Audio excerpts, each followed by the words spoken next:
or whatever it is, wherever you are.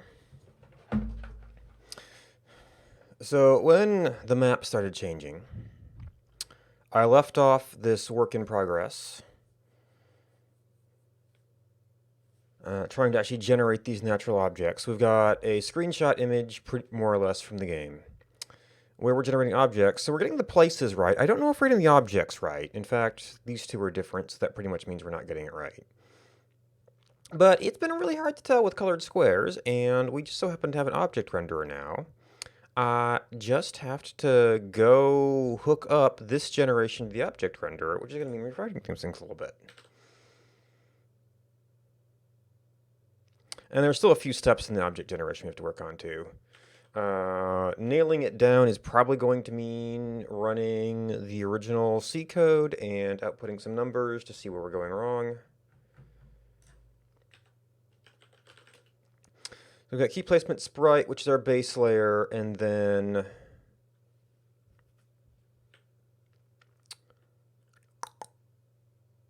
we do a map log sprite on top of that, which is a different way of generating things. So right now, this only draws off of a list of placements. Now, given that we can pretty much generate a tile, and it's like we iterate through all the spots,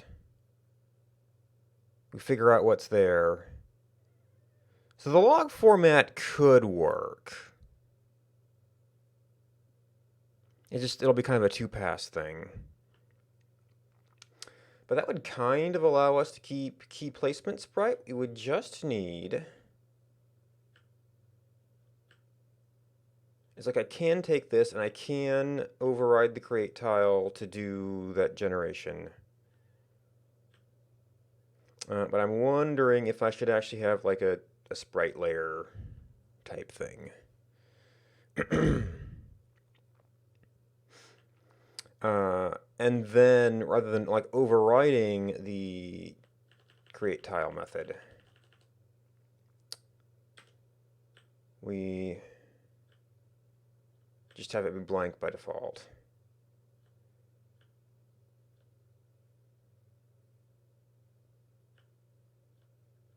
So use a tile at a time. You've got your own update tiles.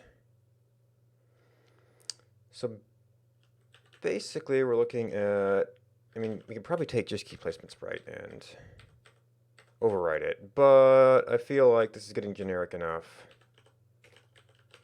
or reused enough, that we should separate this out into like a sprite layer. And I guess we could kind of keep the key place idea for a bit. Got image loading, draw tiles, what we really want.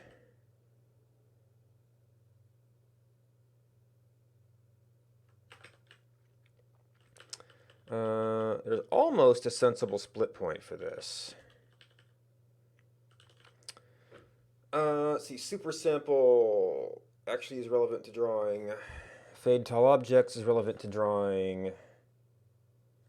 The attributions.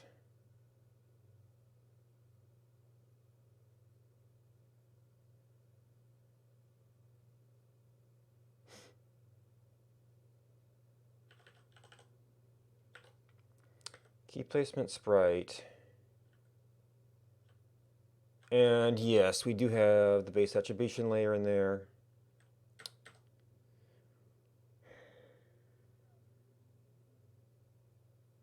Maybe what I need is to go wide for a little bit, so we can be more easily working in two spots at once. So we've got our object image cache. We've got... oh, key placement pixel was the early version of that. And there's our object overlay. So actually we're going to have to move above that because this is going to, well, we're going to end up with object overlay pixel, maybe. Object layer. Wait. How is object layer... What's object layer and object... Oh, you are a version of object layer. So sprite's going to actually have to end up above that so we can reuse it.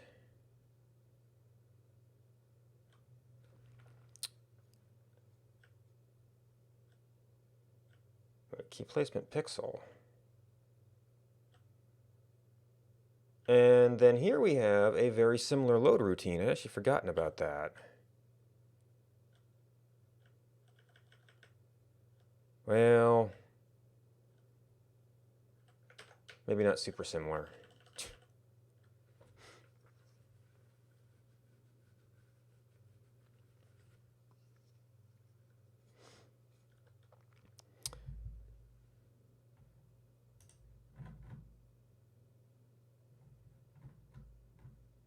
Because you're doing some other work. Tile size. Super scale is a new and ooh, that's actually some setup stuff that I may have to account for.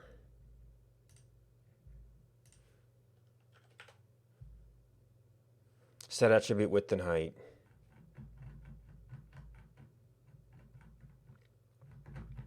Okay, so that's only a one-off. It's not a big deal. It'll be relevant for all sprite layers. Tile size. Yeah, this one needs a little bit more stuff there.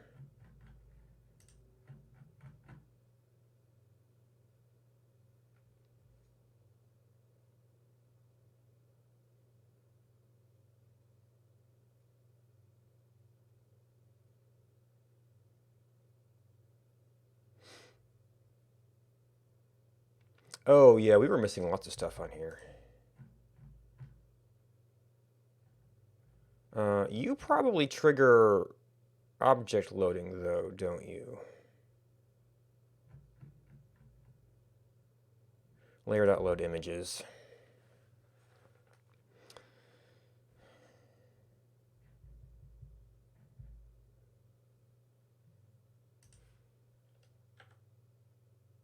And that's all consequence of load tile. Oh, no, you're hitting cache too.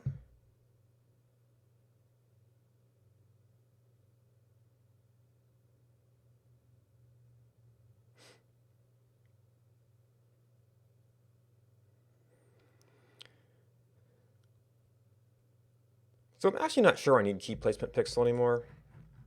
I can keep around a lot of these like debugging layers. But that might be something I could rebuild later if I needed, or if I really needed it.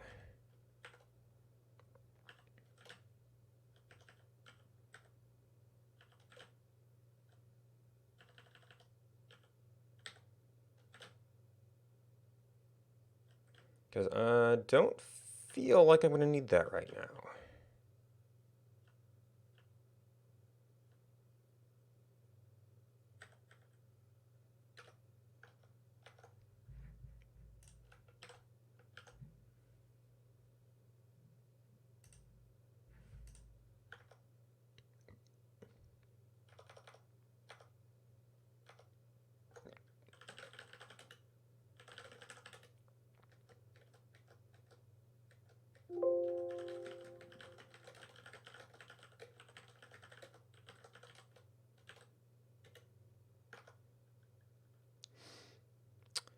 All right, so that just removes that as a concern. So we got key placement sprite.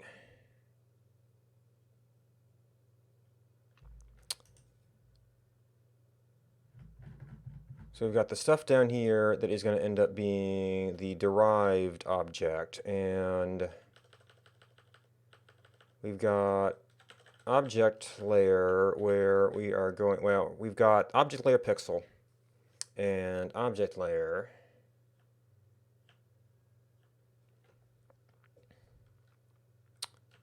Where we've got all these options to deal with. But I don't know if there's, can only extend one object easily. I guess I could have like these, all these object generation options and then do like some sort of object extend. Because these are going to be the same for both of them.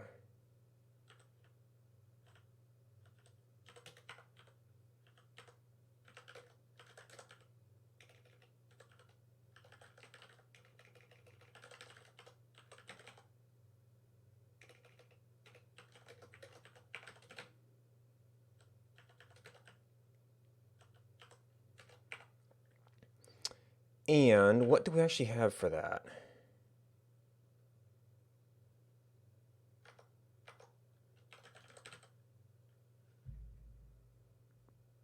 Object data sign, I think.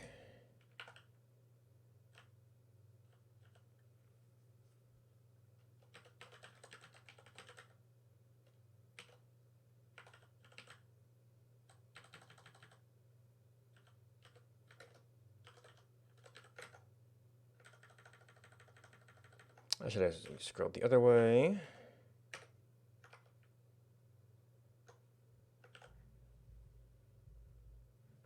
Okay, so that still seems to be generating the same output it did.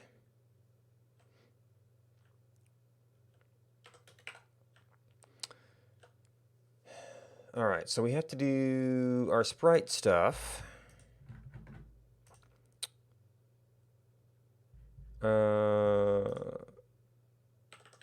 So what?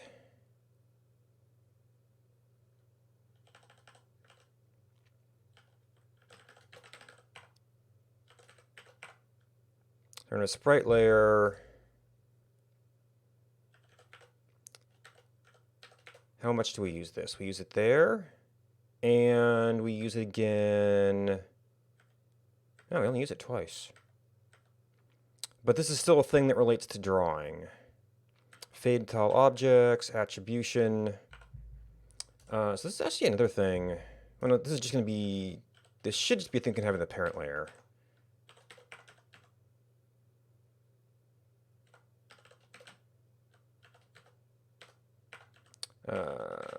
So you are the options of this thing, of a general sprite layer. So key placement sprite is...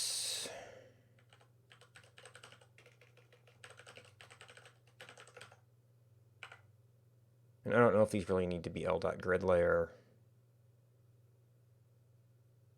I'm just following an example there.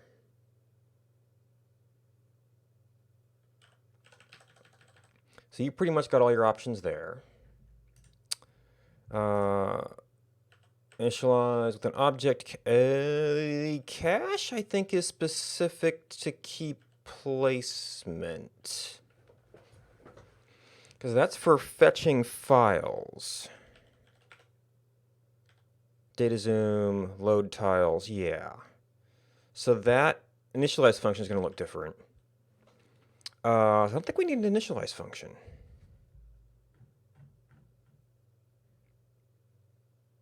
Or a special initialize function anyway.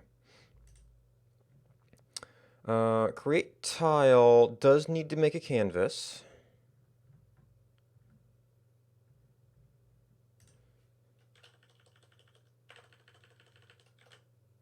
It's going to be a little bit different than this. Well, it's going to be... See, so create tile is actually the thing that varies. And I might want to see if I can break out some utility methods.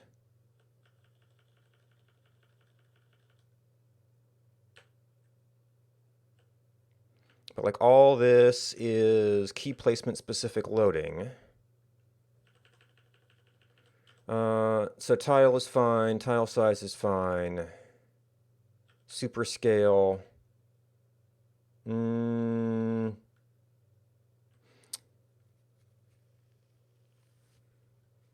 Padding is still a little bit of an issue because of once we get to sprites, we have to deal with overdraw.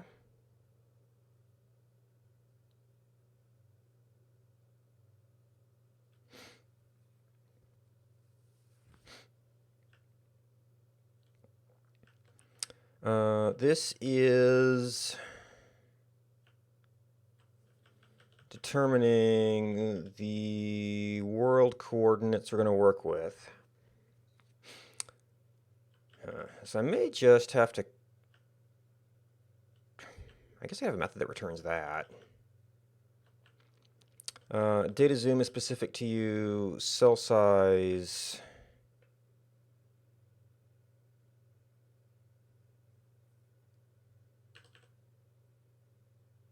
Cell size is based on data zoom?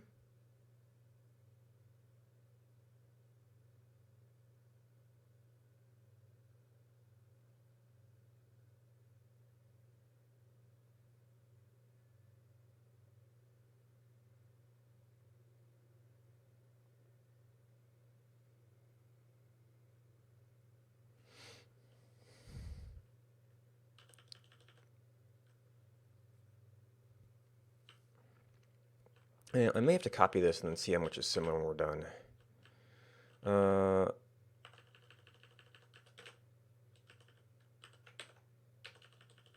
so create tile.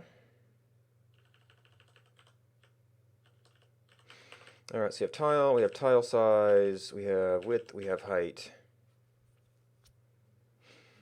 And you were doing your own little draw tile before. Oop, wait a minute. This is object layer. We want you.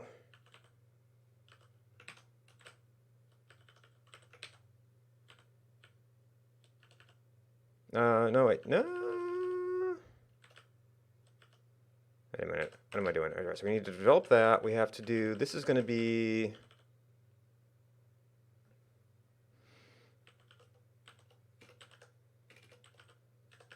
object layer pixel.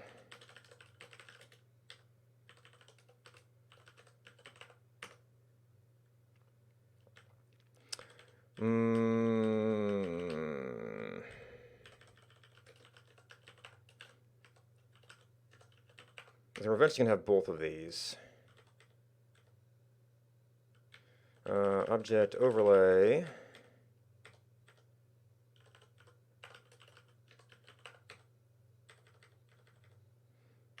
Okay. So that we'll have for comparison.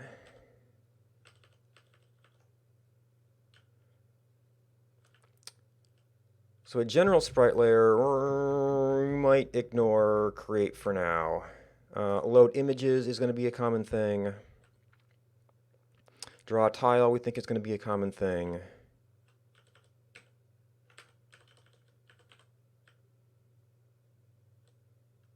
And that will end up being kind of an abstract class.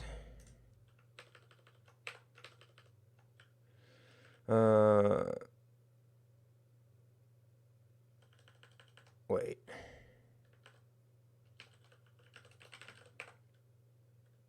I think that's what I meant to do.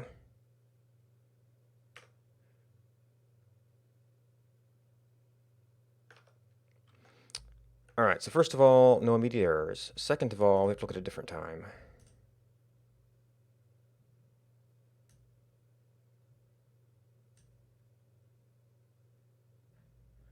Okay, that's a sprite layer.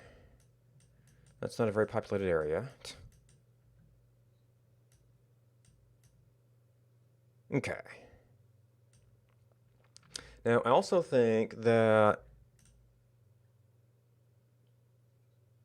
create tile initialize, map log sprite,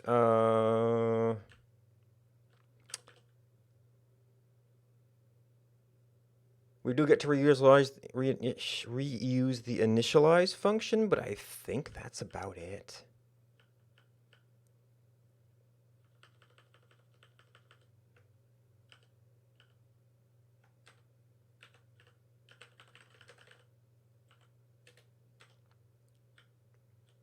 So really, we could just copy this, and maplog sprite can then go directly from a sprite layer.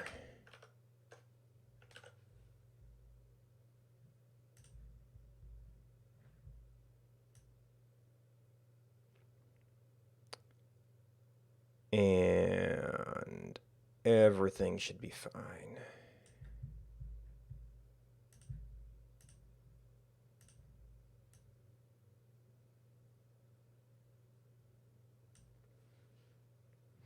Now, one thing I haven't, I guess it's just like straight up layer ordering. Oh, this must be one of the, right, I moved around to find the town.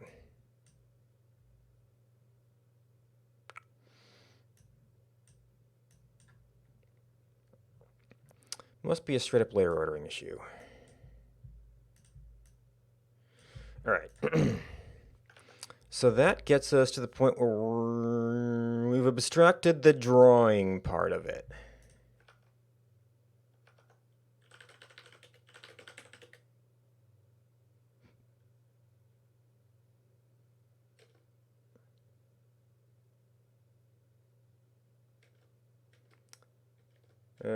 And the differ is very, very confused because we renamed it.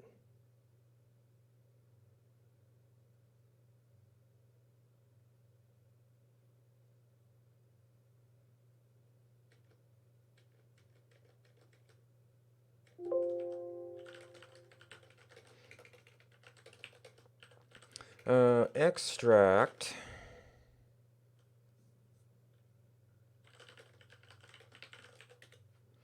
sprite drawing layer. All right. So now we have a sprite layer with some basic stuff. We do need. I guess it's pretty similar for this, but key placement's going to be a little bit closer.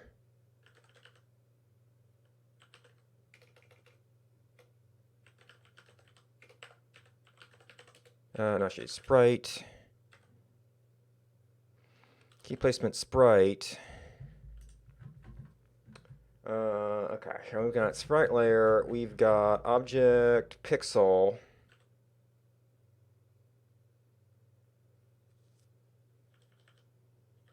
Which does have some relevance for us. And we'll need some other bits here.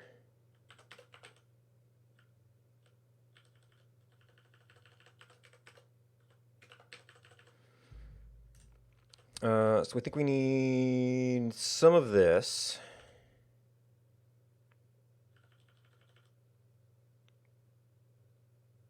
We need our start and end.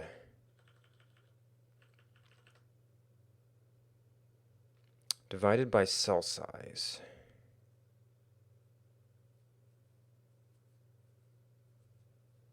The cell width, cell size stuff might be the size of our data?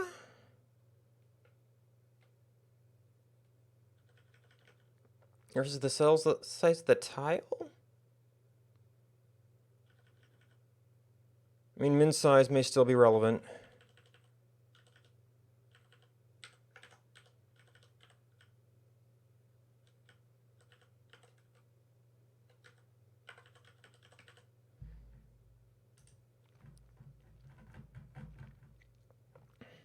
So you loaded a layer at a time.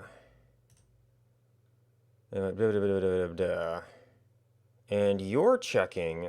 Okay, so the start x start y is offset within the. Well, I mean, we still need to know the coordinates. And in fact, if we all right, so x y. So we're expecting key place to be XY ID floor, which is not going to naturally generate any floors. So that's not going to be super relevant. So we do a straight up map of that, and then we come back and filter it again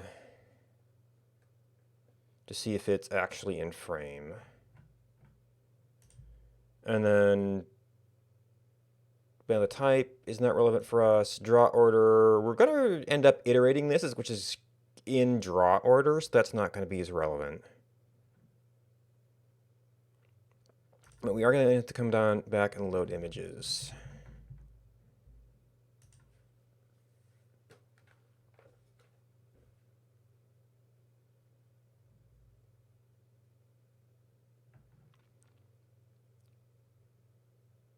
Okay, so the key placements right now are entire relative coordinates.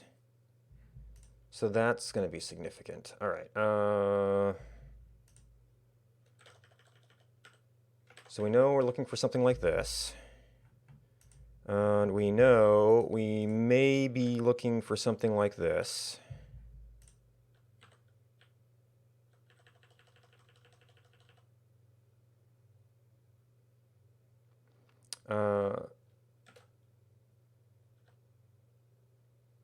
I don't think that will be an issue.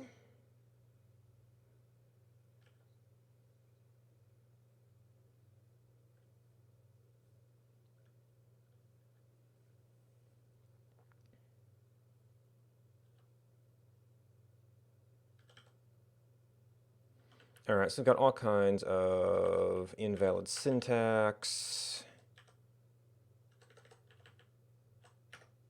All right, so now I want to switch this over to object overlay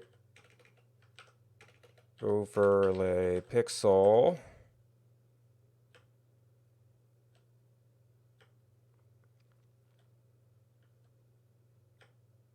Wait.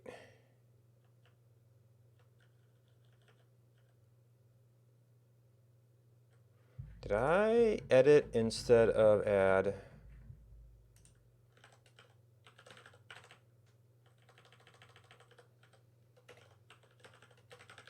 First of all, get that straightened out.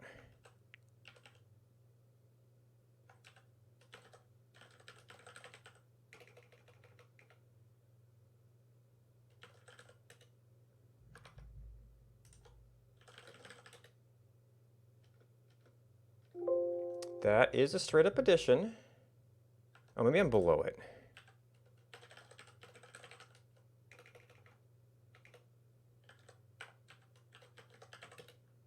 Object overlay pixel. Object layer pixel.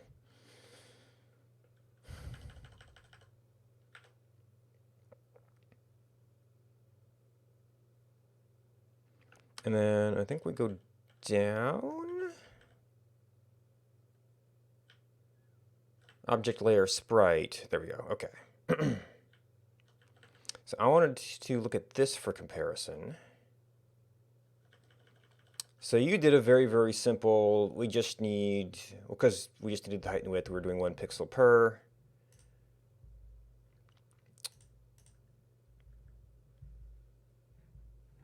So we are actually, so you were actually able to stride out.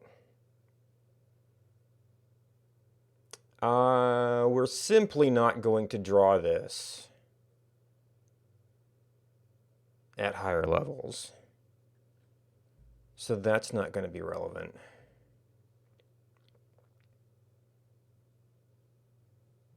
So we do have start x, start y, but we also have an x and a y.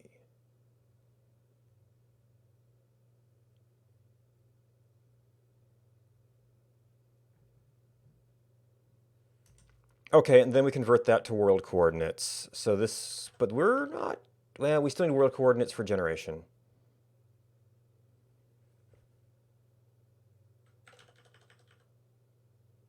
So it's going to be something like that.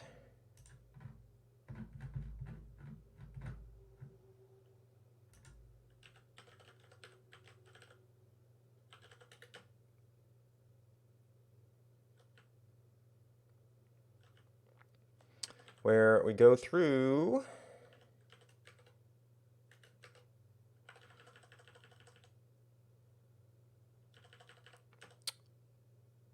go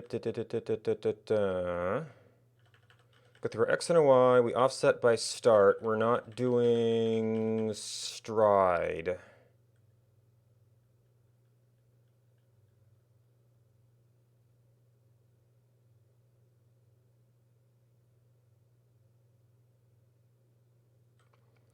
Now my traversal order might matter here for drawing purposes.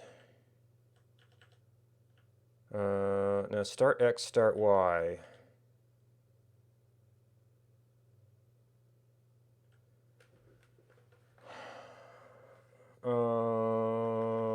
Where did the padding come in?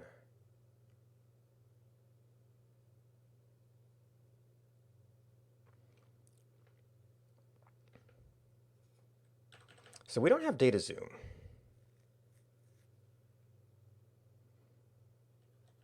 So I don't remember where the cell size came in here.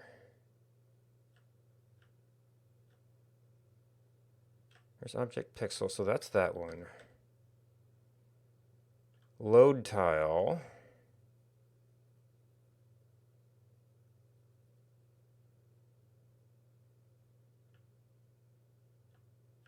Tile data cache deals with cell size. Key placement sprite deals with cell size. Map log deals with cell size.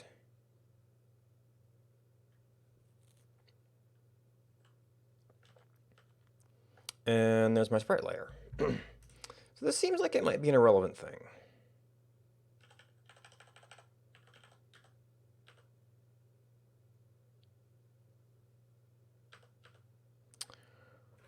Well, that would just be cell.z then, because we don't have a data zoom. Now, data zoom relative, or is, no, that's max. So that's a relative factor?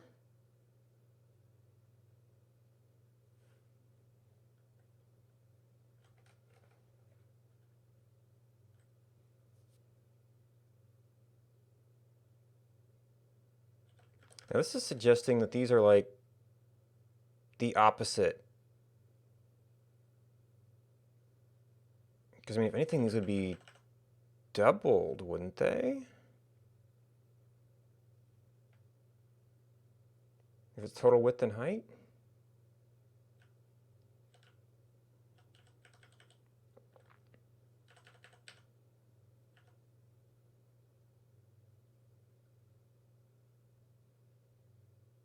Tile width, tile height. Well,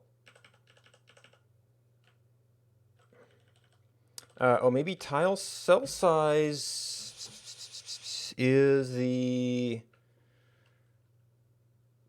pixels of a single?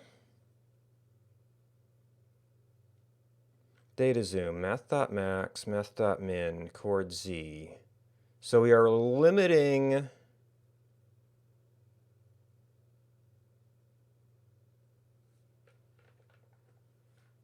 the extent we can go to our data limits.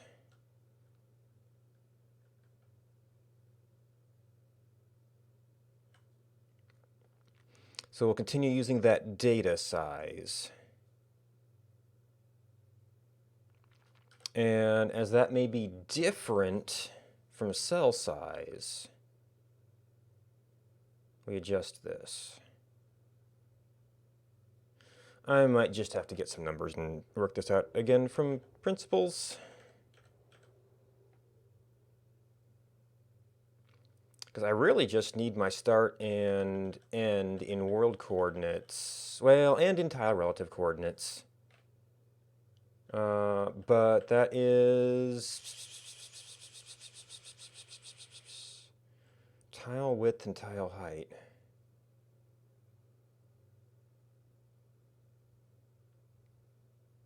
But that's going to be in world coordinates, right?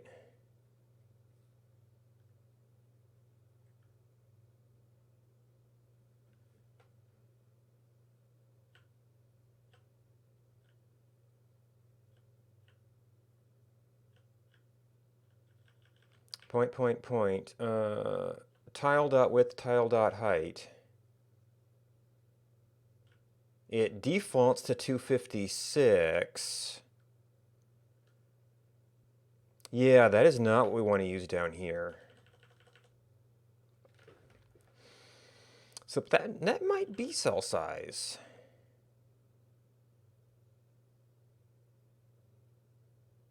And what are width and height?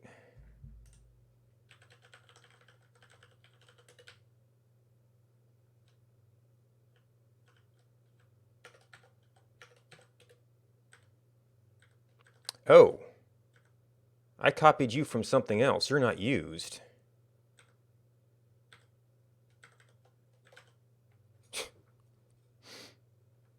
How about height?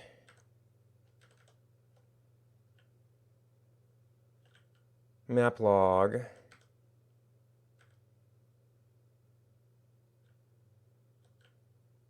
This is some sort of pixel layer. That's a fractal layer.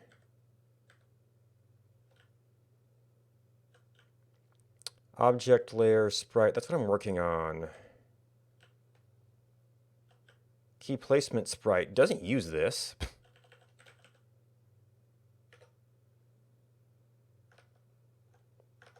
Which means I'm not sure I need that.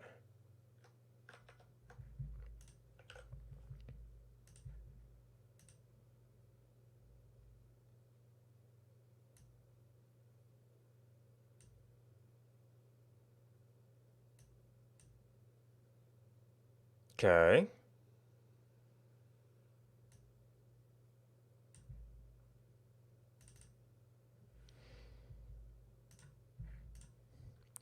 And you are maplog sprite, which that's fractal layer.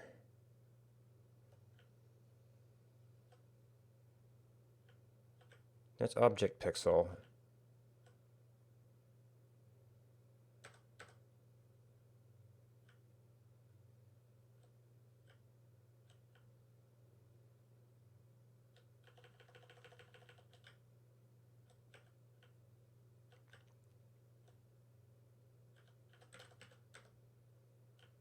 Okay, draw tile.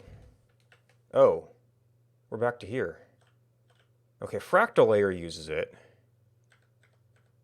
That's HSV. That's a draw tile, which actually uses it. It's a draw tile, which actually uses it. All right, so that was a necessary variable.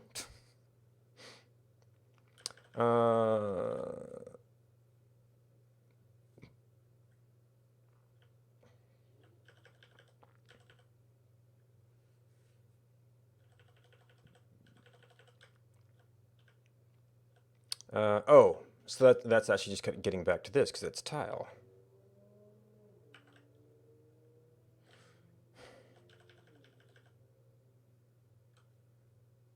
Tile size. It's our zoom level. So it's to the zoom level.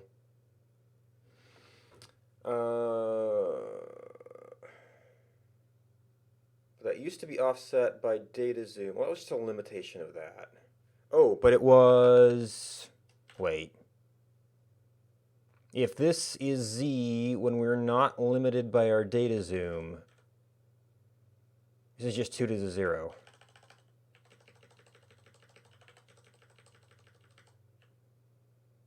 We are on object layer sprite.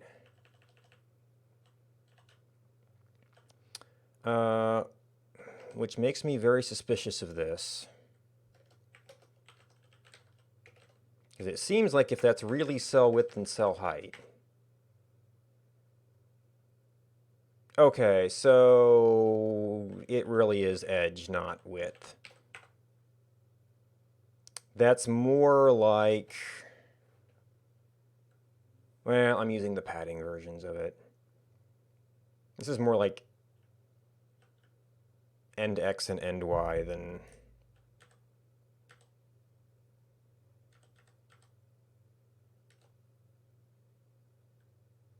than width and height.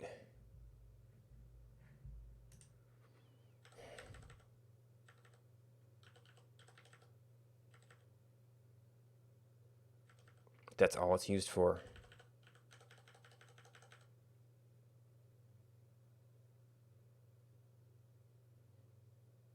Oh, so no, we've got that start X, so we're just using the padding values.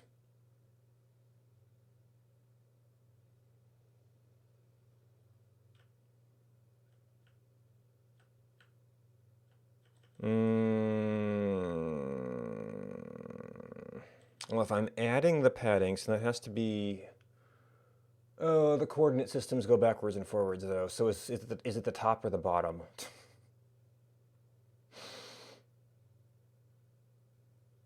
So I mean, that would be like the right side. Like the game has one coordinate system and Leaflet has the other coordinate system. These are placement XYs.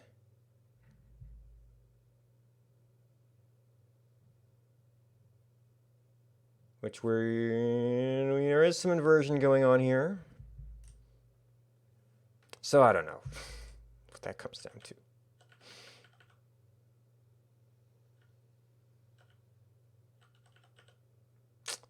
All right, so we don't have a width and height here. We do have... Well, I guess we do need the width and height in world coordinates, which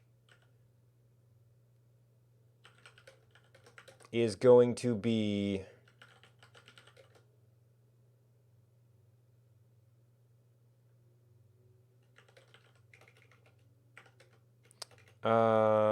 Well, no, that's the coordinate. That's tile size.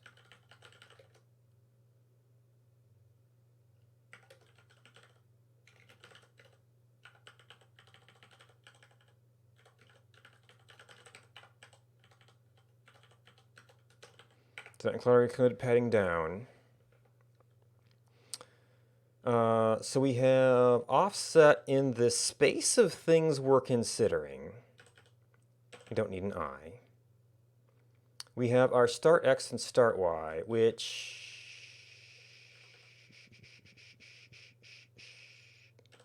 Okay, so actually this is more like...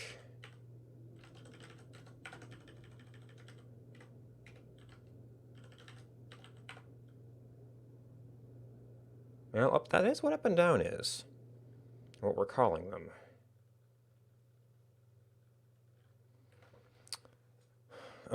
We have our start X and our start Y plus that. We get our base map.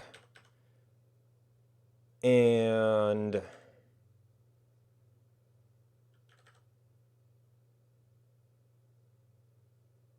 this was a world coordinate minus...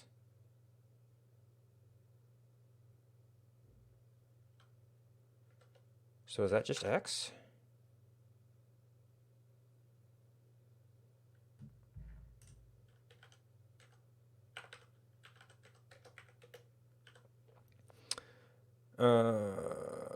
So other things that are doing these loops, this all comes down to iteration order. We just had to iterate from each of them before. I guess that is inverting Y. And that is a negative. So we might be able to just use Y there.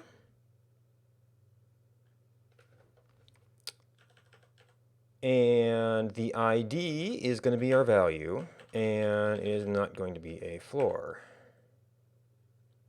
Now, what do we do with this? This was originally mapping over key place, which was just a list.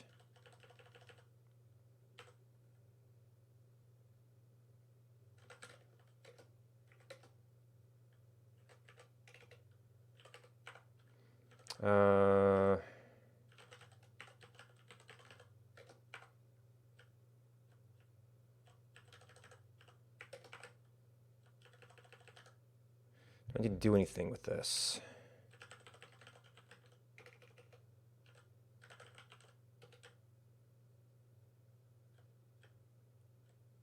We went out, we returned it because it was in a stream.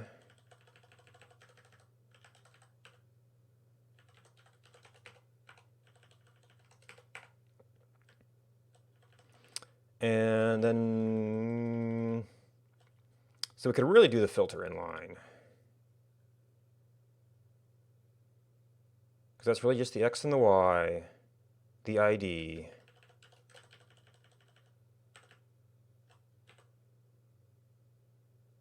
I mean, it was sort of a nice separation, but...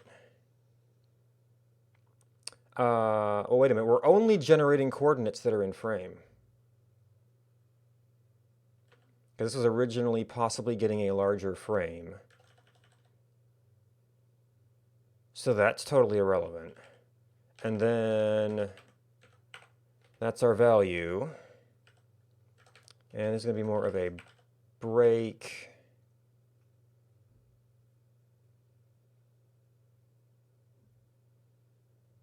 Not a break. And at this point, we could really just say if not too small.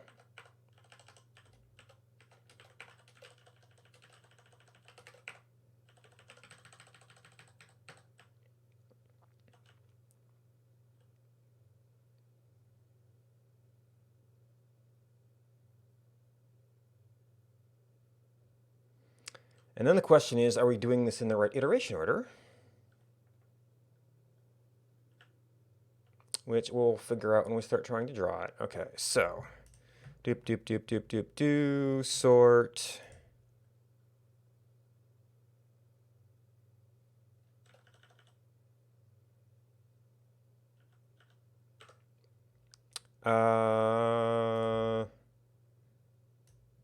What does that mean if it's not ready?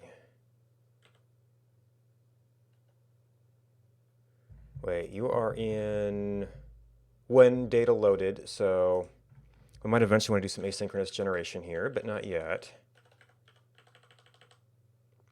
Wait. Oh no, you have a function for when you're done. And then that if got completely lost.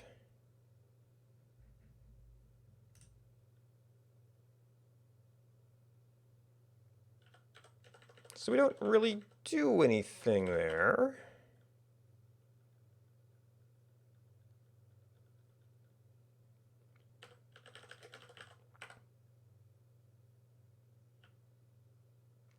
All right, and then sprite layer takes care of the drawing. This one I don't think ever needs to redraw because there's only one kind of generation. Doesn't vary with time.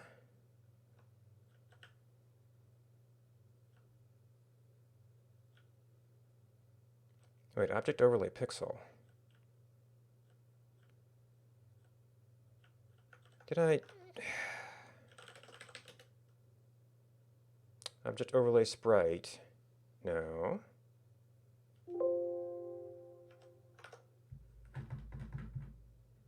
Just overlay sprite. Okay. This is what I was looking for.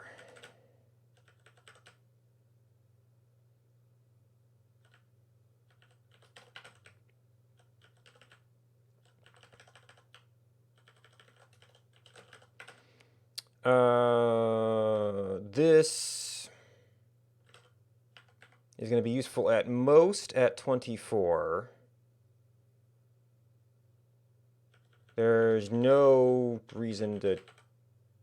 I mean, I guess the native zoom doesn't... This does not have a max native zoom.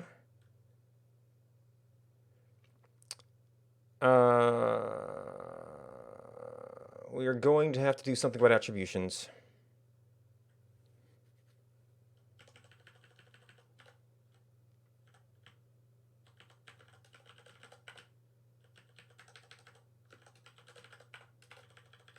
Because that's going to need a multiple. So this is some kind of group.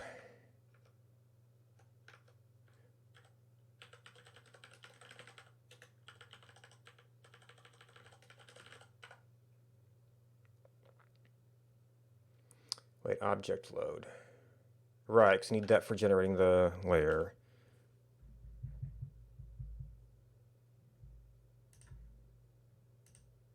Oh, nope, H is not defined.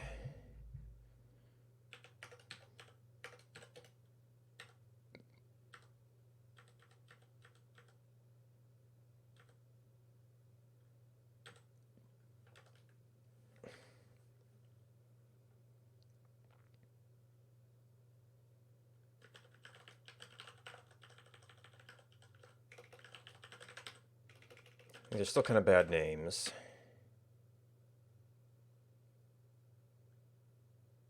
But I guess if we were going from padding up to that, we could call that like a down. Or a bottom.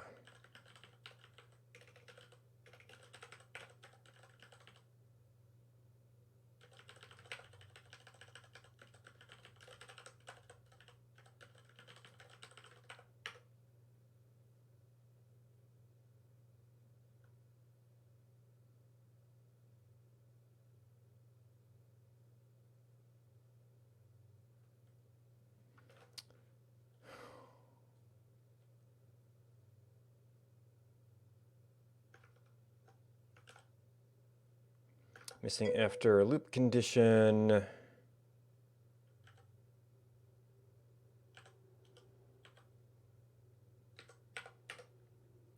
Oh, hey, Hostile Viking. How's it going? Lurking, apparently. Layer is not defined. Where do we even use? This was originally inside a loop, so that would just be, well, probably that is where the capture happens. Placements. Well, yeah, we don't need those here.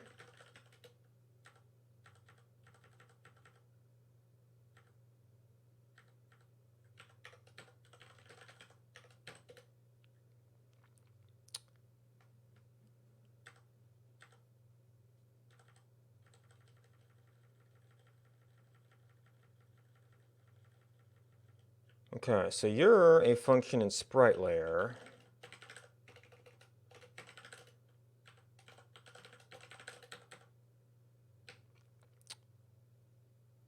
So we're calling load images. Oh, it's tile.keyPlace. That would make sense.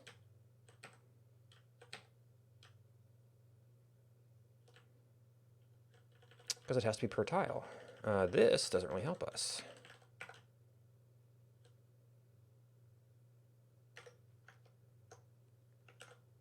Because that's the entire layer. Okay, and our objects are completely wrong.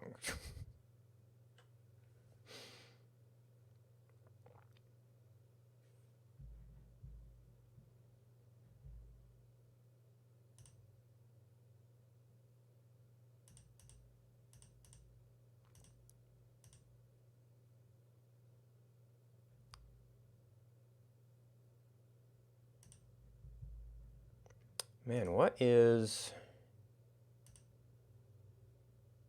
Okay, it takes a while to generate, but that would at least reappear over. And generally, overlays are supposed to be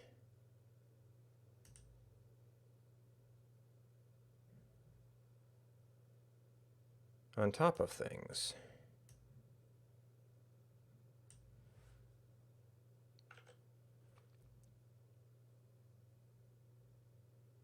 Well, I'm going to need to be able to pan around and look. Whoa, over scroll, which kind of creates a nasty feedback effect.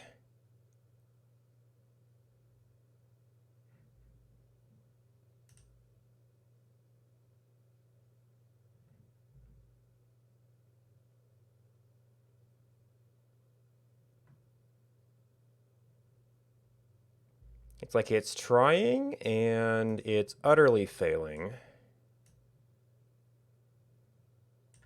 Well, we really overscrolled.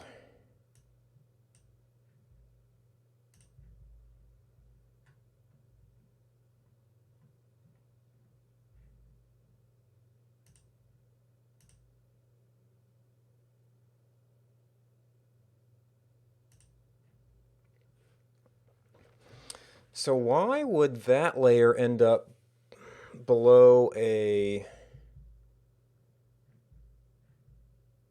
base layer?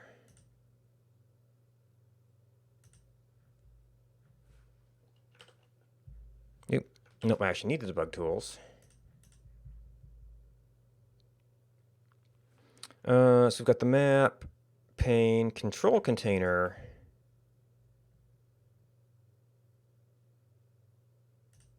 We've got tile pane, and we've got overlay pane.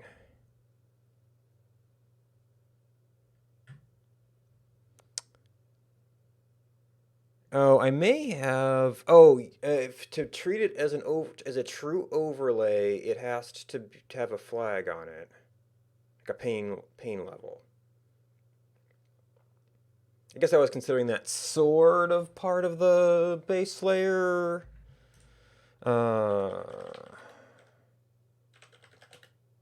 Pane overlay pane. So point overlay. Or something that would eventually be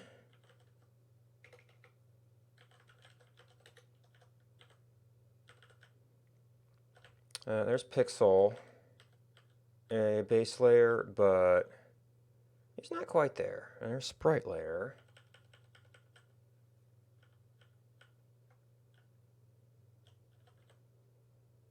And you don't need crisp.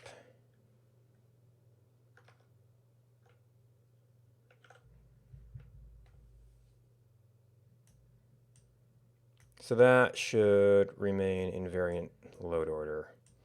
So what I was trying to do, let's get rid of that just so I could look at, I mean, the drawing order actually looks reasonable so far.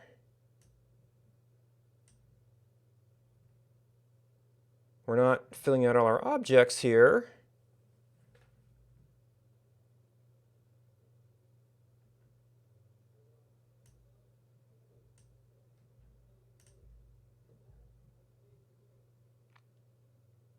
So for some reason, it only works on that initial view. I wonder if that has to do with my load object behavior? Or load images? That was a time end. Right, because, you know what? Maybe I was counting... But load images should call that regardless.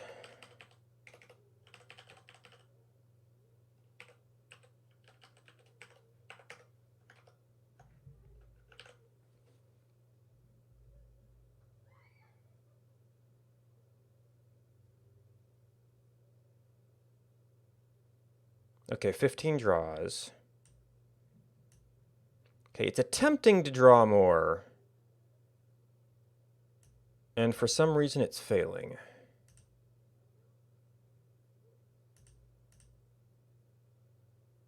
I can't actually turn that off with just this. It's attempting to draw a bunch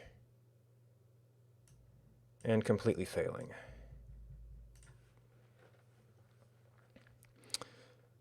So the draw tile here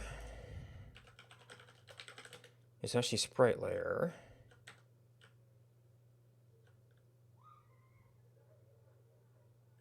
So there's load images.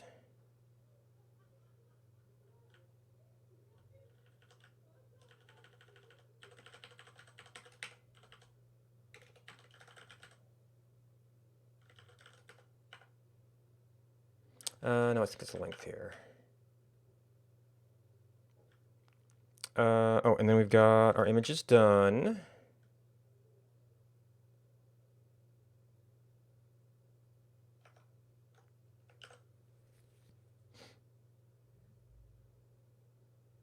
Okay, images done, draw. Oh, this is very wrong. This is like, my biome indexes are crossed.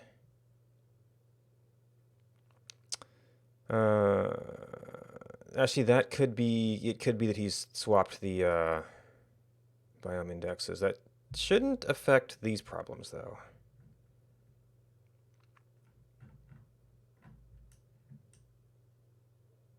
So we get a...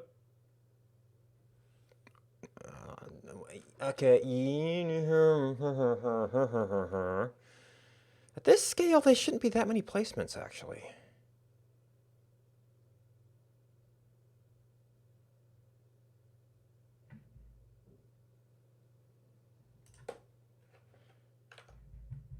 I don't think.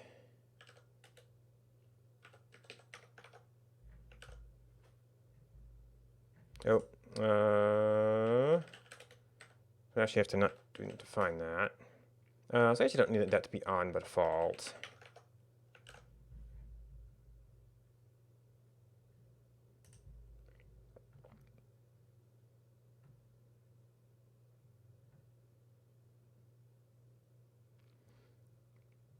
Yeah, that list is way too that list is way the heck too big for what we should be generating here. Wait. Oh, this one does do it. This is maplog, which is doing its updates, though.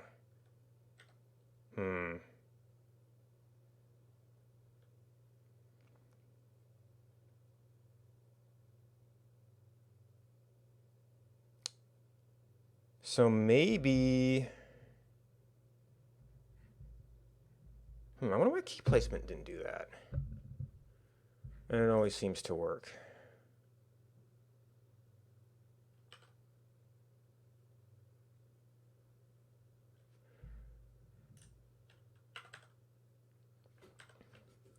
But maplog will tile update.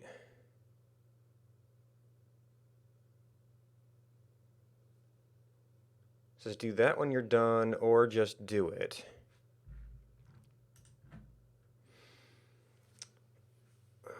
Check loaded.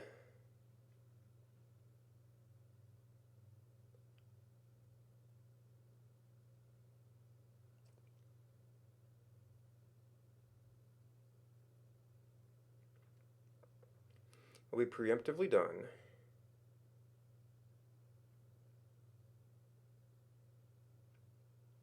So it will call its callback.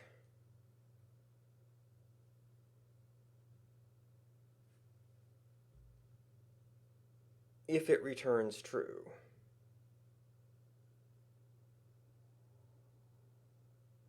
Oh, this is saying, okay, go ahead and draw with what we've got, even if the images aren't available. That's if it returns false.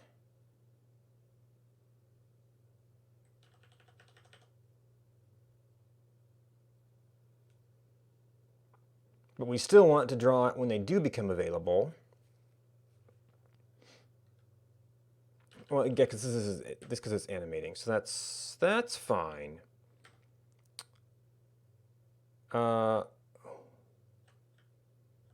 What the heck are we doing? Well, I guess printing this thing will be about as good as trying to log them all, because it's a lot of entries.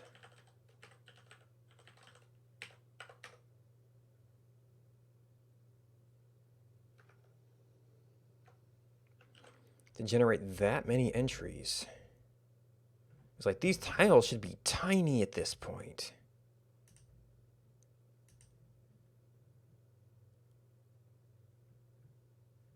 Oh, that's way the heck too big.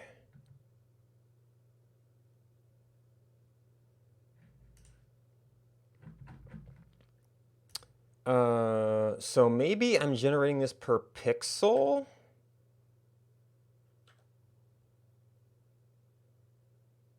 Okay, so there is a cell size factor here. And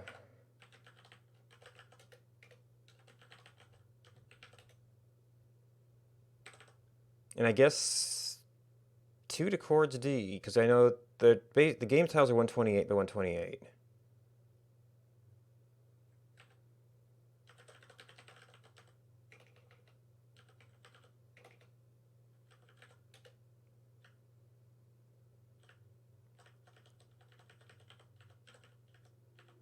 But we have no data zoom.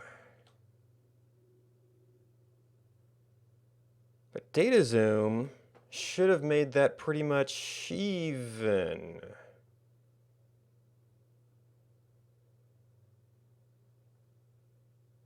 What am I missing here?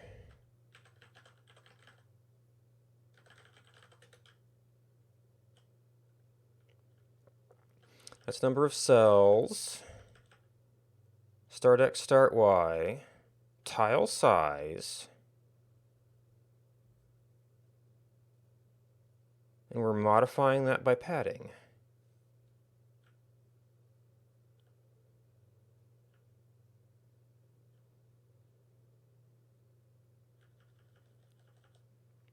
Well, clearly we're getting bonkers numbers out of here.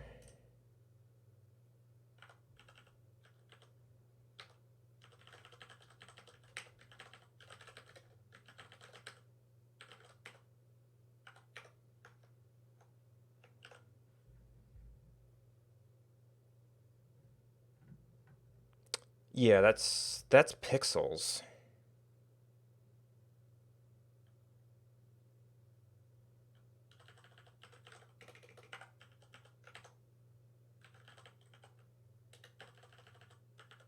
But we don't have a data zoom.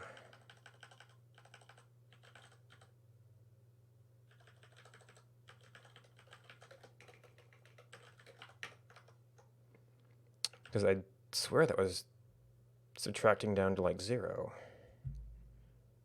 Alright, so I don't think it's the draw.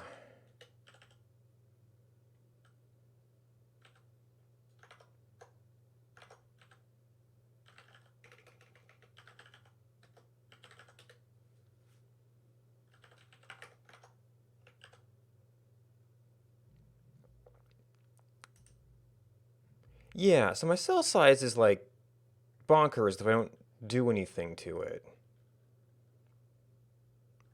And a thing minus a thing is 0, so that doesn't make any sense.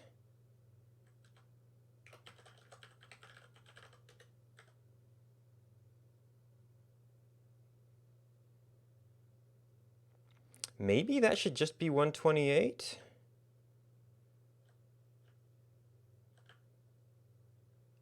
Considering, well, no, 24, because that's our effective data zoom, or effective data factor. Because that's supposed to be cell size. I mean, it's just 128, but what's that at minus 24? 128, which is exactly right. I can sort of see some. Well, I guess there is some barriers in the actual images. Oh, maybe that's why I put crisp on everything.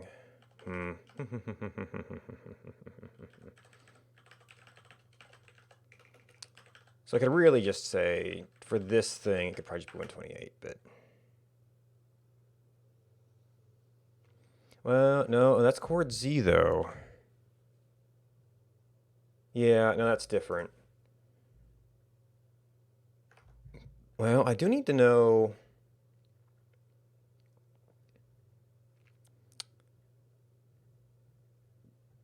Oh, that didn't change. 128, 4 by... Well, that's plus the bonus.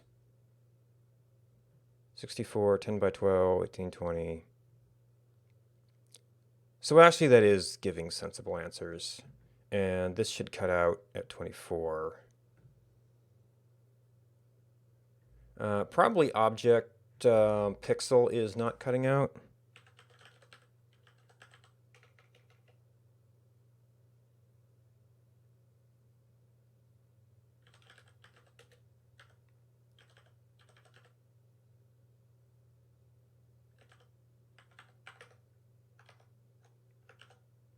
Which, I mean, it's like you can, but... Okay, we get 24.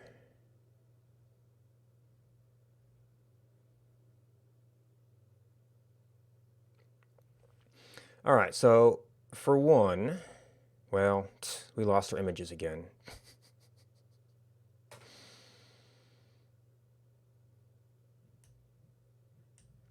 So actually, that's what I was working on when I started noticing other issues. For one, our biome indexes are messed up, but...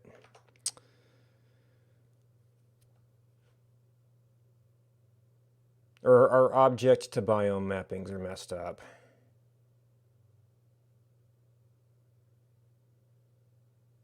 But we still have our drawing problem. All right, I'm not using you.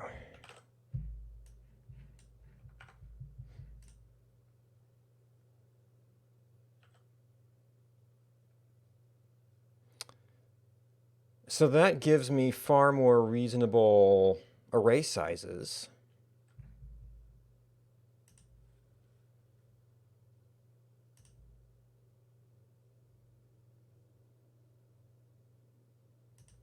Also, how am I using floor?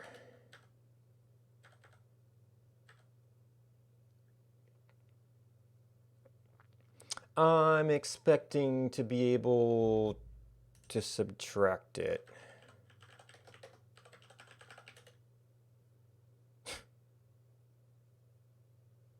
I mean, admittedly, I won't actually be using this function. Oh, is it really just for the sort function?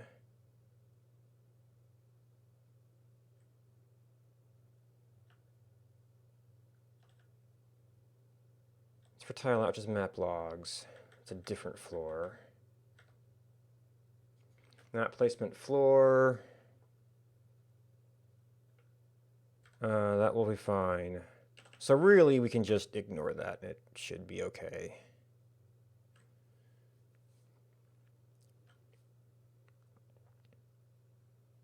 I mean, this could draw directly, but it doesn't let me reuse code easily. So why are you not redrawing?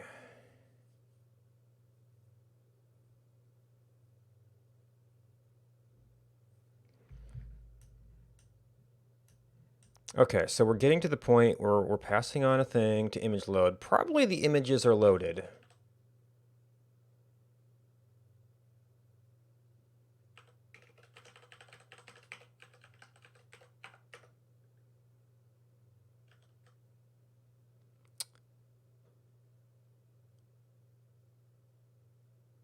Oh.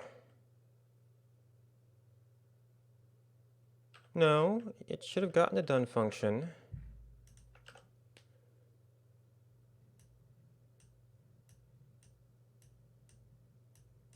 Now we're still getting draw events. Oh. And some of these are drawing.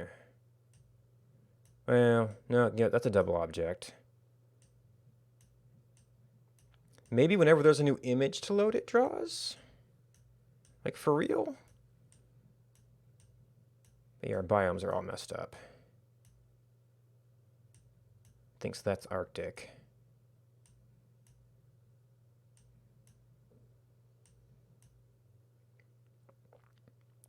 So sometimes the layer draws properly and sometimes it doesn't.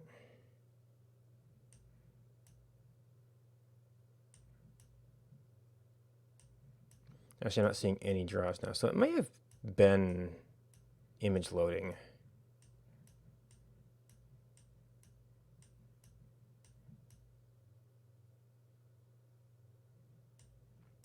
I'm still getting image loads. I'm still getting draw calls.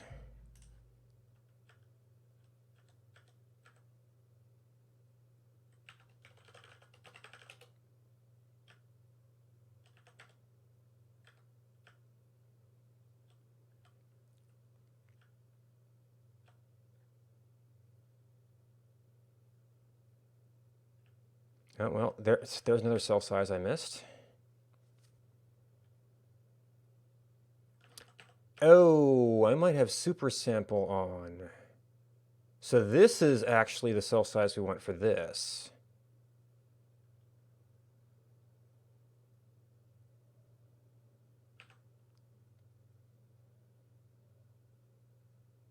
Because it's tile width.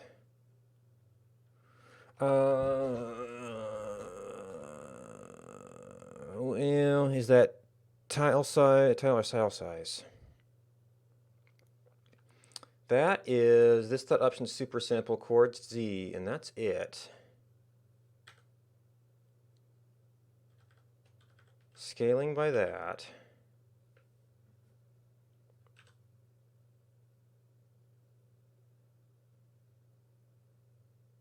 What unit is that? Object.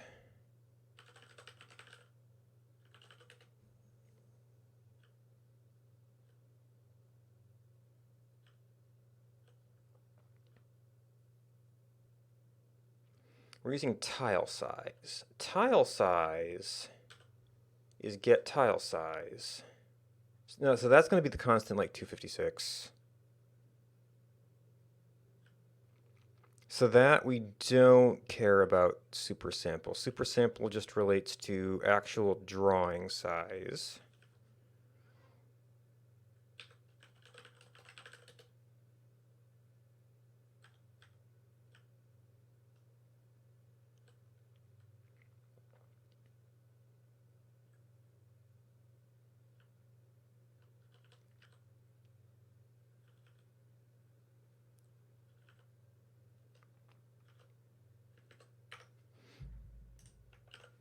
So what are we drawing at here?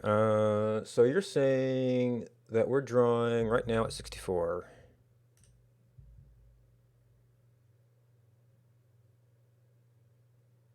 Cell size.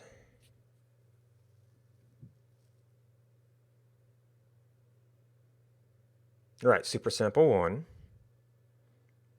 So that's the pixels in one thing. And we have 57 things to draw in one tile. 3, 4, 5, 6, 7, 8, 64. For a dense tile, and you know all the area around it, I can see that. Now what about this? Okay, well these are sparser tiles. So it seems like we're getting reasonable numbers of things to draw. Are we possibly, like, giving us bogus coordinates? So I think these are supposed to be tile relative coordinates.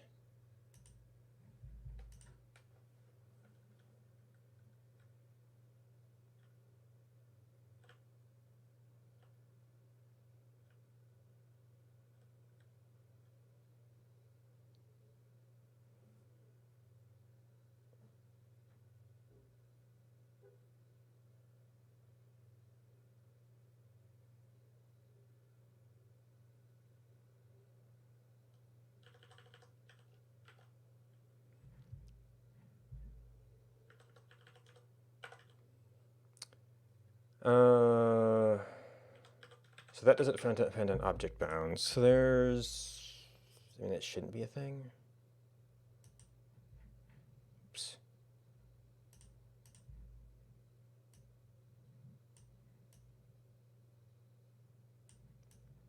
Yeah, so we're not seeing any rectangles. It's not that we haven't loaded.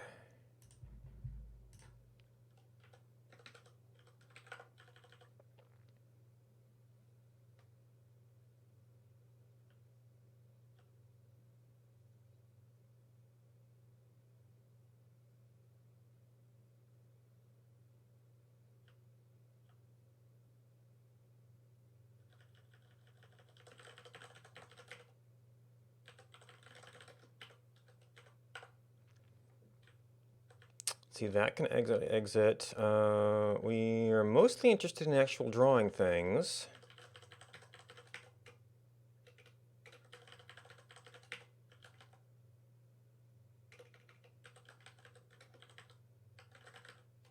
This is going to lag us hard. What's our offset? By the object bounds.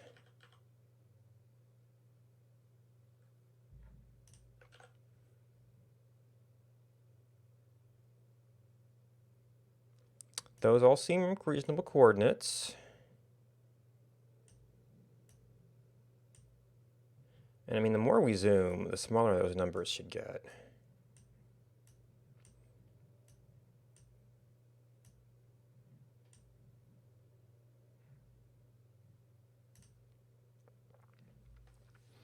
Okay, we're drawing some Y3s, so that's probably the allowance for tall objects. There's certainly a bunch of trees around. So we're drawing, but we're not drawing.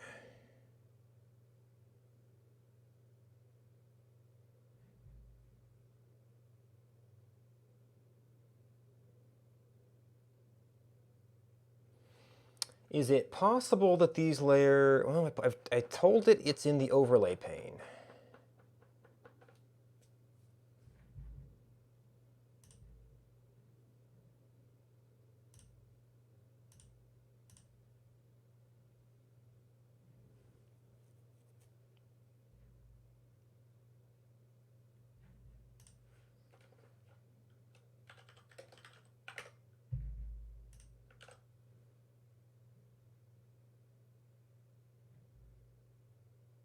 It's an image pointing to a legitimate thing.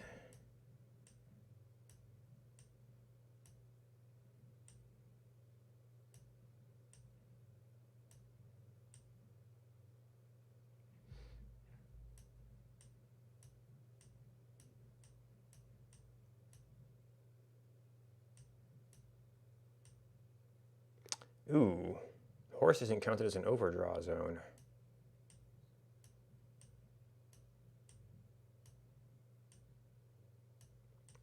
Looks like lots of things aren't properly overdrawing.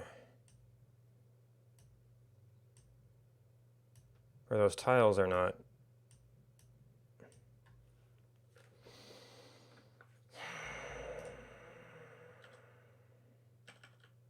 All right, that's the super spammy one. Object layer sprite.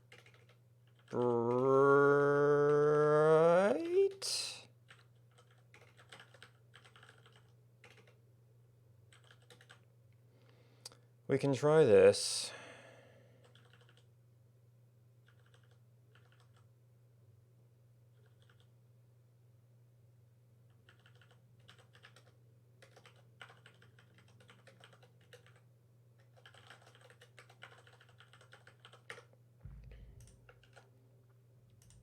See if it's that thing not returning to us.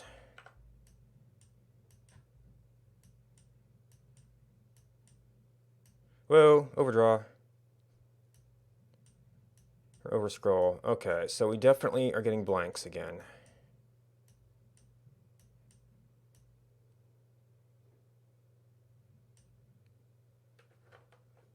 I guess this is an object on top, meaning we like drew some jungle objects? One tomato plant.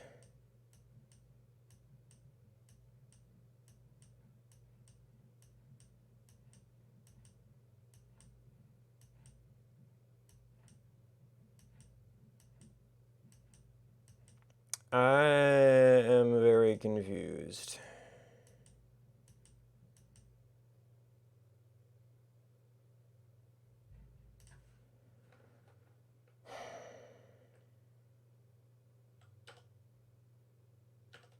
So that made no difference.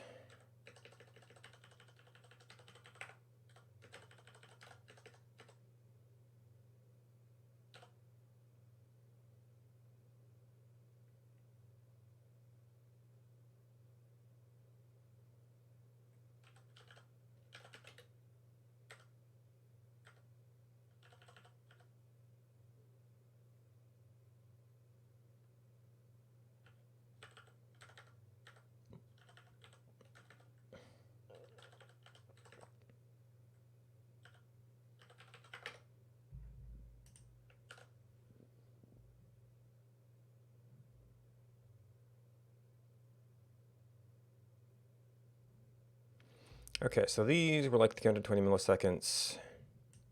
This is like 0, 100, 0. So it seems like 0 because it's kind of bad.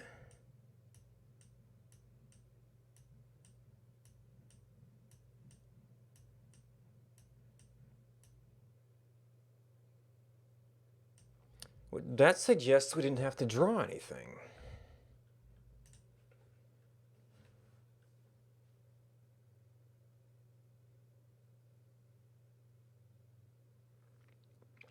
But we are getting this callback. We are calling layer tile chords done.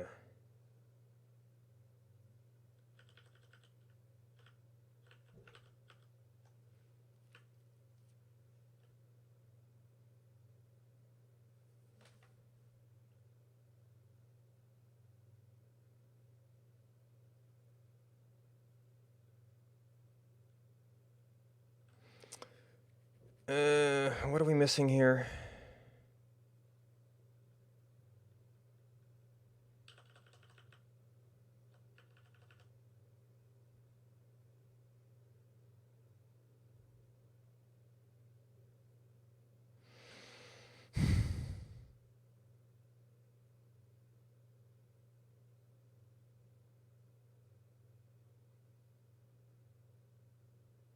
The weird thing is this works so well for the other layers. Now, the other layers, well, they've got a caching bit, but they sort of necessarily have an asynchronous element to them.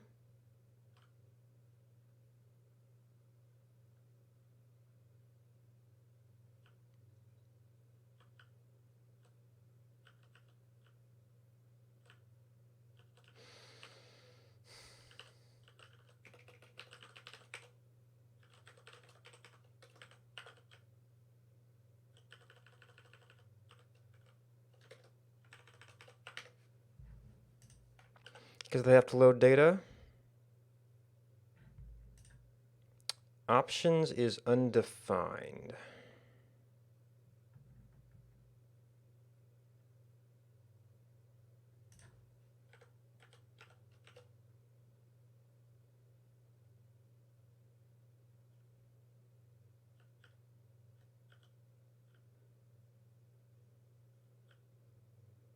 So probably reference to this in there.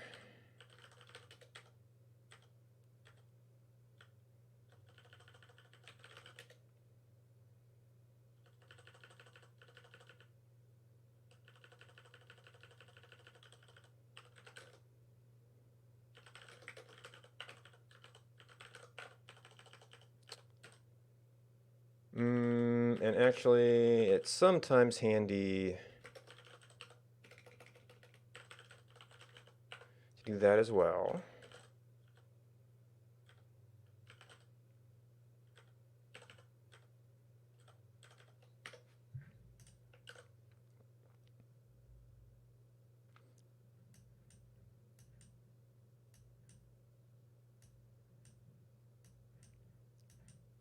Maybe it was actually the this references that were getting off? I mean, so in general, it's working better. Maybe he's not expecting done to get called back right away? It's saying, well, if it takes a done callback, it darn well better be asynchronous.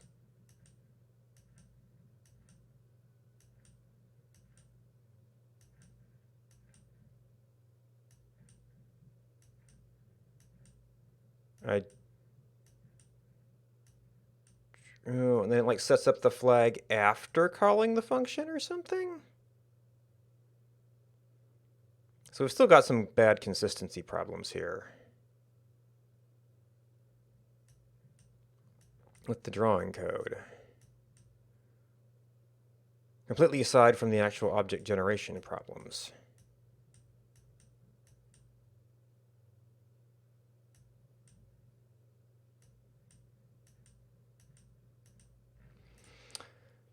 What about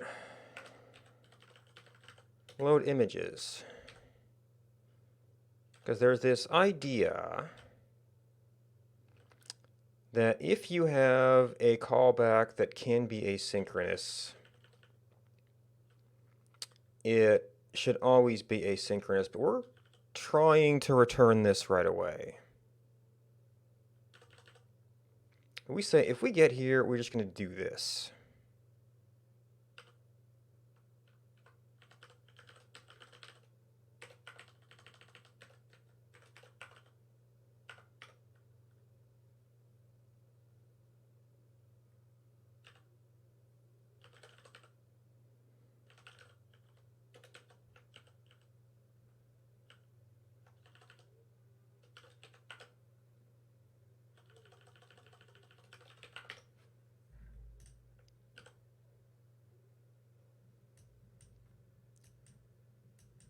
Okay, Leaflet appears to be living and dying by that principle. If you accept a done callback, you darn well better call it asynchronously.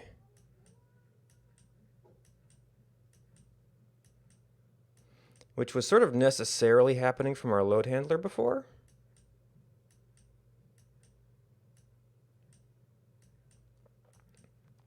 All right, now where is our borked up trees? Like that.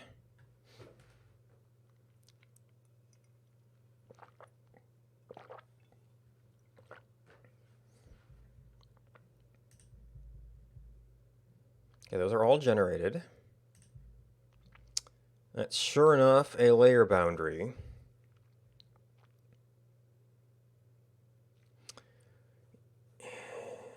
Now, I haven't noticed any problems.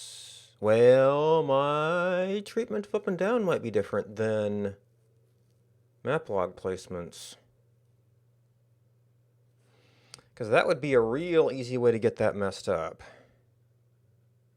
Now, our draw order, or iteration order, well, our draw order and therefore our iteration order seems to be broadly correct.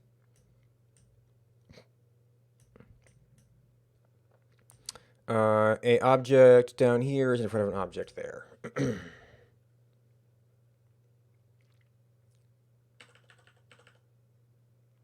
Okay, so we've got something sort of working.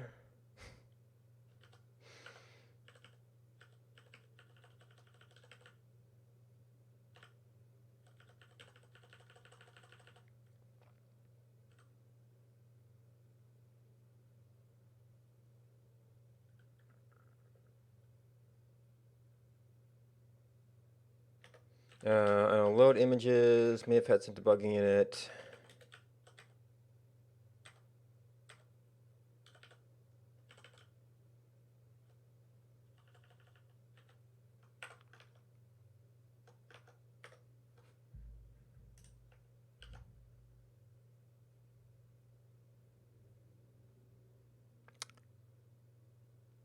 Did we just get different results?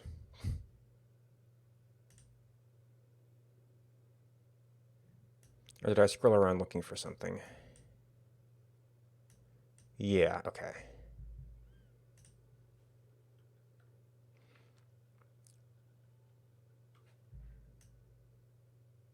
we do draw these complete, well, it depends on where they happen relative to the boundaries properly. Because you're like fully in frame. You're closer. That's cut off, yeah. So it's probably my up and down limits ended up being backwards here. But we are still printing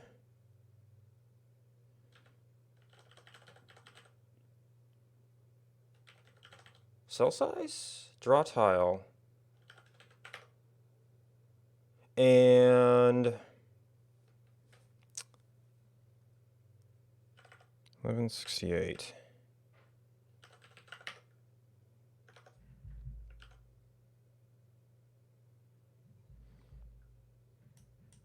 Okay, that's all the prints.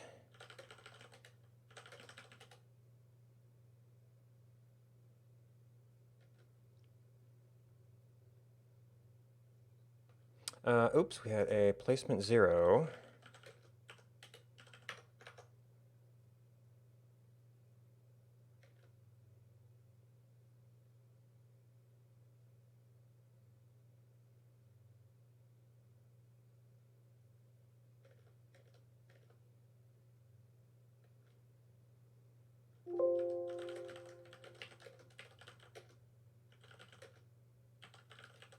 All right, that is something. It's something very wrong, but it's something. So our leading theory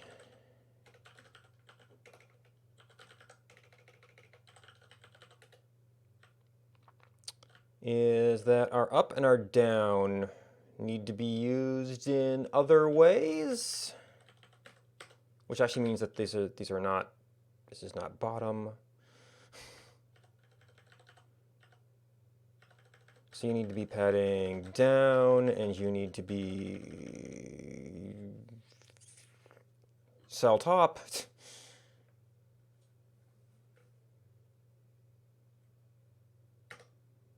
I think those are the only places those get used.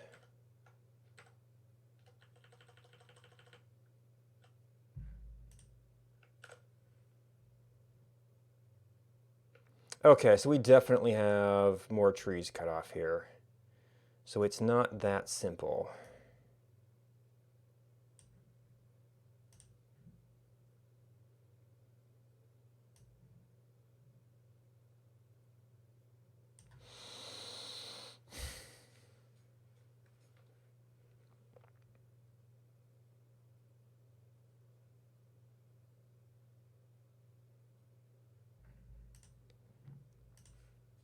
I mean, the brute force version of this is just do it on both sides, right?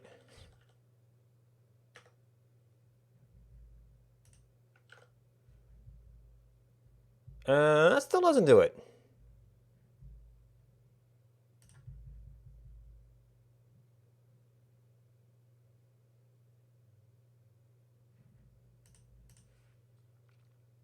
Oh, wait. Oh, I'm just reading this code all wrong. Okay. Bottom would be down.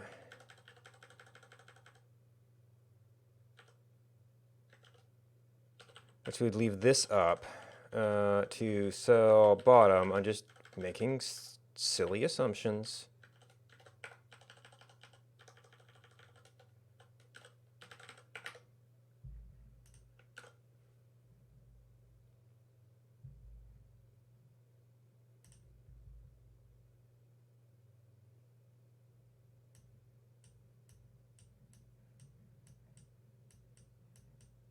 I don't know if that explains the cut off horsetail. That might be like an object data issue.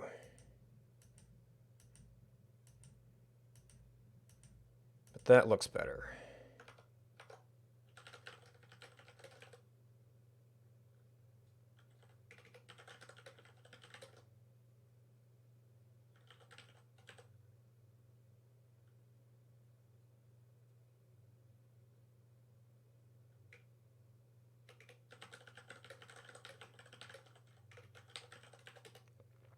All right, now, I think I have a general idea of why my biomes are off.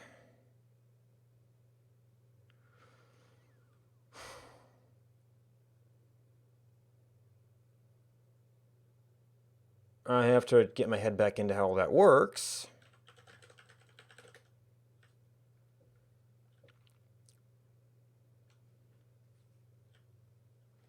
Wrapper.biomes, biome ID, biomes, biome ID.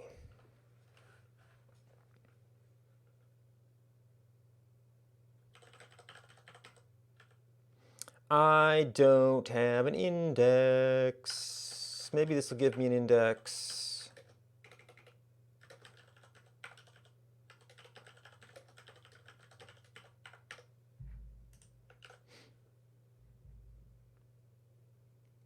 Oh. Well, that's the wrong kind of ID then.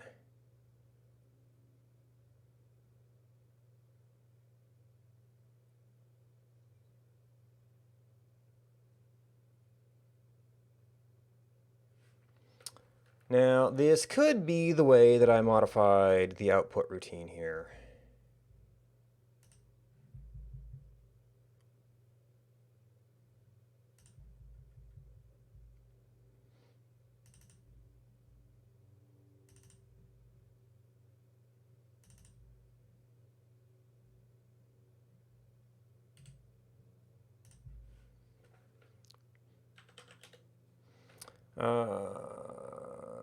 Okay. So biome does have an ID. Although, depending on how we make it, it might not be set correctly.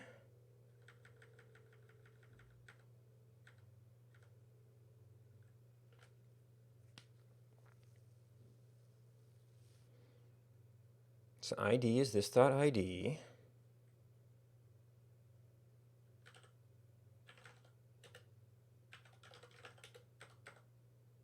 Import biomes from file name.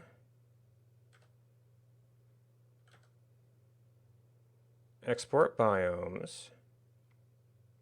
Oh, biome.id. So it's not indexes per se.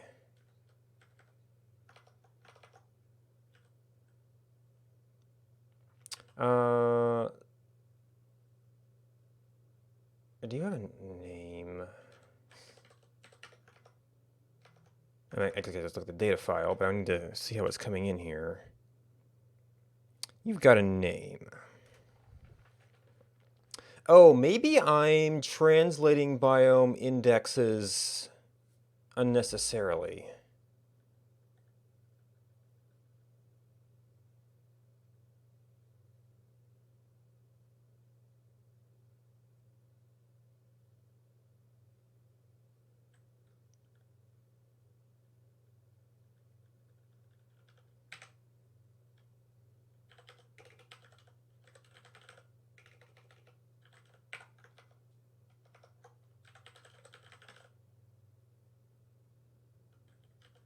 So I'll just make a pixel.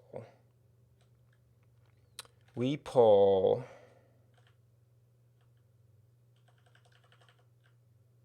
well, we get base map. It's just coordinate.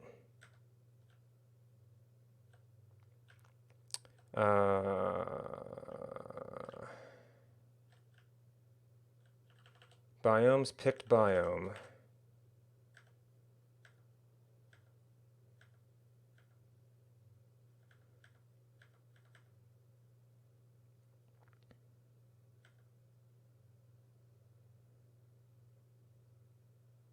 Where does that translation happen?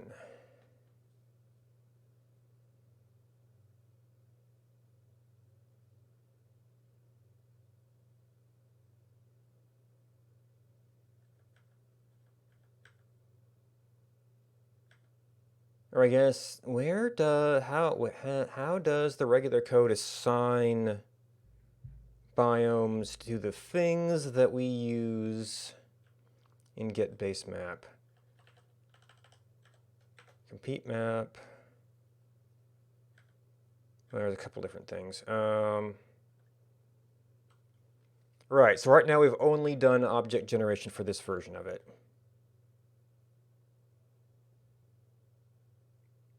And that's a biome index.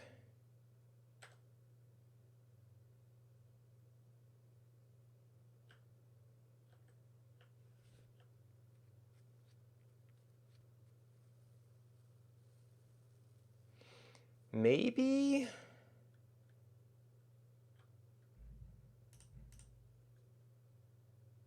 Import biomes.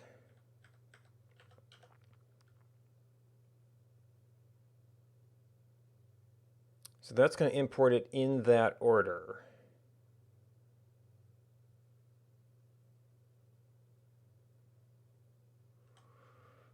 Shoot, what was the old object master?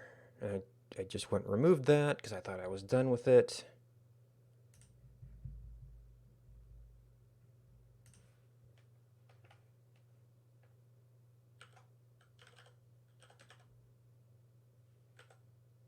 Does that mean I can just do like static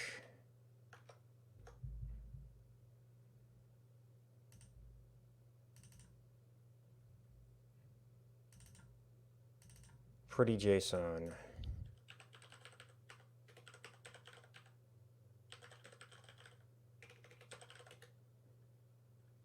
Okay.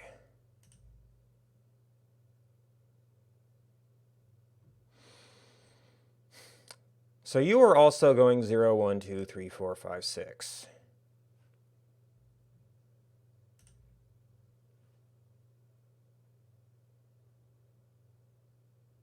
So you don't care about the order that the...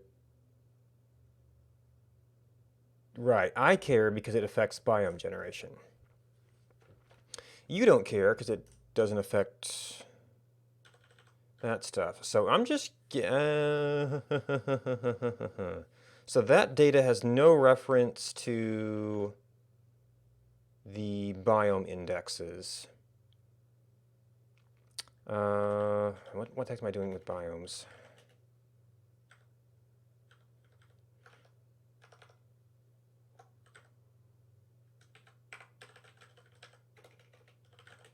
Is it just colors?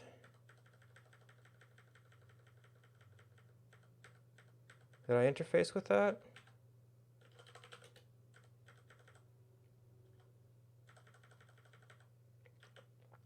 Biome colors.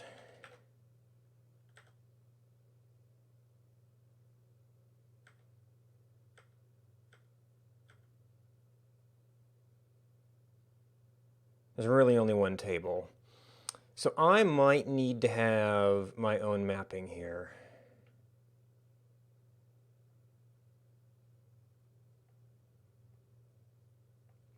Because storing it by ID is not actually what I need for generation purposes.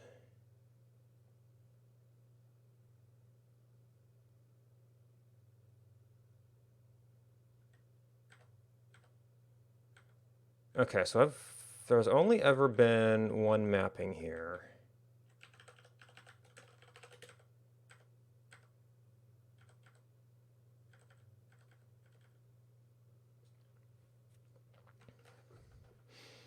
And this pretty much tells us what the index to biome mapping is. Huh.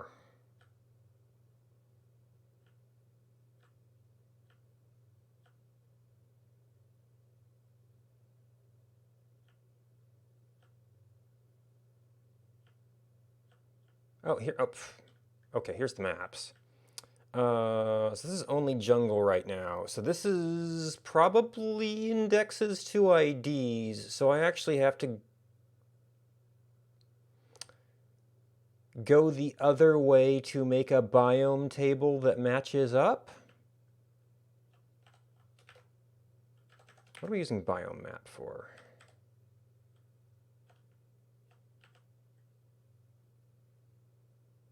Yeah, okay, so the ID based on the biome index.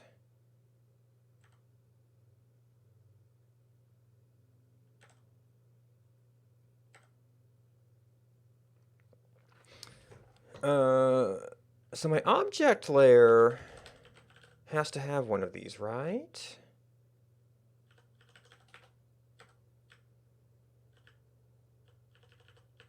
Yes.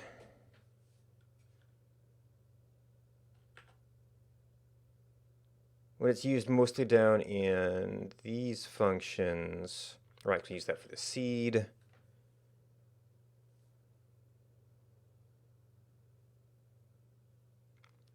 So when we load this object master,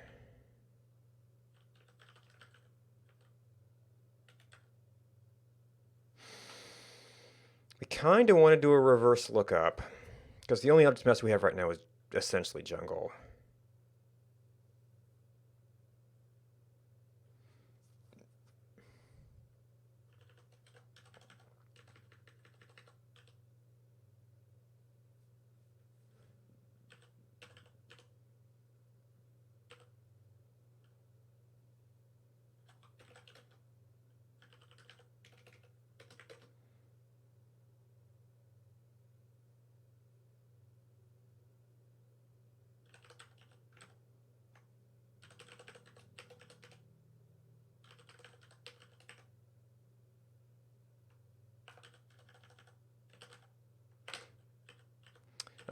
And then we want to store this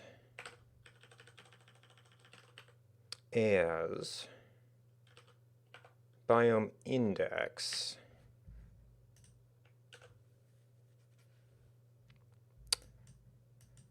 Which will hopefully, well, I don't see much of anything there. Okay, so that's muddy enough. It could be, hey, that's mountain stuff in the mountains.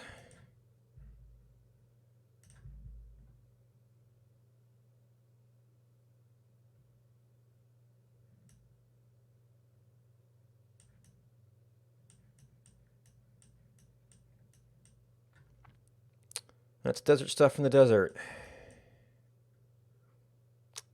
That's some dodgy jungle, but that could be a bleed-through area. Because that's jungle and jungle. That's swamp and swamp.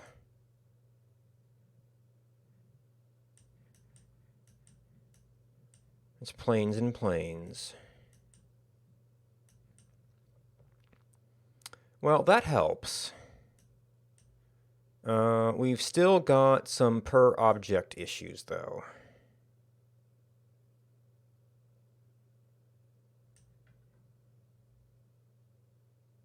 Well, that's just because we're generating different objects. Now, I mean, the object blocking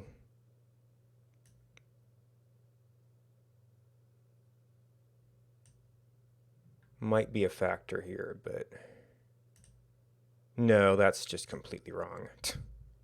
These are out by themselves. They're not going to be impacted by anything.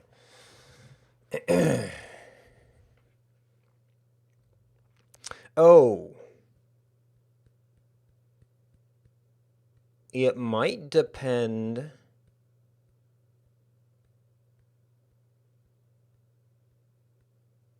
on the exact order in the array.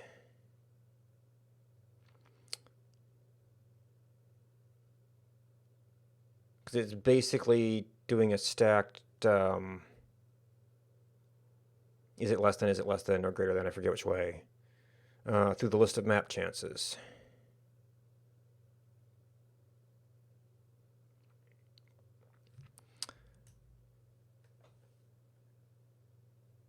And since different objects have different chances, that could explain why we get like different things in the same spot.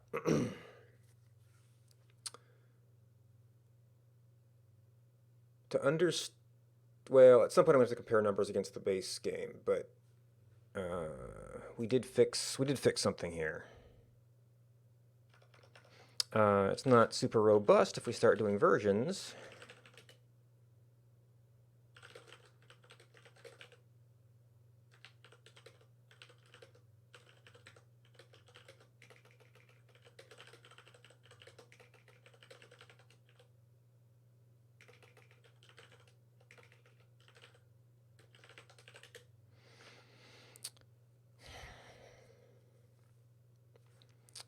So we have to at least understand how that's working and either figure out how to adjust this or...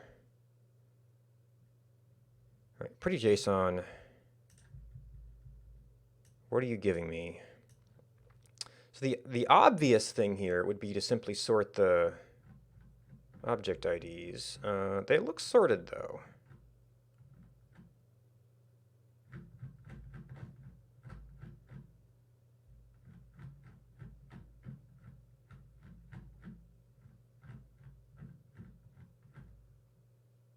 I wonder if it ends up loading them in file string order in the C code.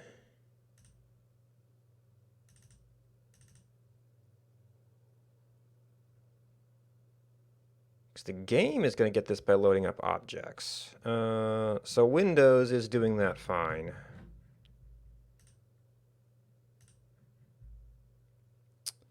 I don't think it always used to do that.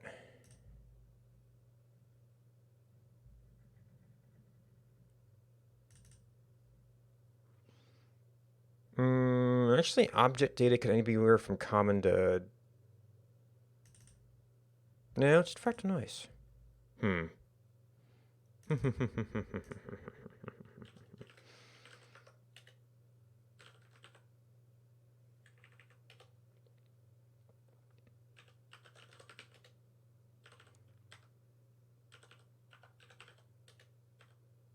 Object bank, which is from game source.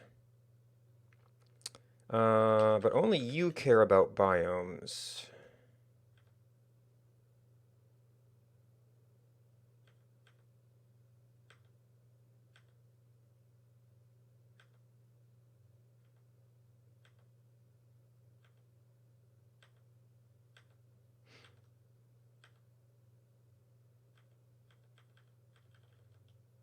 And that might still be an object bank thing.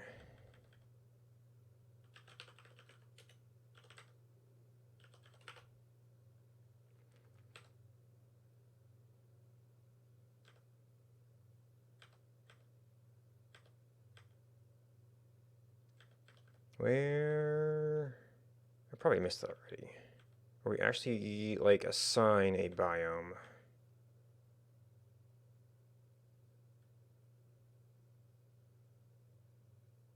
Biome order list.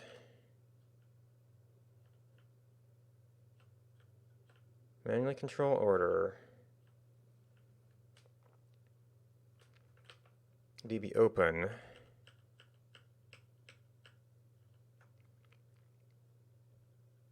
Oh, this is the newer code. Not necessarily what was in place in the code I'm copying here. There's one thing I have to do is remember how the heck I was doing this stuff. All right, so we have git status. We're on master. We're going to be on at least mapping.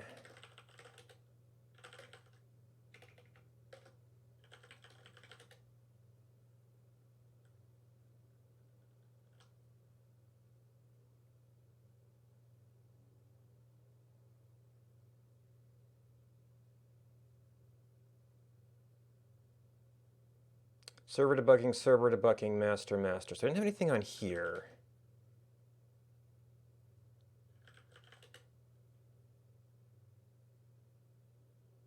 Branch that initialized. Okay, so I didn't have any debugging left on here. I must have just cleared it out. Let's have another branch.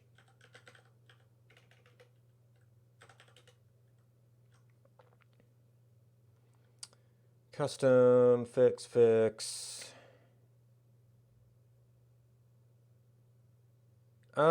Probably world gen, actually.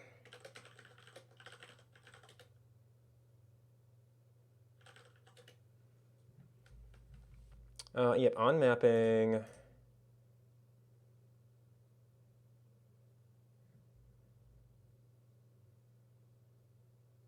Oh, this might have been a different thing. Yeah, this is my scene tiles stuff.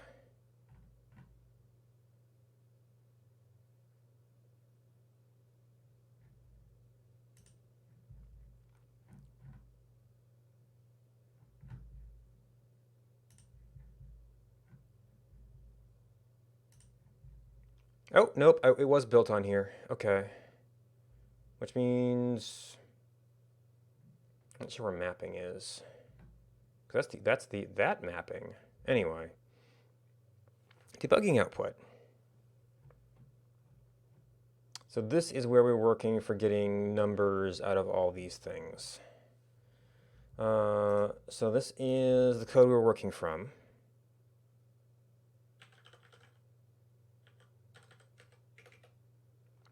Can I do that star?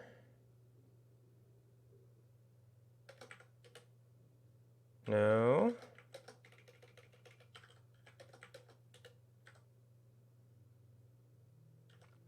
Biome list.getElementArray, where biome list is going through all of the objects in the whatever order they happen to be in and building up that. But what I really am curious about is does anything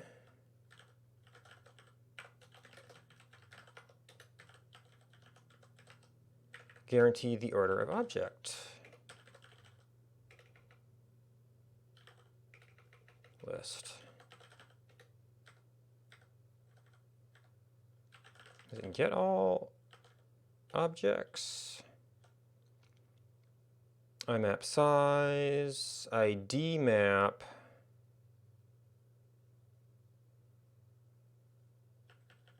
So that might be ordered.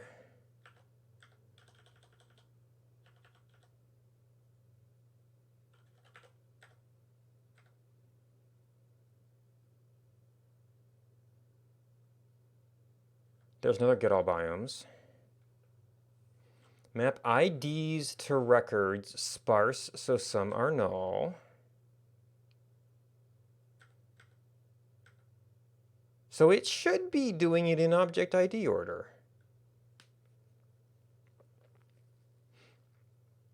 Well, I just have to confirm how we're looking up.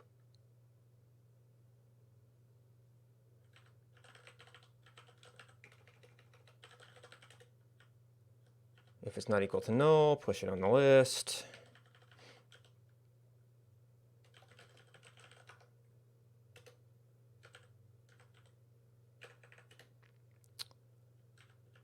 Get all objects.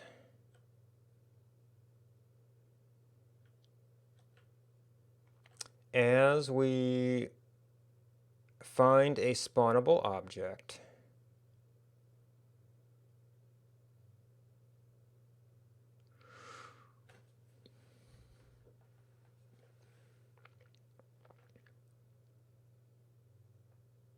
look up the biome. If it's not there,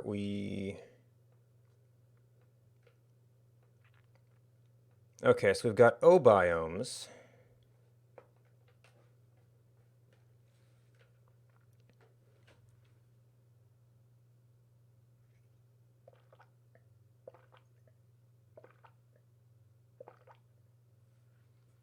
An object can spawn in multiple biomes.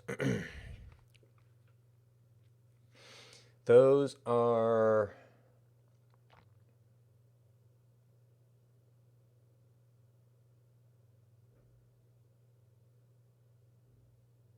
get the index of the thing with this value. If it's not found, put it on there.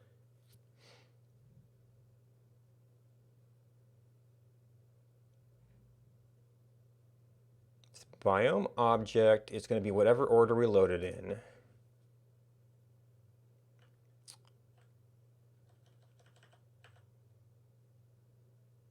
Okay, so you are working with well, the things they were. I'm not worried about biome ID assignments. I'm worried about how do we then look at what objects can spawn in each biome.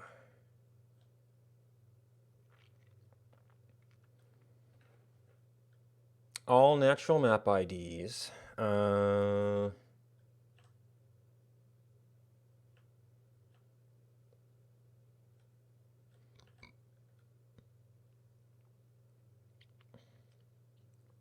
So this is going to be all per biome.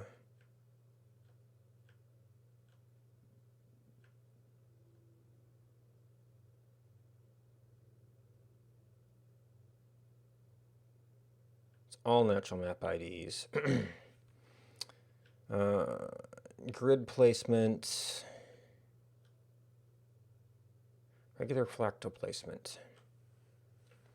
For each biome that thing can spawn in, get the biome index.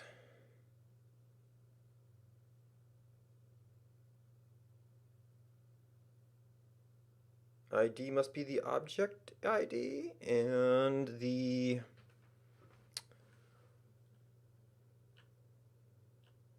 right, because there's a single chance per map chance P.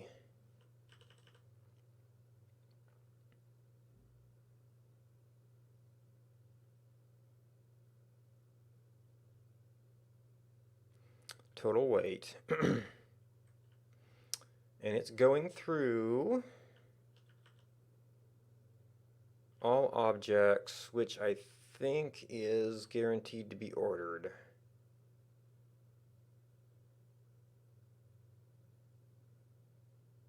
Get all objects. So that should be an object ID order.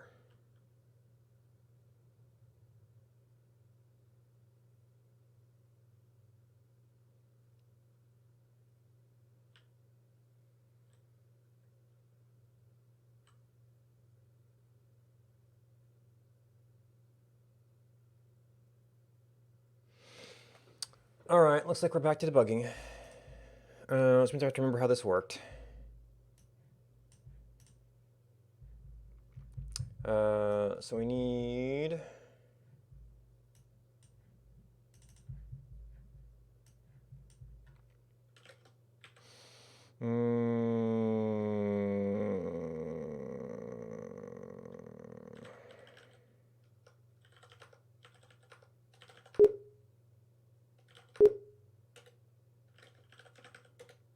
This is in...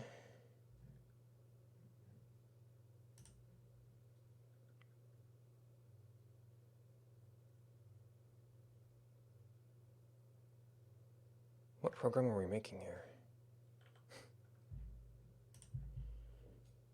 And probably just make the server?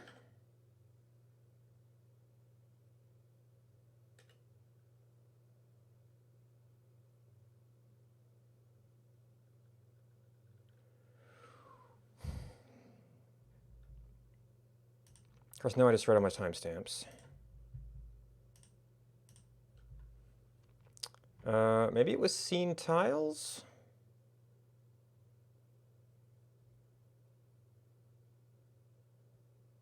Well, it's definitely make.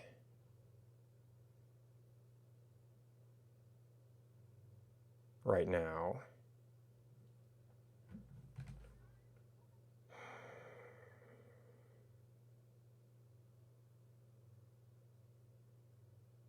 Is that a hacked up main right now? It's got its own make. Well, that might be a setup to swap things out.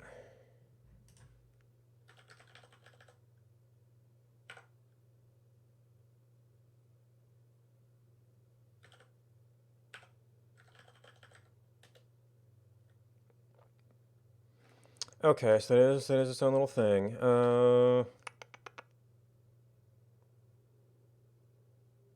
That doesn't load the map, though.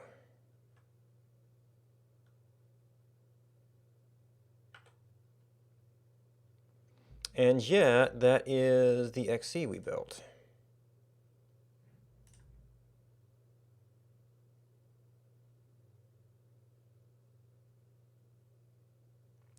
Maybe I was using this, and then I had to switch to something else.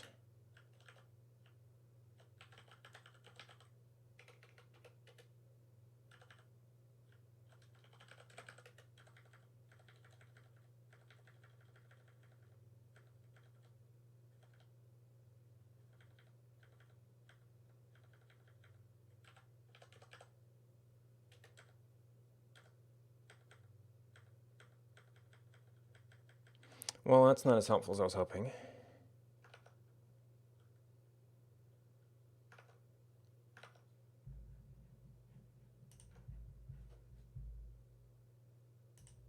All right, so we are instrumenting fractal noise.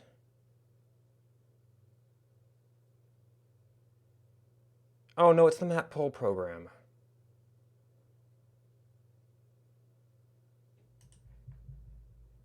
Which means it's actually in game source.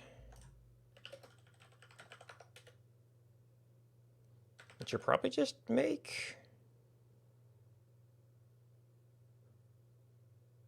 Oh, but I need to run you in an appropriate directory.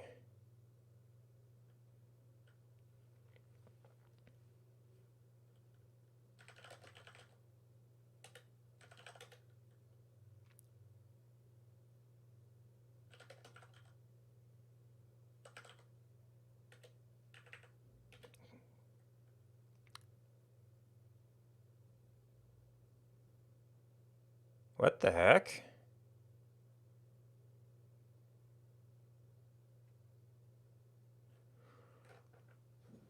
I thought I checked out a... Oh.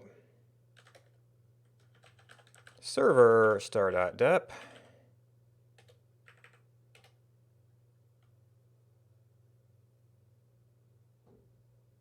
Like, I checked out a Git repo. This all should be internally consistent.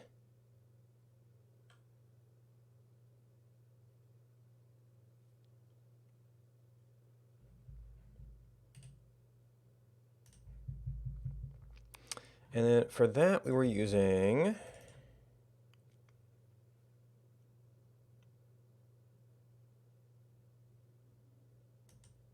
probably you.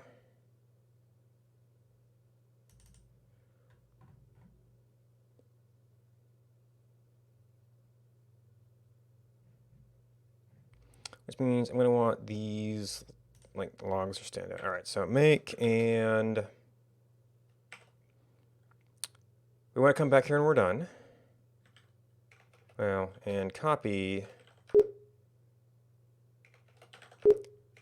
onelife.exe to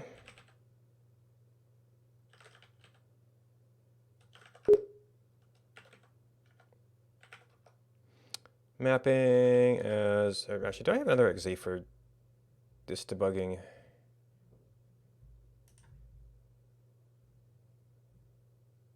No, I don't.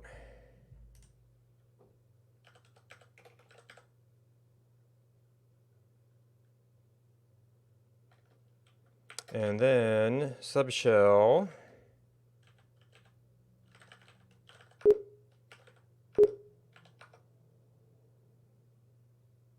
So we're in that directory, and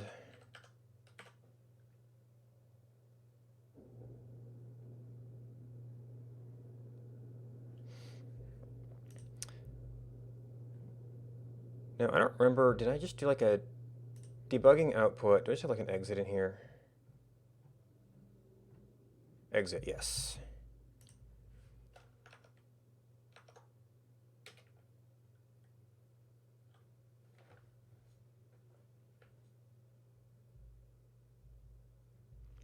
And then date modified. What did we, so we've got log and standout.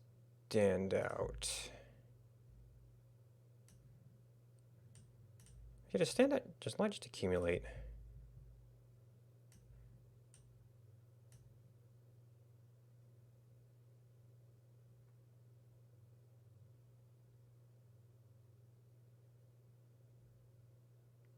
I mean, there's some natural objects with total weight in there. I think that's a default print.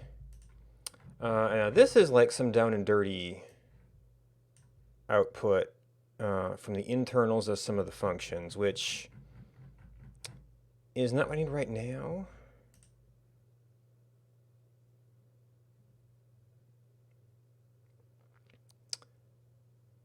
All right, I might need to compare to you.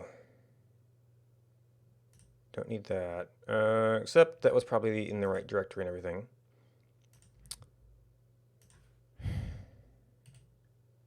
Where was I outputting that?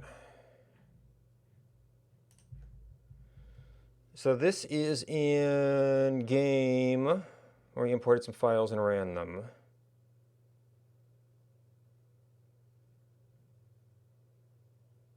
Some functions.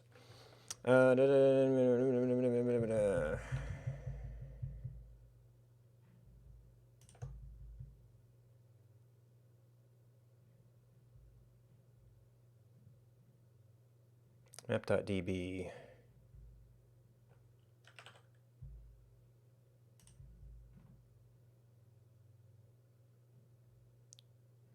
Oh no, I'm in mapping. File folders. Server.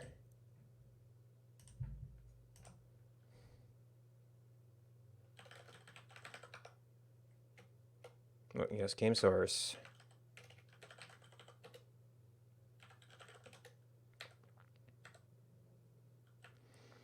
All right, so we're trying to get deep into these functions.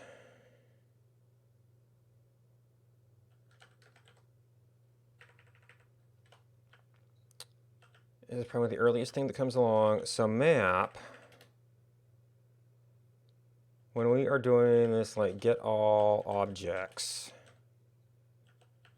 we are in init map.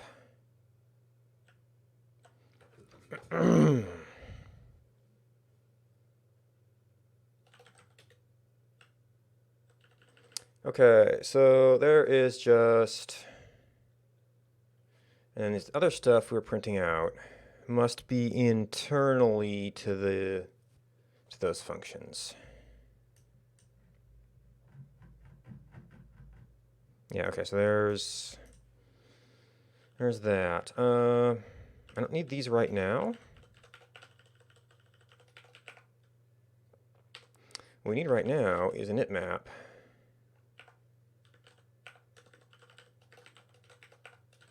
Which, can we even run that?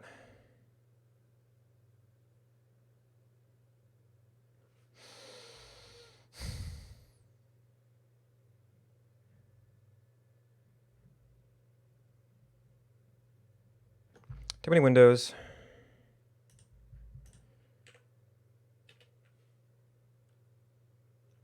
We cannot.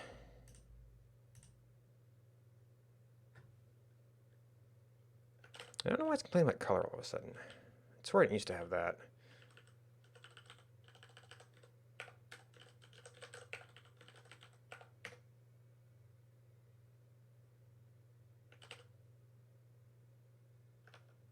Of course, my minor gems might be out of sync with this.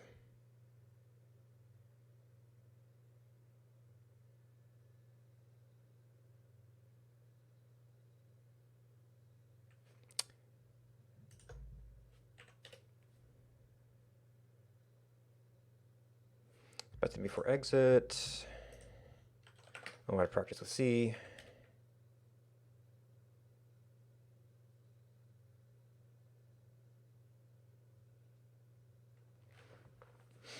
Okay.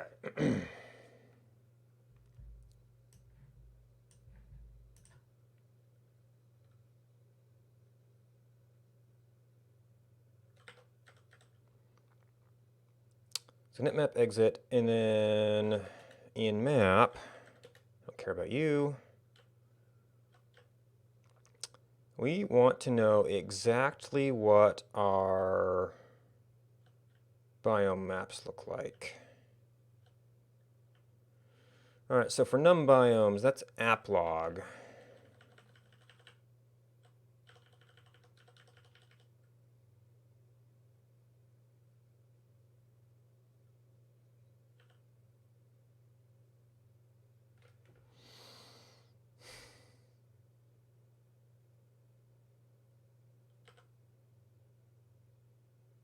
So what do we want? We actually need to iterate through.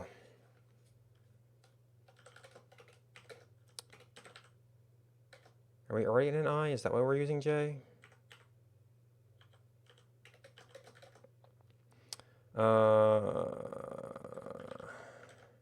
Natural map IDs j.size.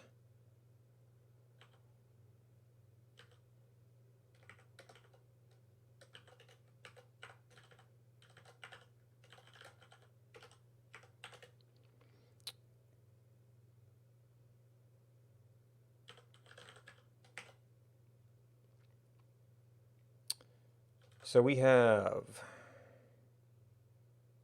biomes J. That's going to be the biome ID, which we can get the ID from that. That's fine.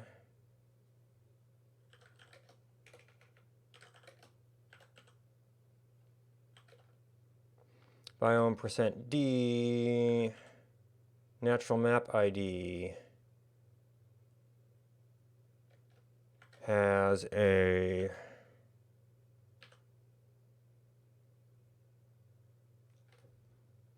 I need to look up that variable. Chance of spawning.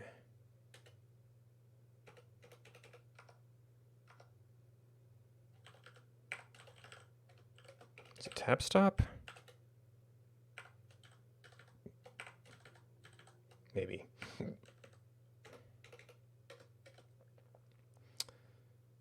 Biomes J.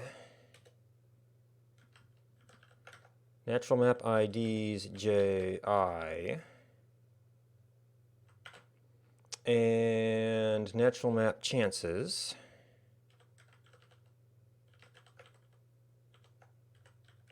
JI.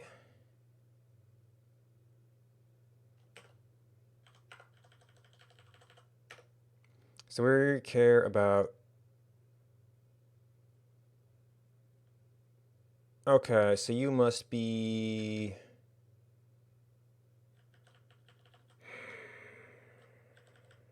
What do I have to do to get a value from you?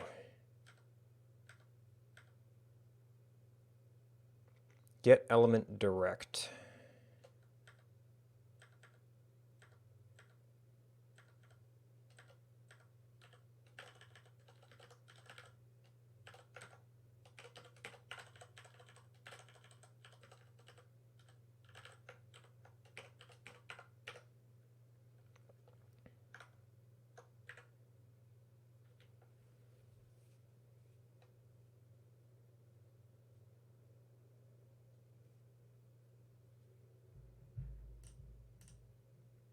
All right, load file.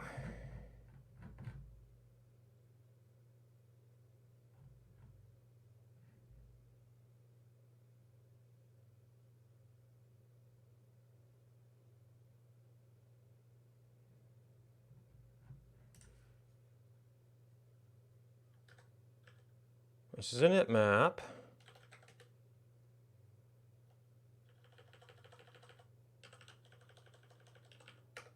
Put this back just for proof we got there.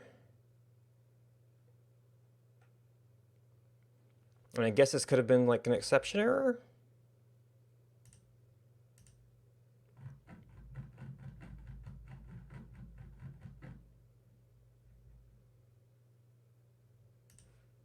Or did it skip that?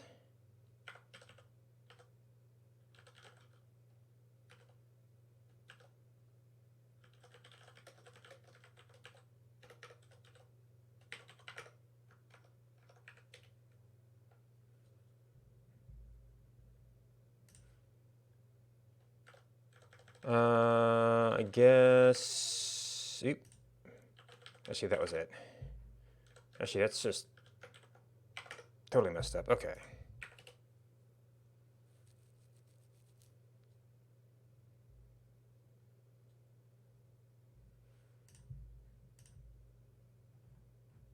Finished init map, and we did not run that code.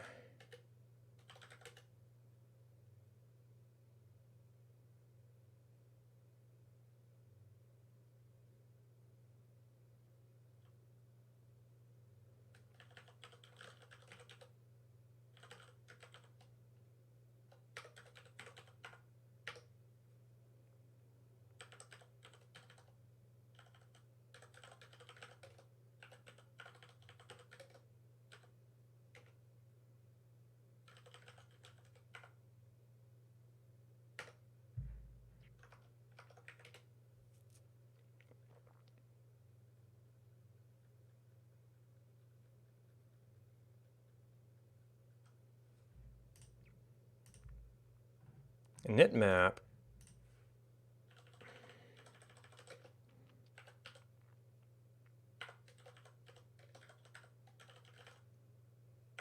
It could just be there's like an error that's causing it to exit unceremoniously.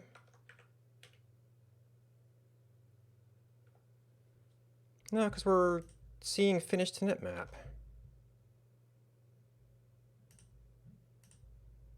Or maybe I messed up my loop.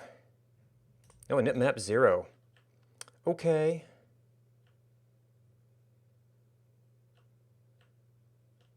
Is that because we have no objects? Biome list.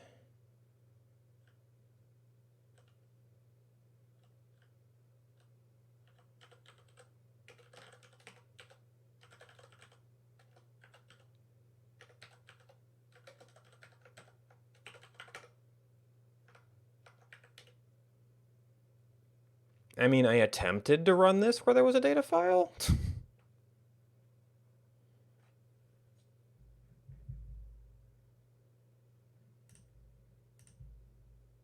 Object 0. Maybe I have to run this after knitting the objects.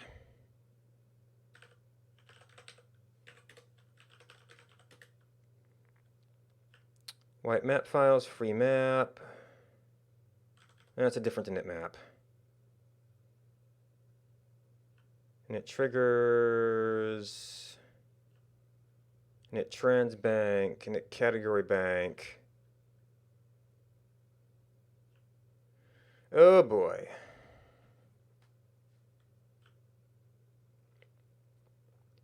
I don't think we need animations. I don't think we need transitions, but this could get a little bit hairy.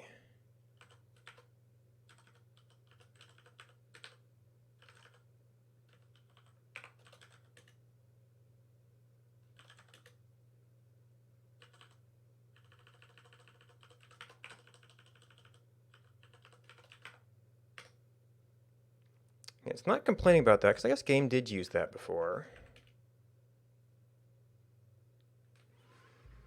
And then rebuilding is a char.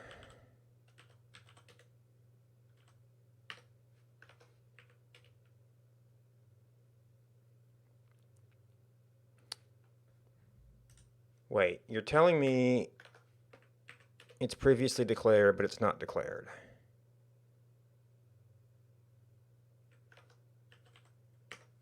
Would you make up your mind?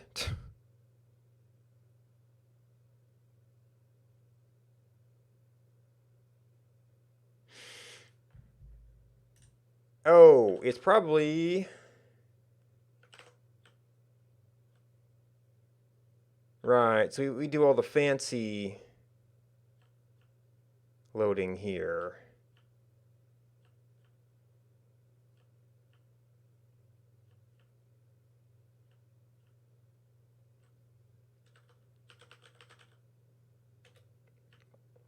But this is like showing nice progress screens.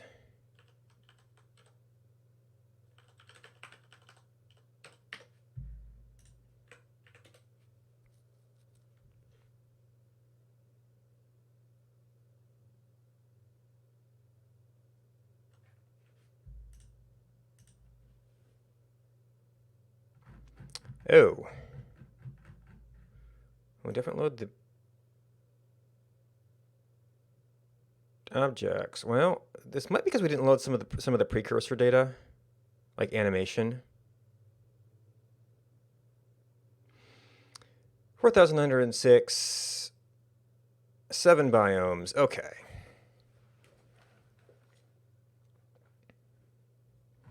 Biome 0, 3, 4, 5, 2, 1, 6. Which unfortunately is not the order that they're going to give it to us.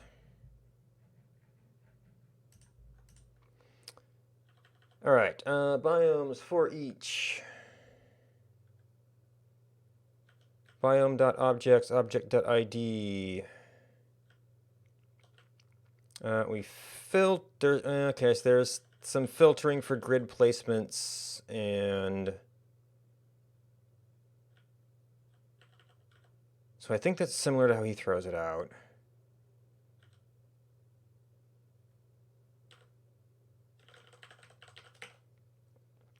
So console.log biome.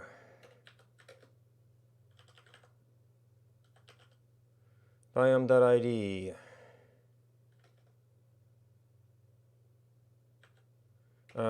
We have spawnable.id and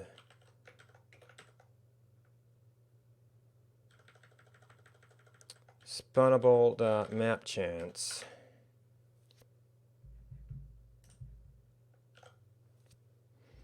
There's going to be a little bit of manual mapping here. Ooh. Map change.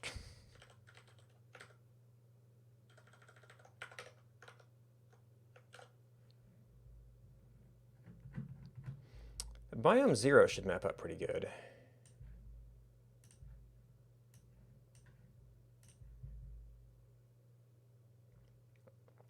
All right, 31, 32, 1, 33, 1, 49, 1, 52, 63, 65, 100, 133, 36, 153, 211, 804, 805, 1140. So, I mean, there's the whole bleed chance thing. There's the small object blocking.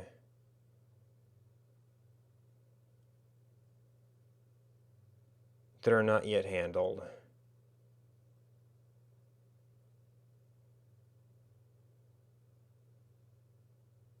But that looks like the same values in the same order. Which I guess puts us back to picking values for the actual placement. So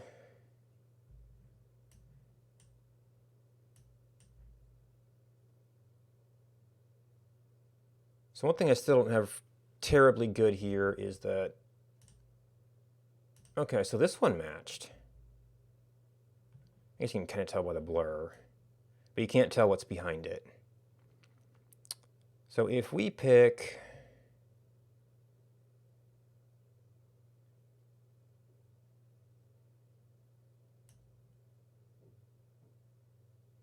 like this is two different kinds of trees.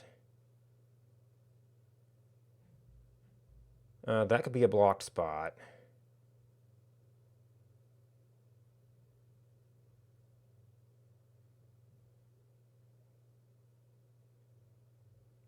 So like over here as something to call get me my base map value.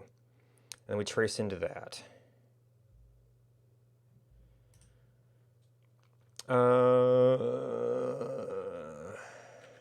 So get base map. Needs a whole lot of options, although we've kind of got that as a separate thing now. It needs all the biome data, which we've got after it loads.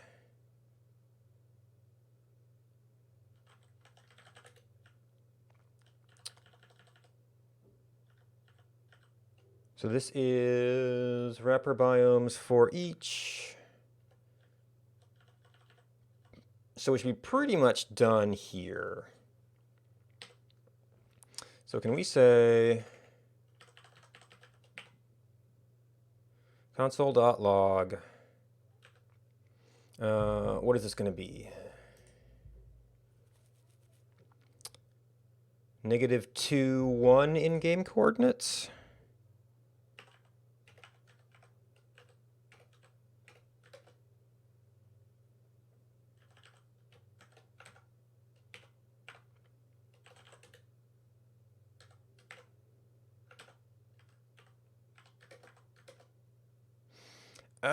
What did I call it?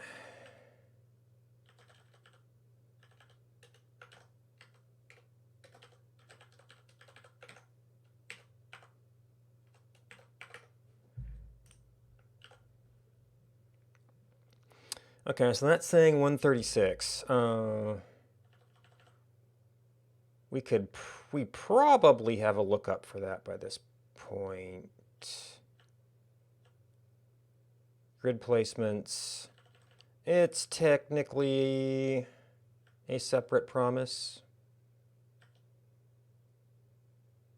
I don't know if I've got object names in here, but the important thing is the numbers match. And then we can dig into exactly every little step along that process. All right, so what do we have?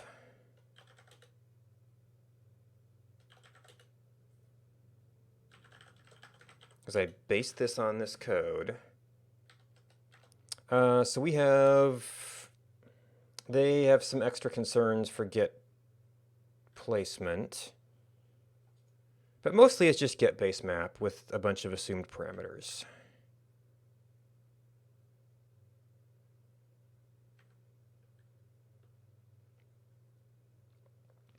Now, this is where we have to hack things a little bit.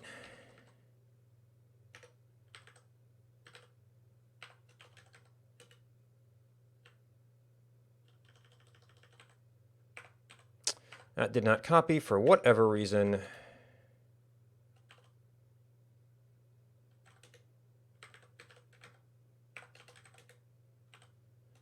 Maybe because I deleted some characters somewhere.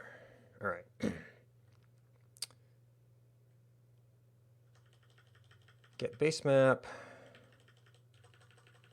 Okay, object base, init map. Get base map. -2, 1. This is an int, I think. And I guess we're kind of done with this. So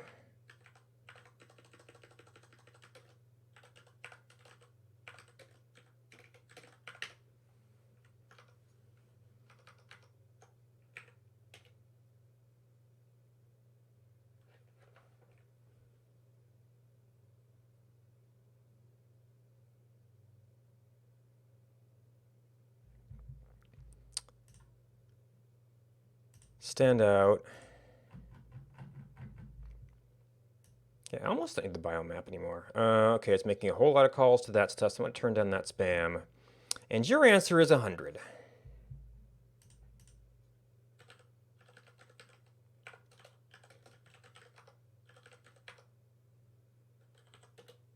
Now, I might end up having to look back at some of this stuff, but right now it's hecka spammy.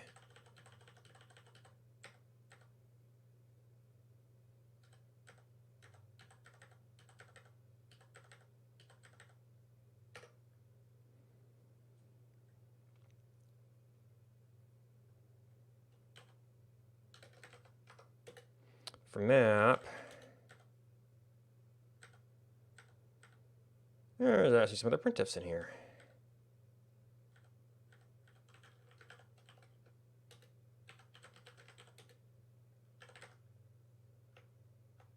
Oh, actually, maybe that was, yeah, nitmap num biomes. I don't want you right now.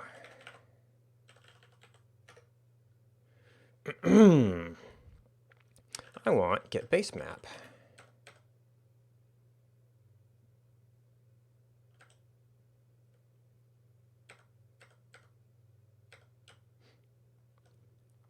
Okay, so there's edge object, haven't done that yet. You've got a cache, and there's really no way to avoid that. There's not like a get map raw. But I don't see how that should ever be different.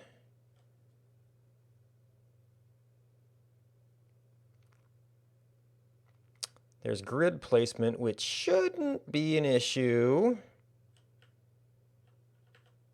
All right, so we've got, no, we're modifying the value. Not console log, this is printf. This is printf land.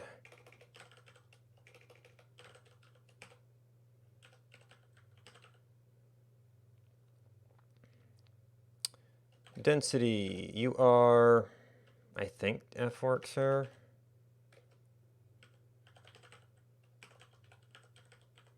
And we have sigmoid.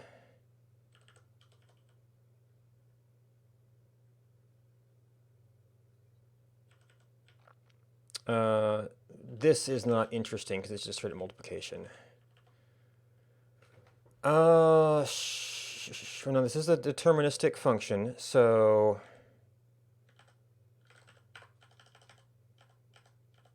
oops, comma, comma.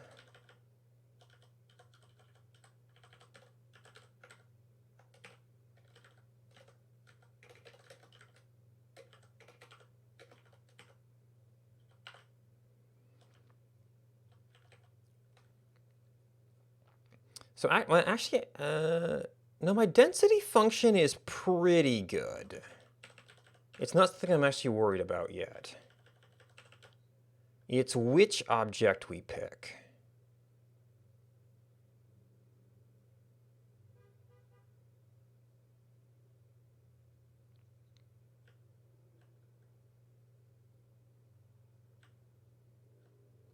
There's the last checked biome.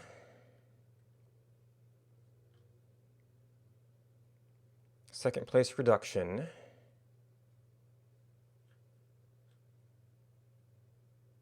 I'm not particularly concerned about second place biome. These are definitely in biome objects.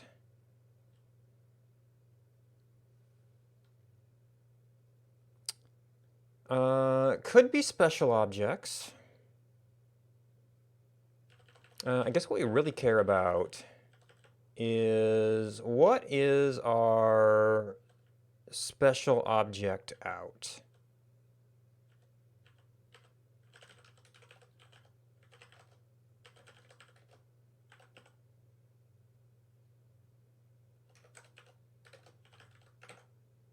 Now this is an index, but we think our arrays are going to be the same size.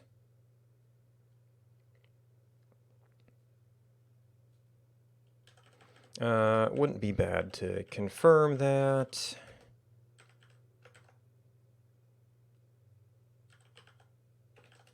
Down here.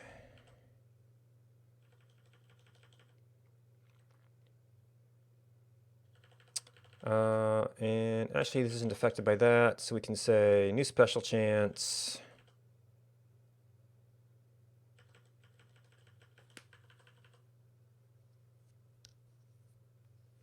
Total chance weight.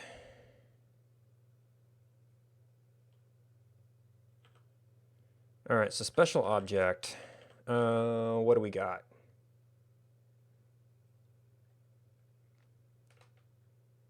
We've got new special chance.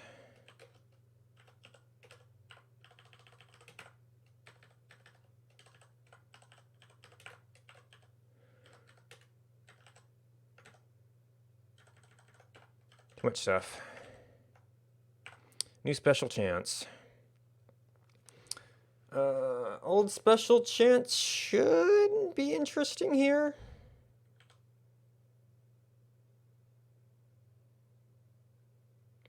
This is wrong on even a single pick.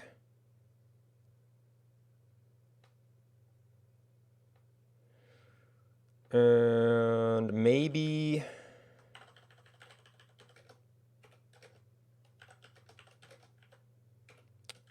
what it does to our total weight.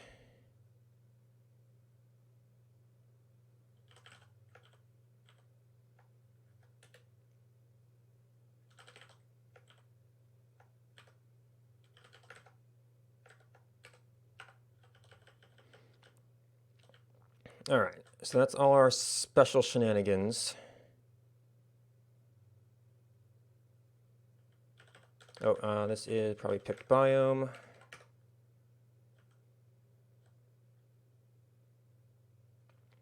So we have a random value. That's gonna be kind of important, but that will be persist until we've picked our thing. Get element direct.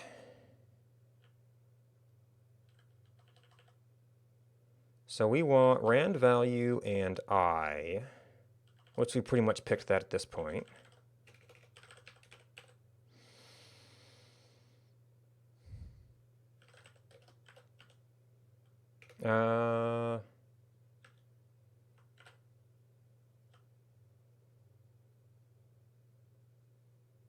That's the weight times the randxy. Well, I guess that's kind of what we're using.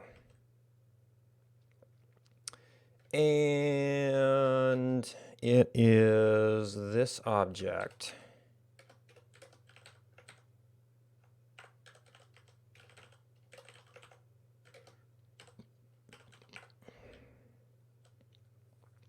Okay, so that's an index. And that gives us an ID.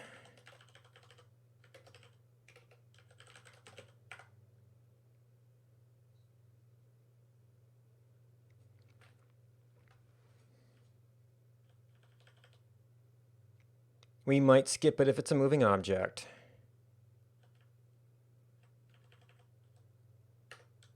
And, oops. That's really it.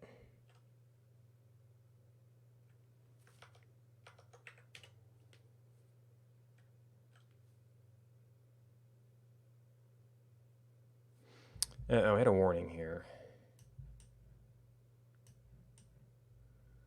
Too many arguments for format.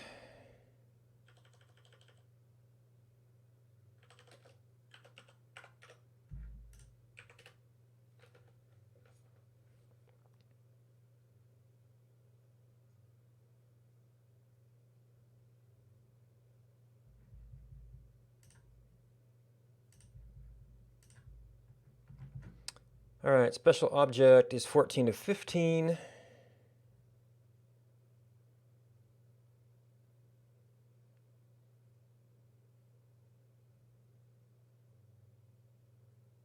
Must have been a 0.1 before.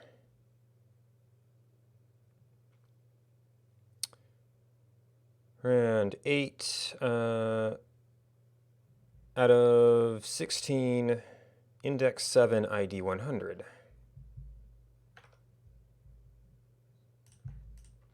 All right, so equivalent.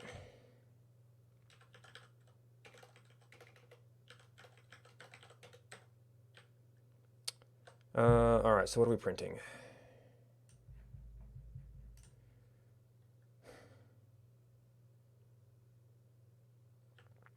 So grid objects.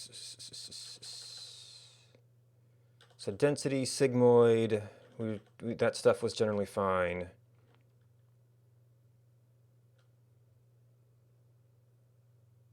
Oh, this code's further along.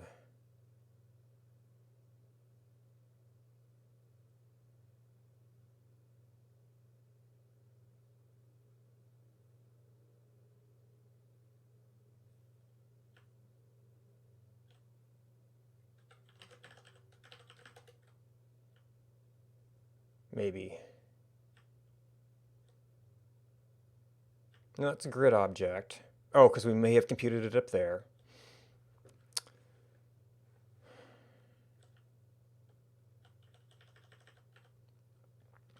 Second place check, we weren't too concerned about. All right, so jackpot chance.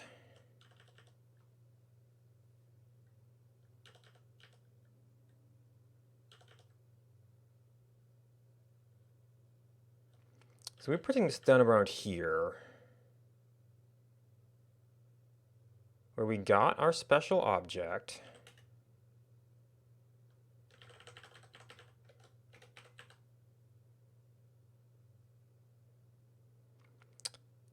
Which was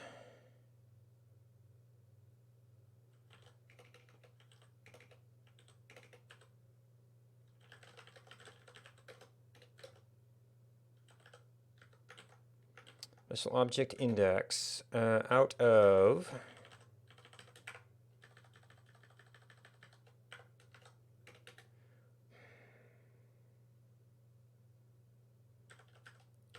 num objects.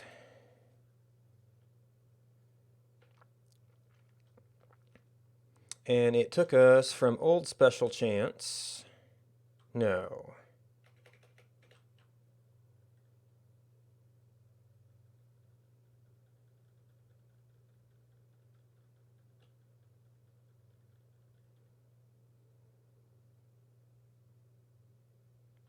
biome.total chance weight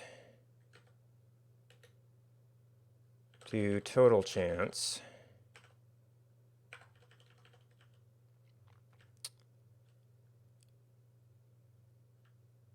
And fix jackpot chance. Return ID.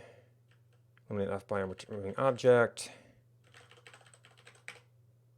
Console.log. Our rand was rand value.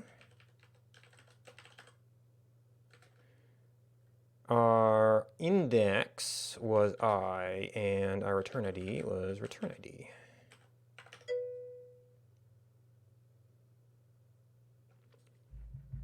No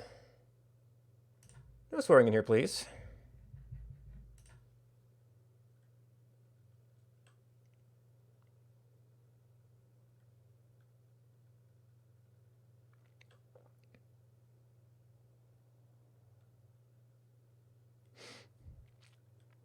Oh, okay. Well, that's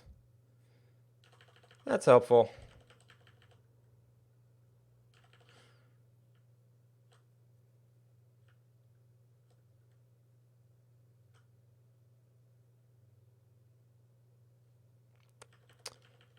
I hate it when I get the wrong window and like paste something or start typing.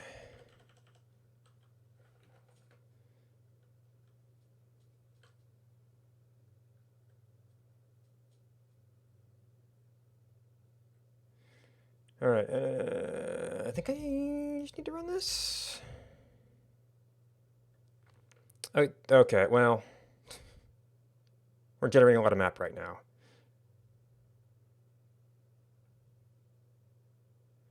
And I probably need to turn off that layer while I'm working on this particular exercise.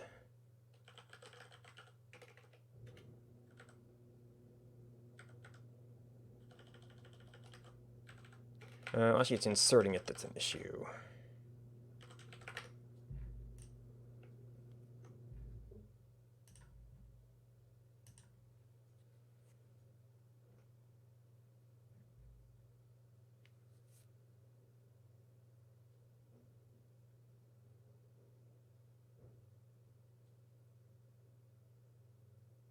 All right, I'm already seeing some 9999s here that are not making me comfortable.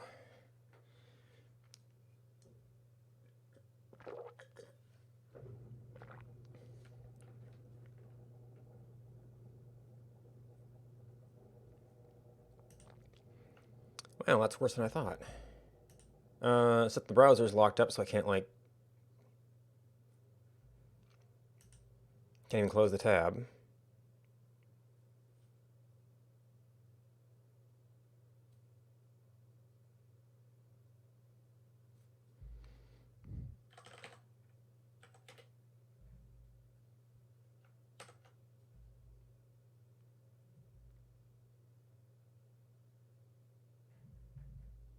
Oh, and I lost my timestamp. Oh, we're also running it for that layer, so we can't have you either.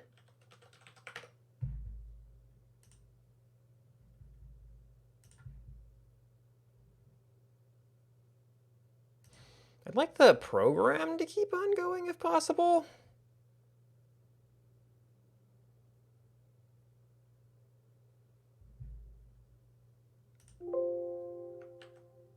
It's just this tab that's borked.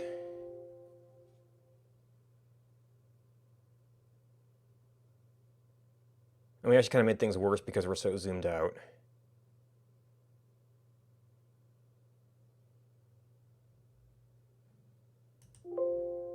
Actually, that may have multiplied it enough to where we just have to...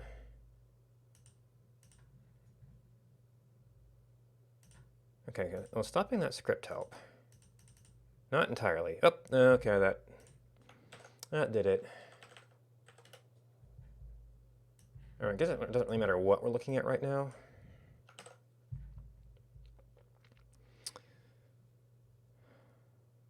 All right, so there's our one map query.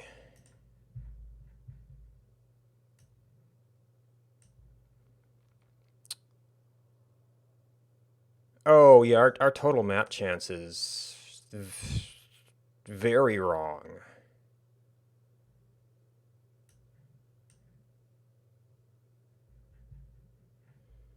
So now to figure out how it's wrong. Now, actually, no, I don't think I've updated my map viewer either, so that should be using pretty similar data. Ooh, although I may have run the exporter script recent-ish. All right, so let's review. I might need to review my map stuff here.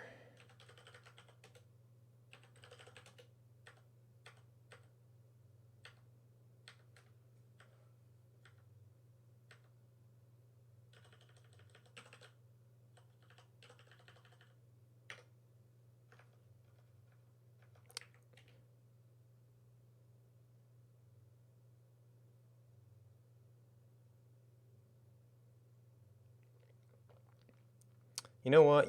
We did have a total chance weight already.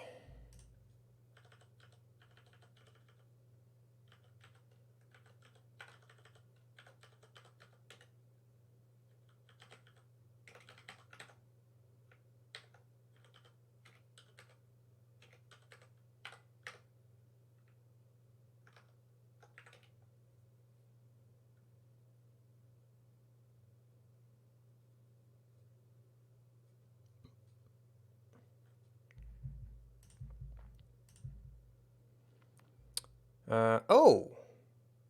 Okay, yeah, 15. Okay, so 15.1 is right. So what are you? Because I'd swear when we get down to here, and maybe that's the spring. No, okay, so 15.01 to 16, but you picked a different special object.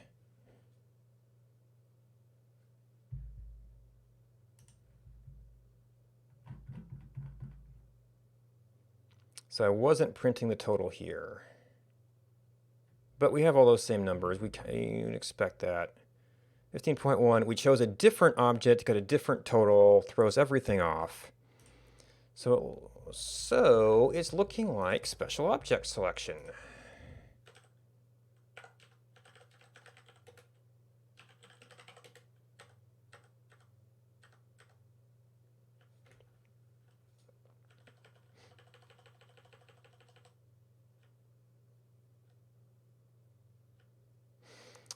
Do I have these indexes down properly?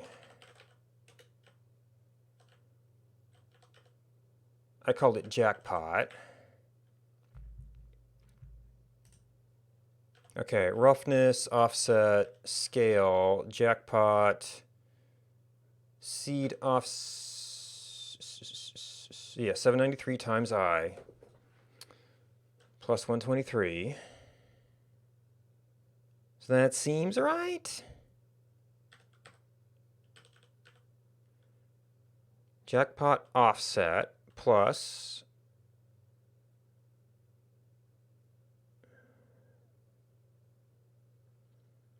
Wait.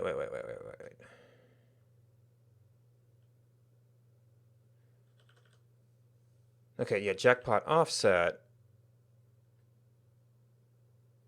plus num objects times jackpot scale, jackpot seed offset plus I times jackpot seed scale, where I is an index in here. We do get xy random. Oh, wait.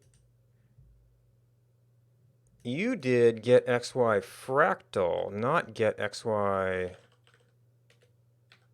random.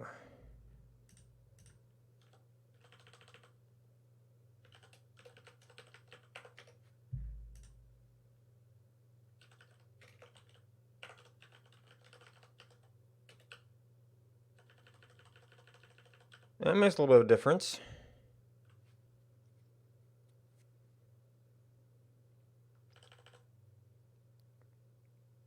Wait, because I'm in JavaScript, it doesn't care about extra parameters.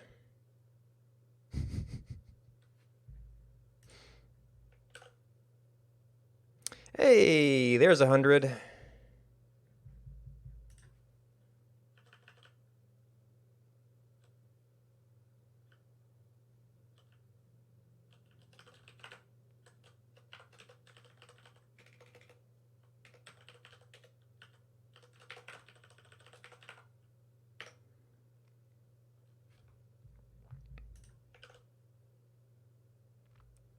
Okay, so we're still calling that once. We shouldn't have spam on individual layers. Object layer, pixel, without case, caring about case, object overlay pixel.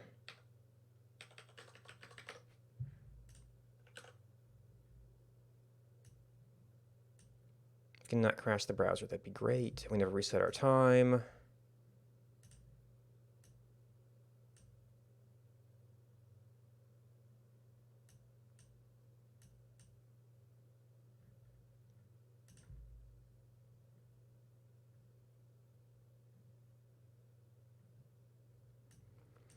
No, not there. So the colors are kind of matching up with the objects.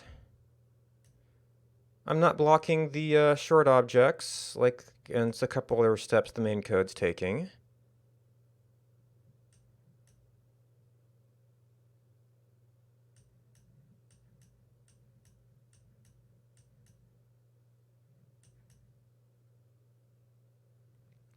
And that's a heck of a lot better.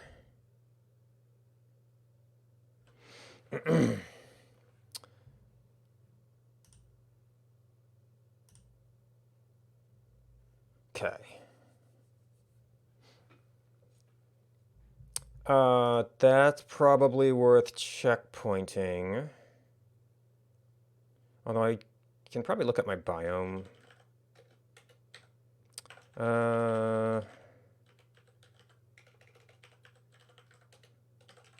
Print code, and we're kind of done with this.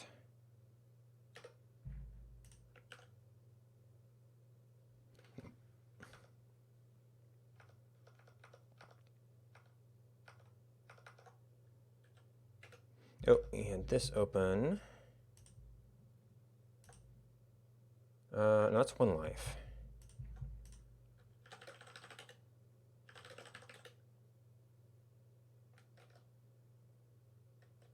And the rest was all debugging.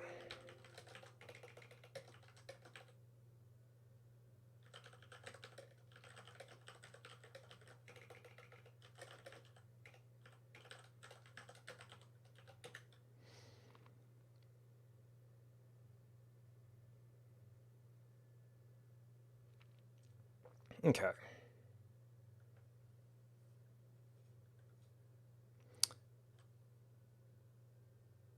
Oh, Actually, having this generate map log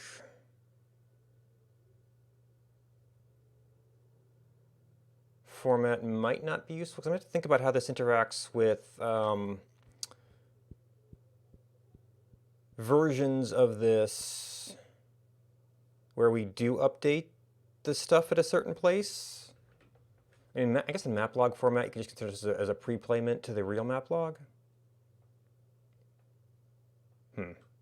I'll have to think about that. No, actually I have to keep an object map anyway. We'll figure that out.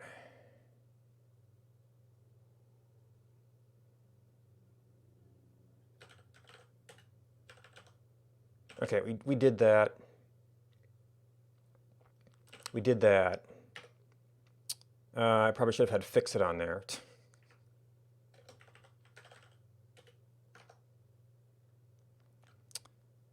So small object blocking is something that isn't necessary. Oh, actually what I kind of need is...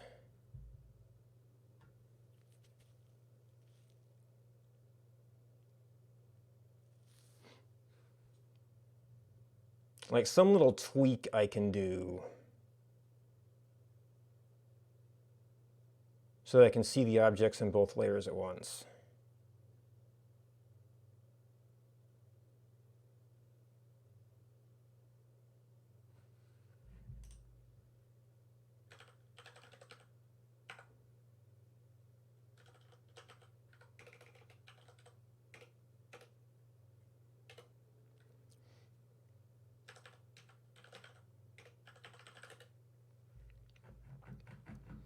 So when we're drawing, if we rotate the entire coordinate system, it's not going to be good. But we'd have to do a translate rotate.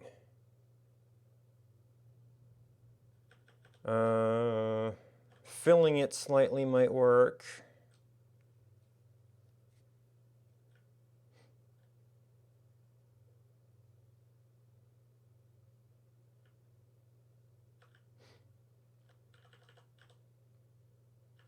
Shrinking it slightly would work, probably.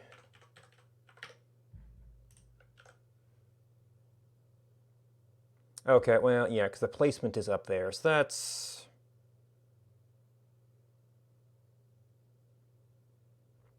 We'd need to center it for that to be nice.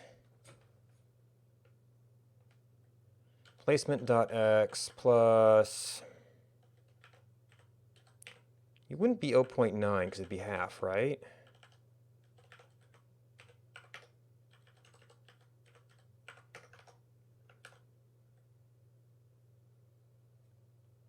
Well, that just makes it shrink down towards the ground.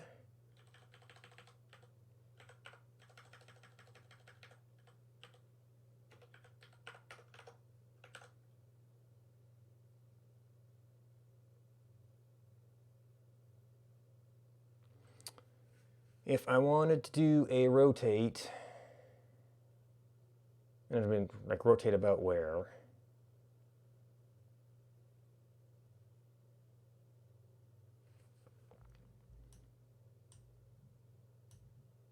Like that doesn't end up looking great.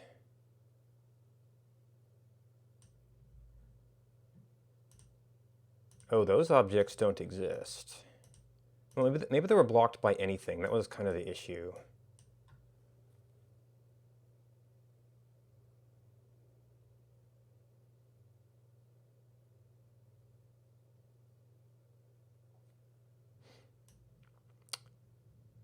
All right, so...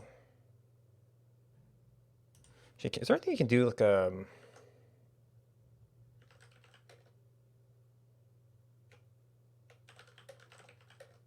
Like a filter?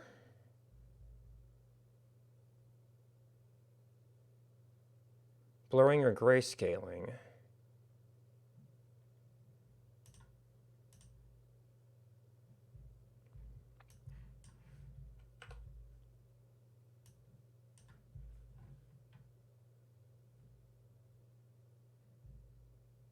Experimental technology. There's composite operators.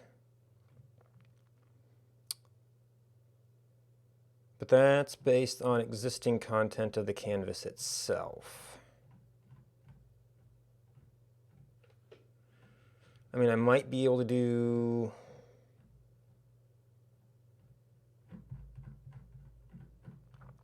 some sort of weird effect with the image itself.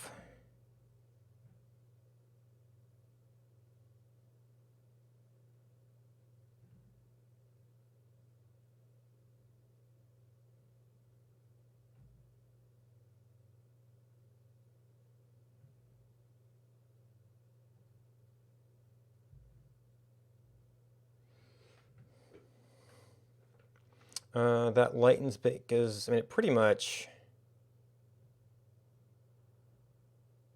multiply, I mean, well,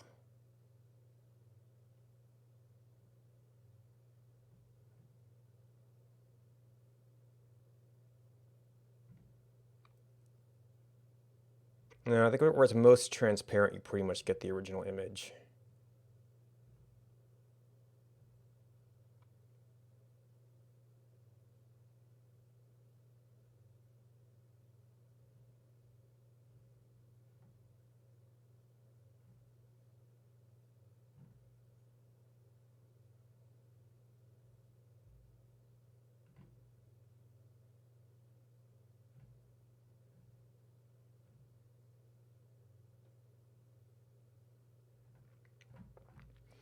I mean, I could still play around with them, I guess.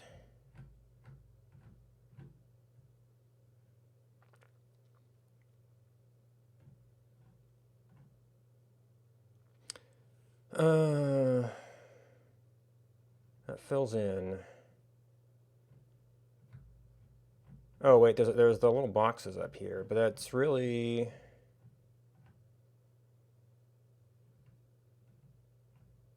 none of them change the image itself. It's only where they overlap.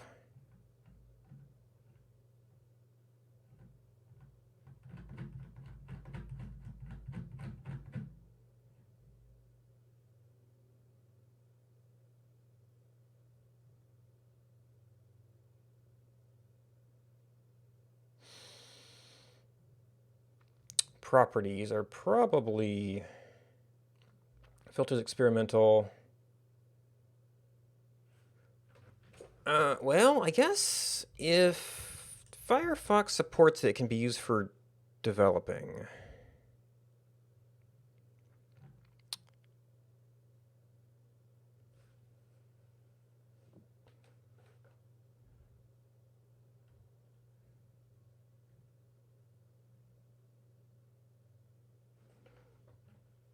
I mean, he rotated do it.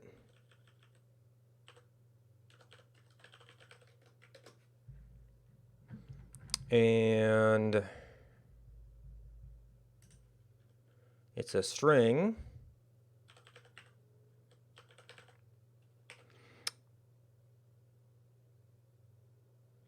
Does it go in 90s? I was looking at this the other day.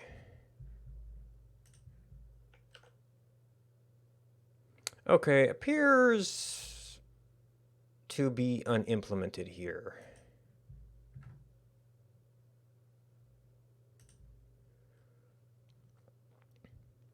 $49 plus.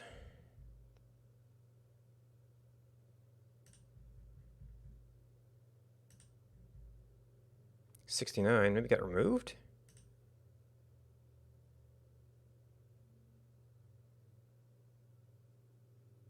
Oh, filters enabled.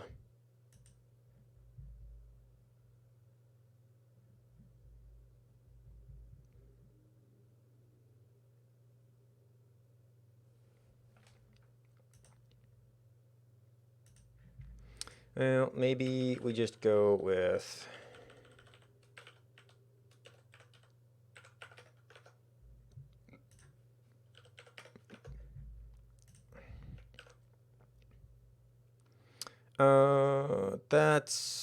that's clear as mud.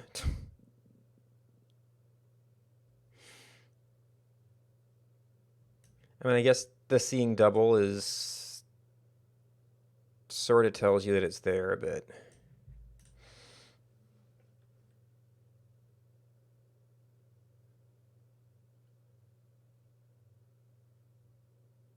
Maybe just offset slightly.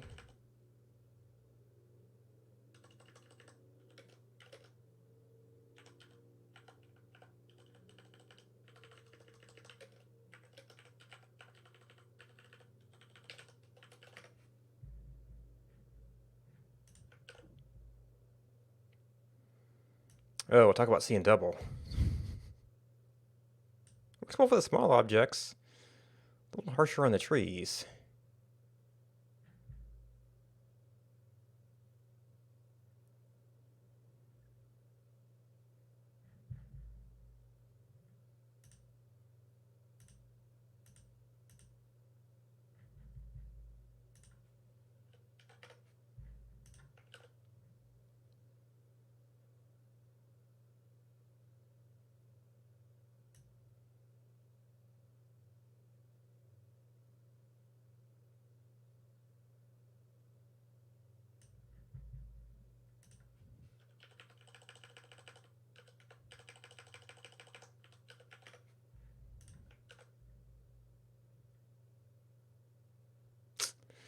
I mean, that sort of works. Well, the tree edges are completely lost in the trees.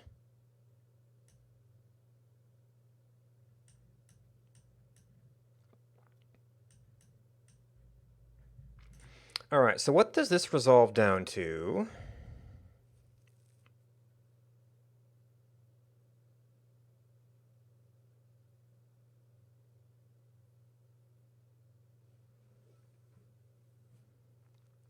Is we have an offset and a... Well, I guess layers already have an opacity, right?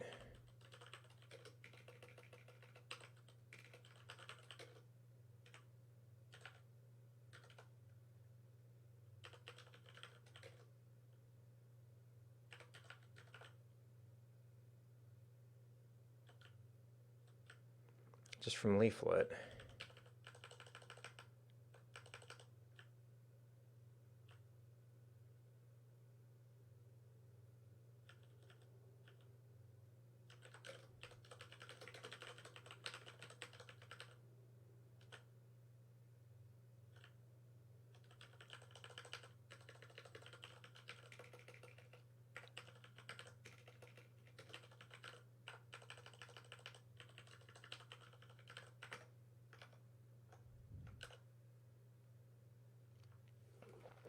All right, they do in fact have an opacity.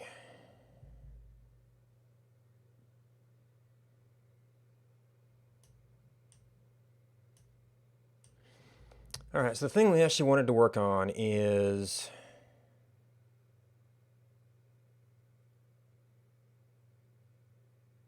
small objects, right? So small objects.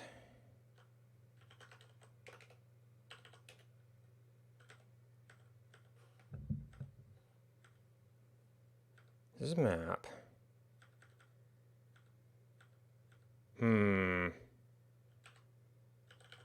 It's like a recursive call to get base map. Oh, there's wide object to close. South. Short object. Where are you? Oh, you're get map object. So you're a layer up from get base map.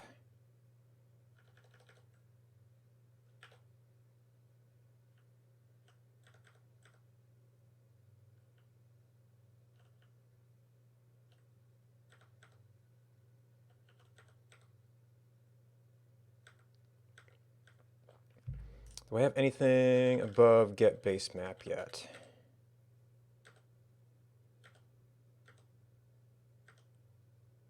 I don't think I do.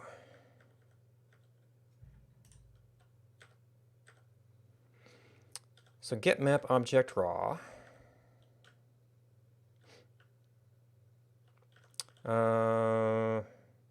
Looks up in the map.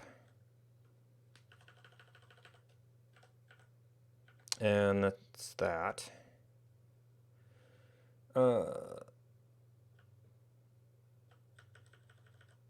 Okay, that only has that. Grid placement is used by this somehow. Wide object. Don't allow wide objects here.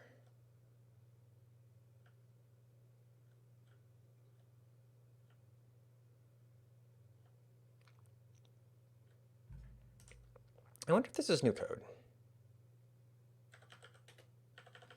Small object blocking. Wide object blocking.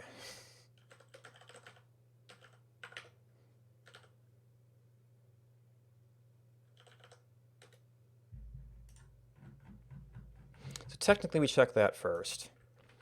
Oh.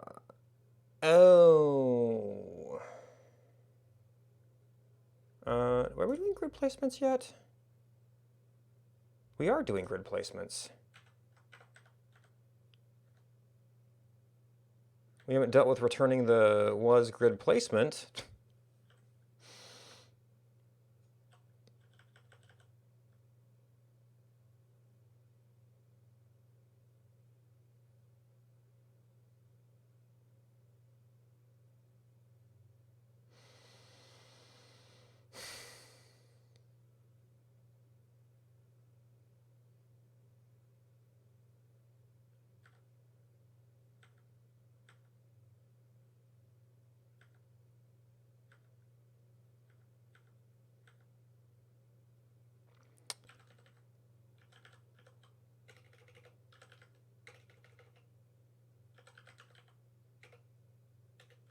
Get XY fractal.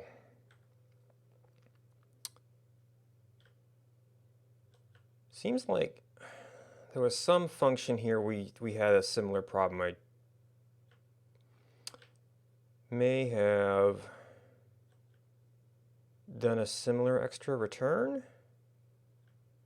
Compute map biome index, second place. Ah, yeah, so we had a little structure for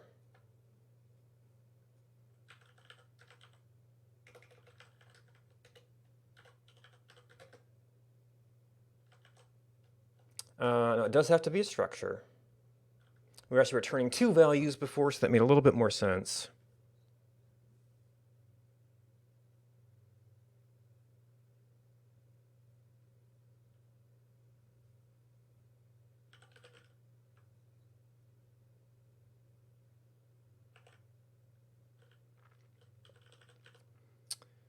So that's a grid object.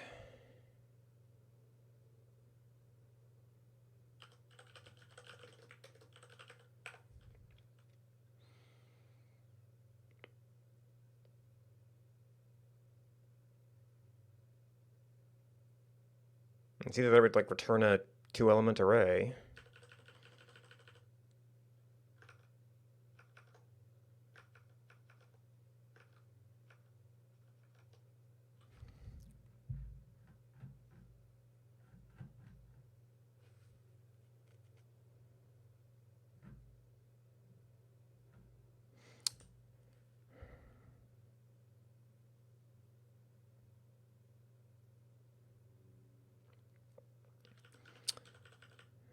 South by 1, south by 2. So the get map raw is pretty much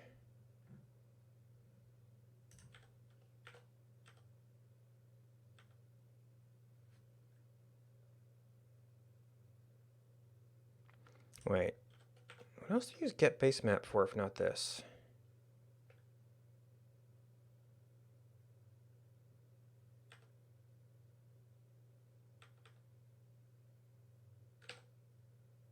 Output map object image.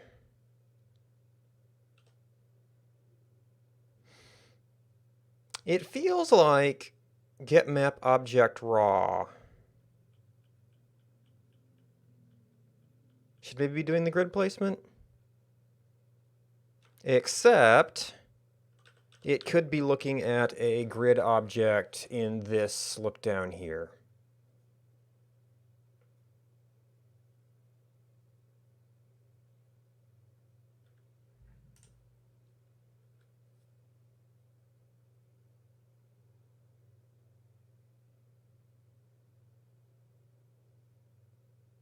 And we can reuse the pick biome index. All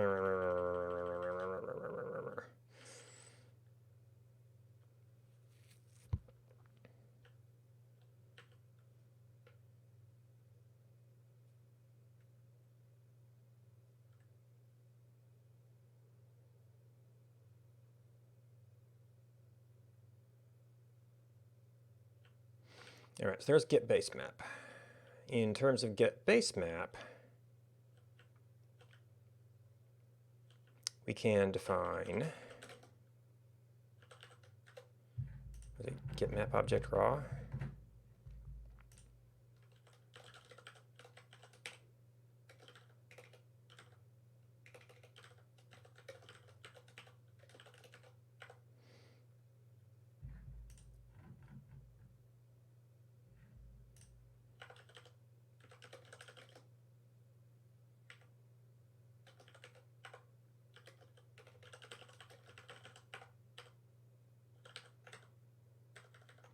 Get base map in X, in Y, grid.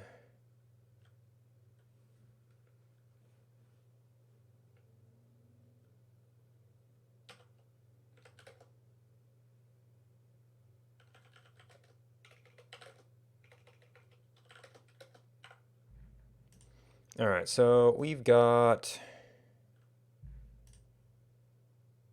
if it's greater than 0, If it's wide, which I'm going to have to go back. Well, wide might be an actual object property.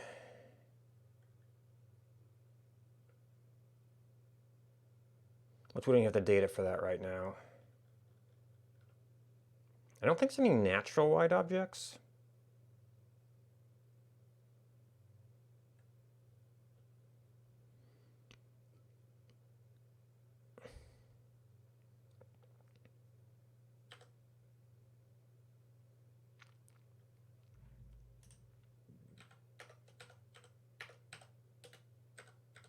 Okay, we use O in the wide case. So we don't even need that lookup if it's not relevant. So we have if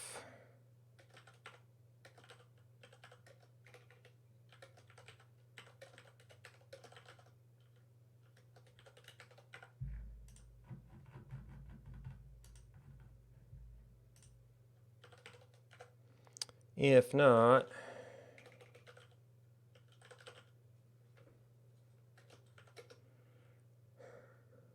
all right.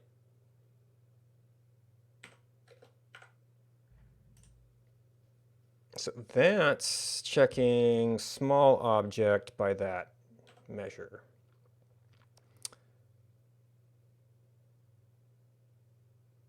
So this requires object bounds.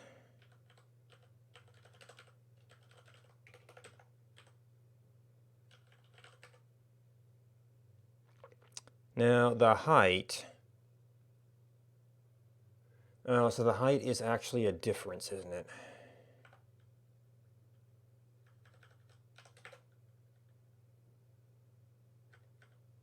It's an offset.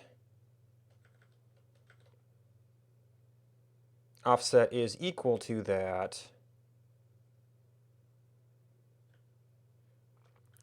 So height is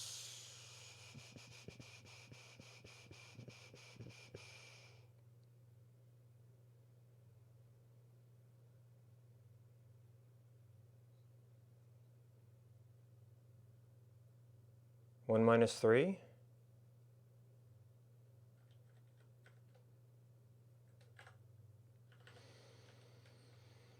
Which we only need if we go here.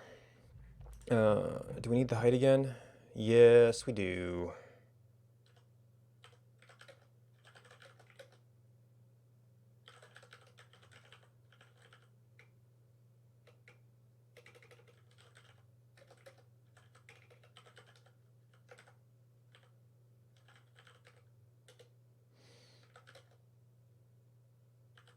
It's still image height.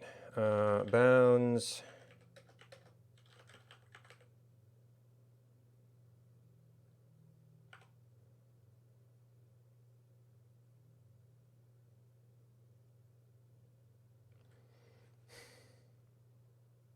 Right, because this is going to be like a plus and a minus.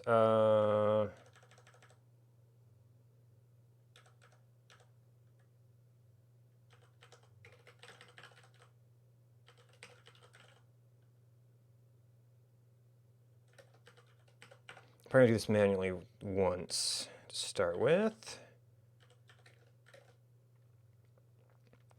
And we can do this for now.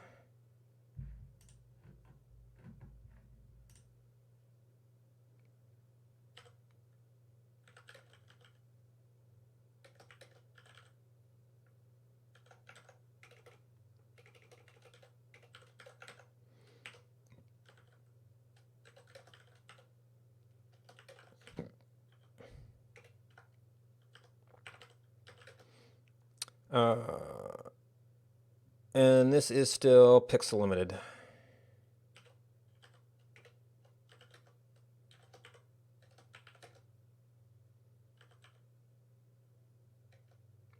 Oh, no, wait, this is image height. I almost do need that function. Because it's of the object below us. This kind of makes me think that bounds should be reprocessed as something more useful.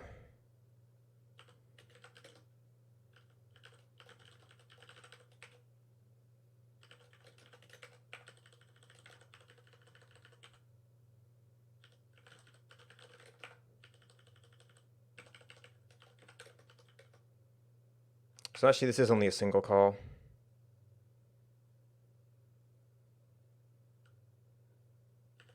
Well,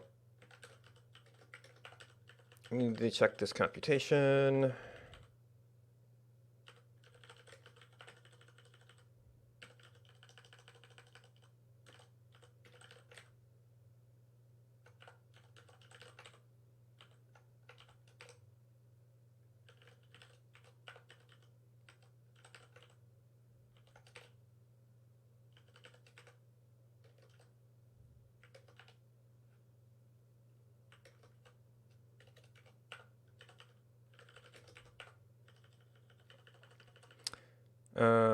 Oh.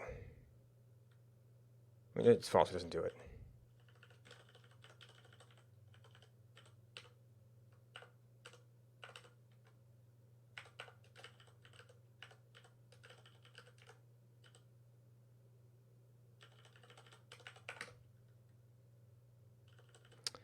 And the else of all this,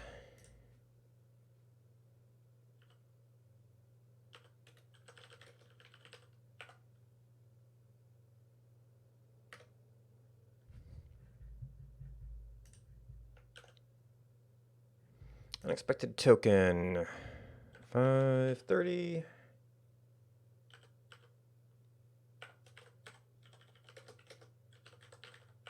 Oh, we never called this code yet. I mean, it's still good to have not have syntax errors.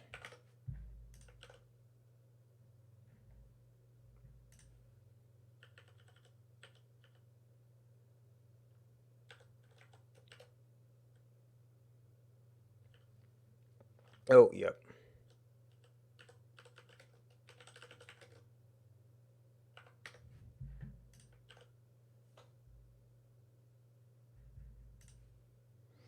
All right, so I've got my dummy check, or my simple check. This is going to be a blocked tile, but oh, you still need options.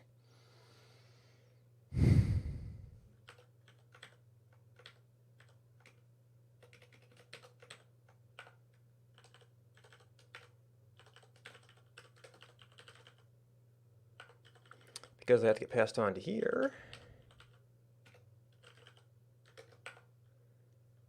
And then this will probably contain some of these constants.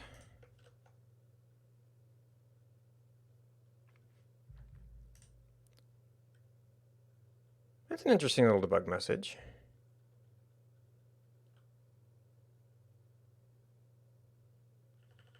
Get map object.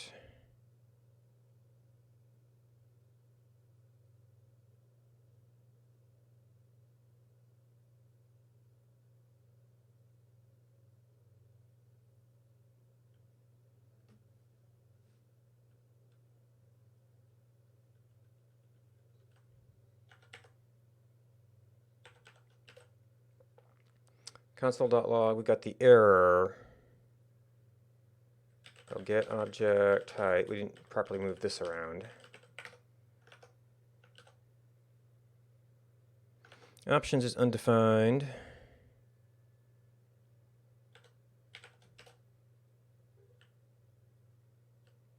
Let's get base map.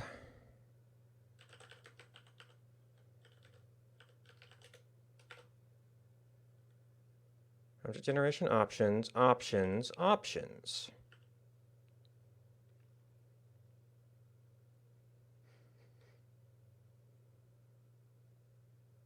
Oh. All of these.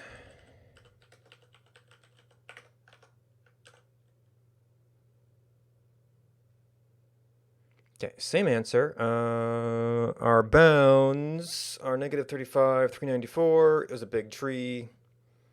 We got a larger number, but it's a negative number, which is maybe not so useful.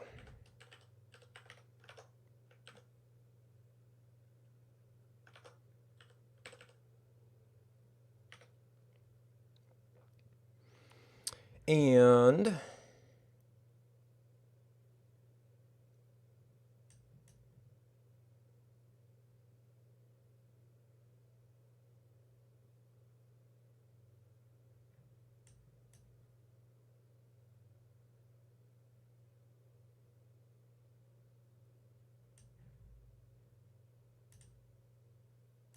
Right, I'm still calling get base map for my actual generation stuff.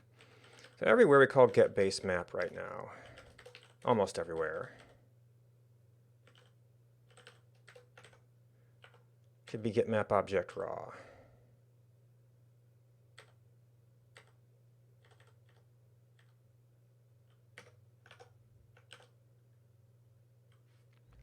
Bounds is not defined. Which probably means we tried to do something before object bounds was available, which used to only be required for the sprite layer.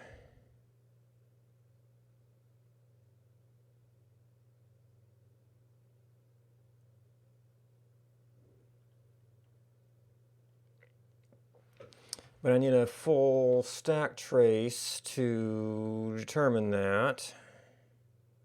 Well, you're doing the color. Hey, Quirky. So that's where we think it might be an issue. Bounds is undefined.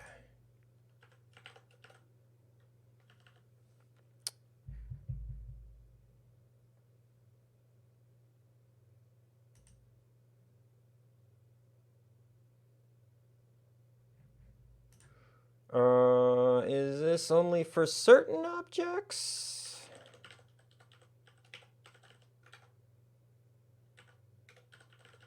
This could kill us.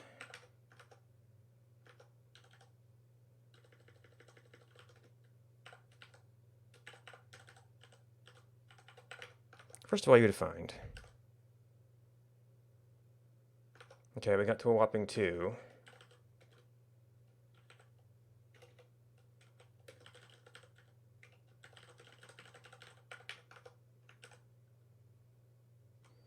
Okay, there are definitely stuff here. So it appears that this particular object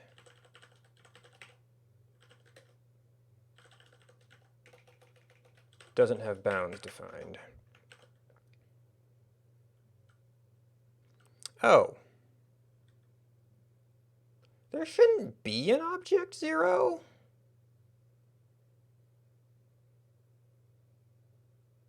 Oh, there used to be a 0 check in here, didn't there? Like, oh. Was nothing in map. If result greater than, okay, that's the database. Yeah, there was a greater than 0 check here. So this would be if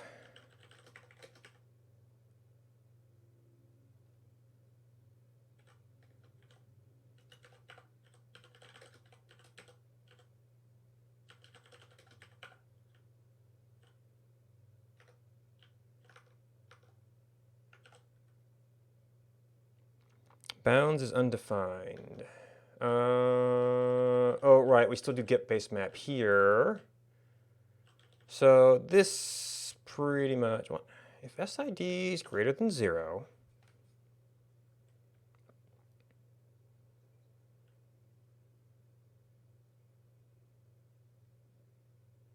we passed it a 0.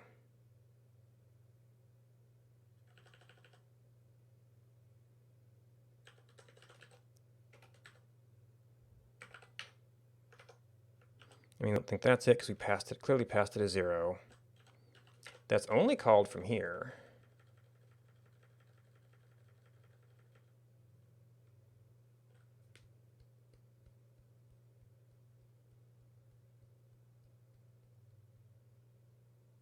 It's getting an ID 0. Because I forgot to update one of my references. And now we might kill our browser.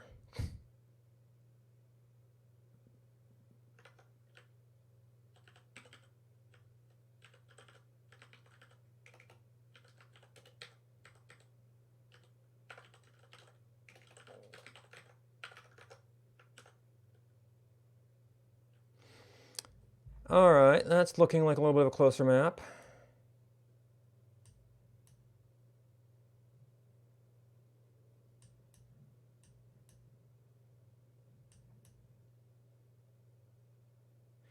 Ooh, okay, I've still got some secondary biome issues.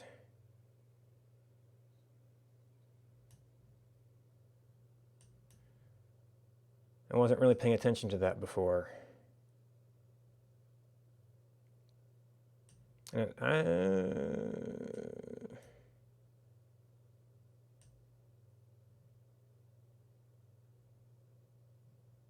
I thought maybe I haven't implemented that check yet.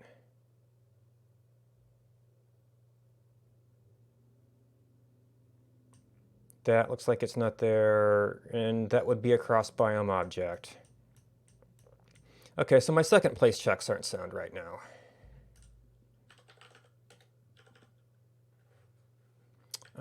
But small object blocking seems to be in place.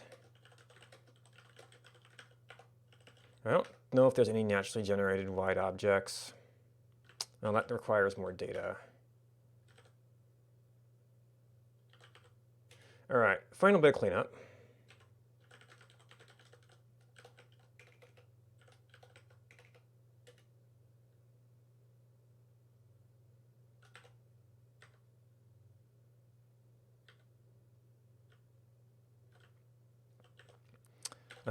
Well, cell size. I probably have this or implied in zoom calculations several places.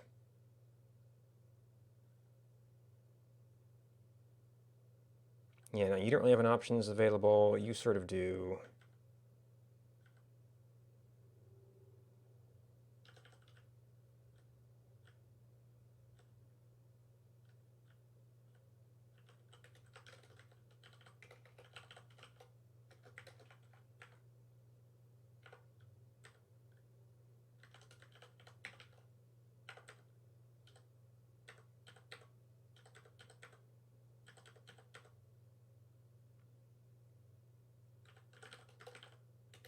Get map object raw. The other thing I could maybe see. Well, there's two definitions. What counts as a small object and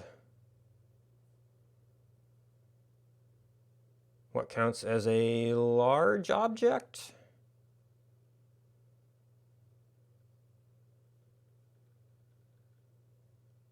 So this might be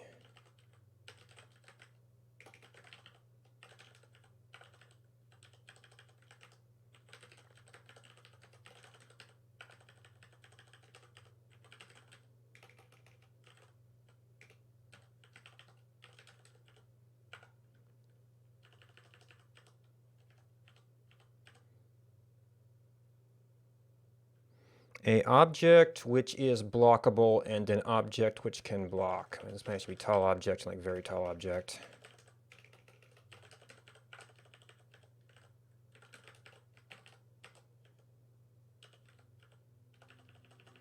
Well,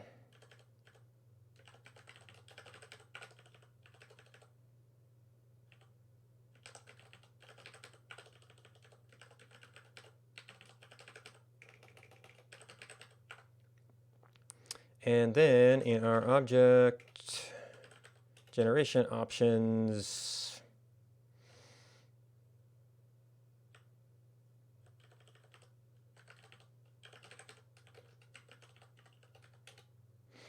and tall height is 2 pixels and very tall height is 3 pixels.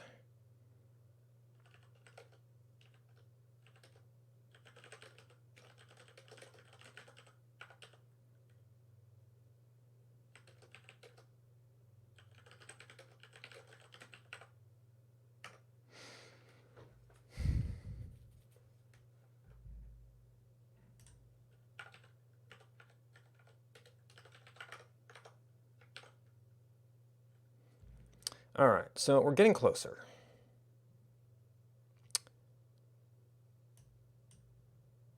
We've got, let's see, where do we, like this tree. Oh, I thought I actually did have get base map. Second place check, yeah, I've got a bug there somewhere. Wait, is this get fractal instead of get xy? Again.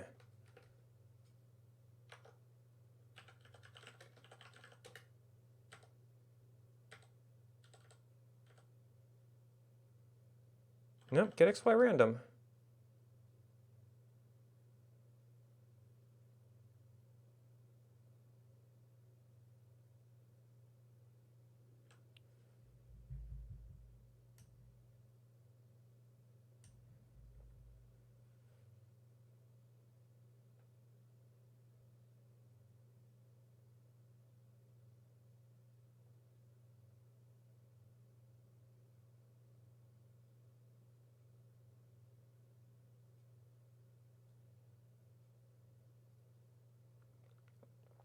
Wait, did I miss a seed change here?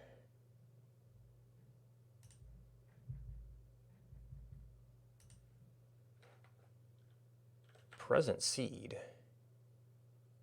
Oh, yeah, okay, object present. This looks like I missed a seed.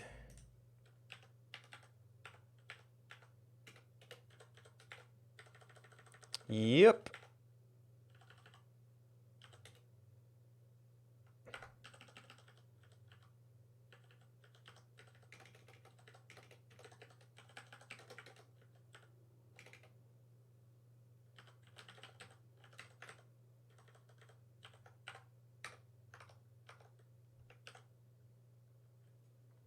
Oh. Well. Oh, options.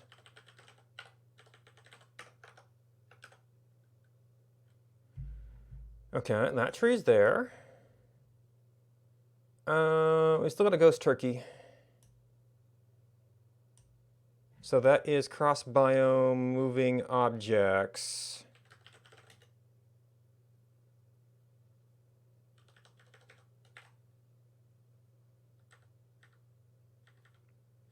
So I did used to be getting moving from a different place. Notes. All right, so we think we fixed this.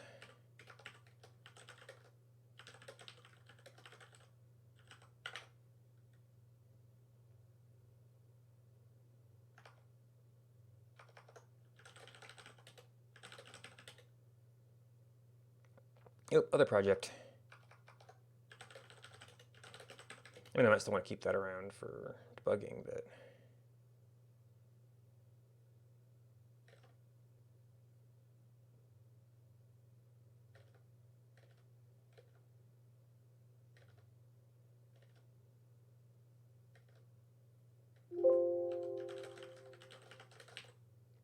And this was small objects.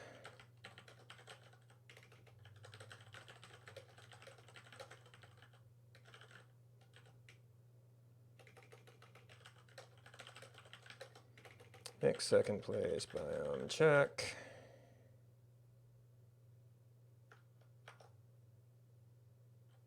Wait. No, that's there.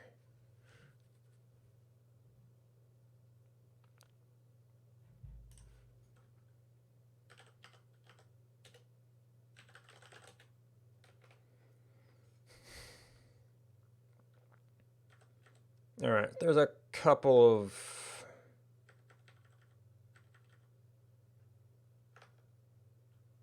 Did I leave my objects open?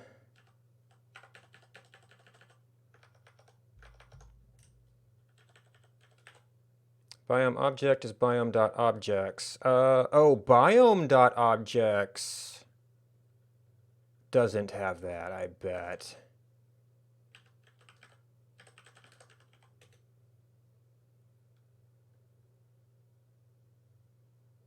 Because we used to have to get map chance from the other object thing.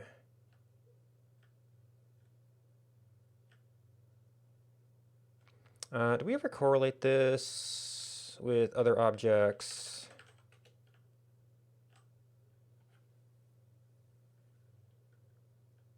New array. No, but we need this in biome objects.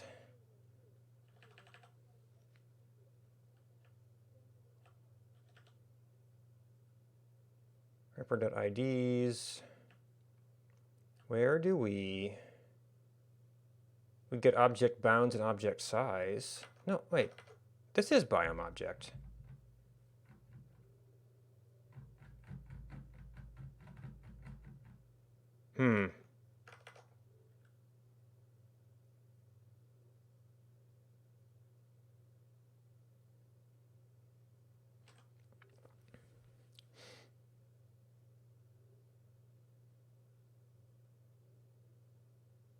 Oh. And here's a rabbit hole.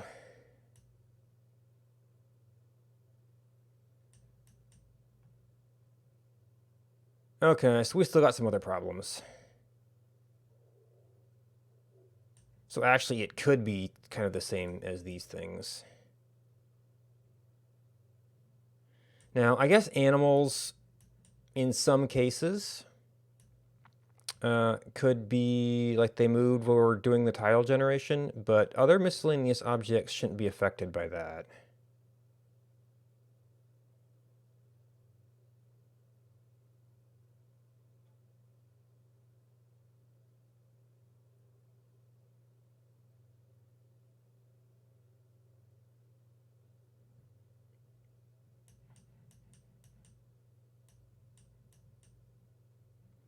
These are a whole bunch of rocks that are wrong. Is there nothing in a position where there could be like some errant small object blocking?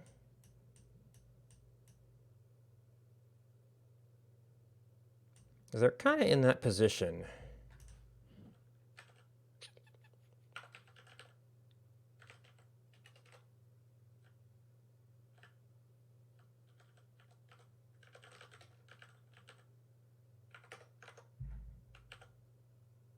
Okay, it definitely, for those, definitely seems to be there. What about the turkey? Okay, definitely not the turkey.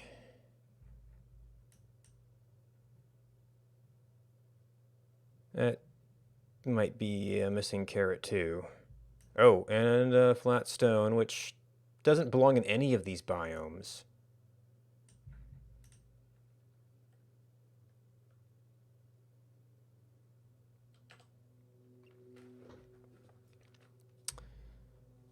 So which check is off with the rocks?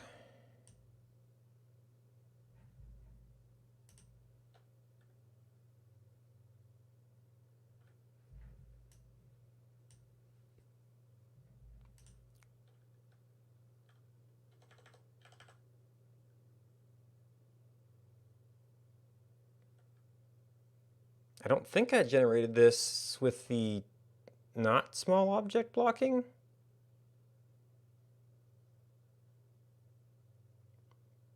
And yet,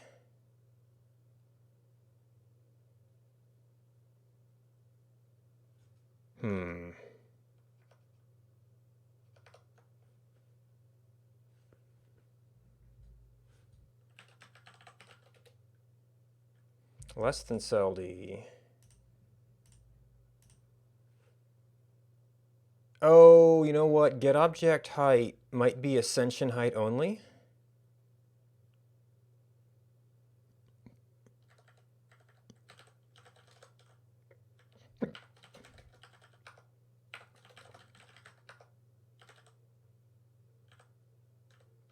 In which case, I won't actually need to do all the fancy stuff.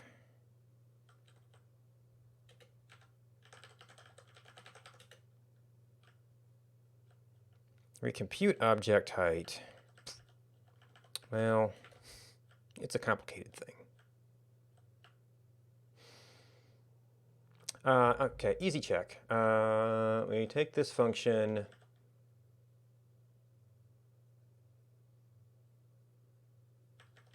So I think that was the big number.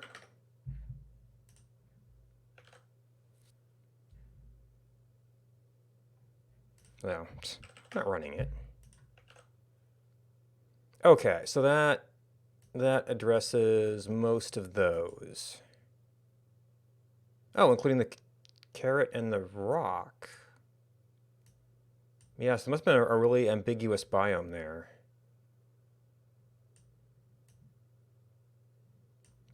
Like some desert trying to peek through or something.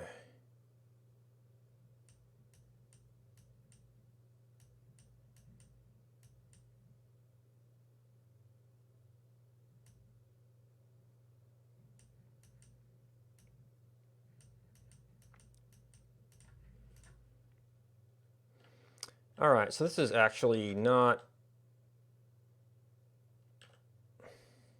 because it's got pre-computed bounds, that's like not as much worth a function anymore.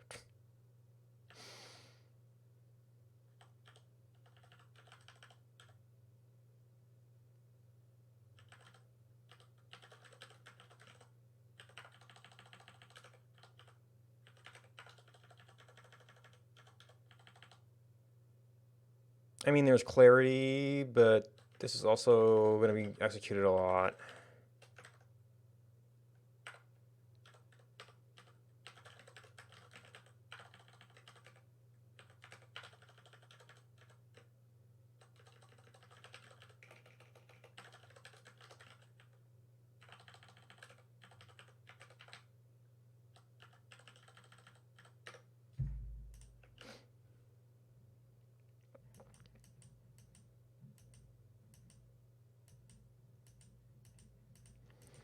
Okay, getting better. So we've got our turkey over here.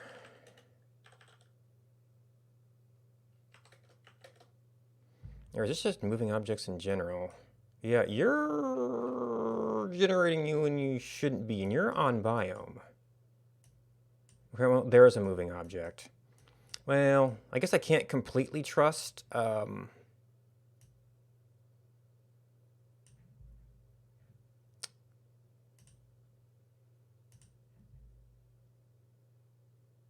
The pictures, because in some cases it was moving the map, or well, it was processing the map, which allowing things to move.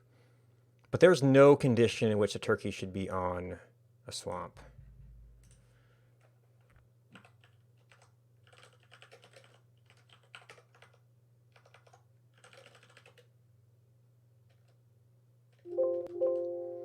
Okay, you're just kind of a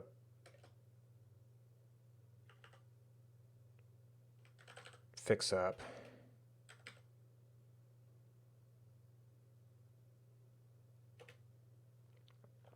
But I need to actually stop doing this sometime, as cool as it is making progress. This really fades into the background, more so than the trees do.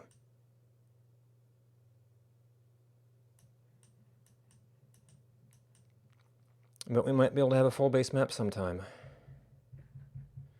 However, I want to eat lunch before playing this game. So thanks for watching.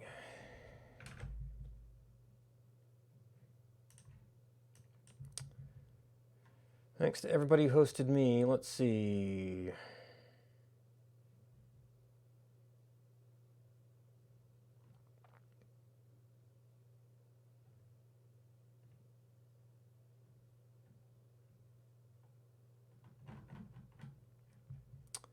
This is about when I tend to stream, so we're running a little bit late today. I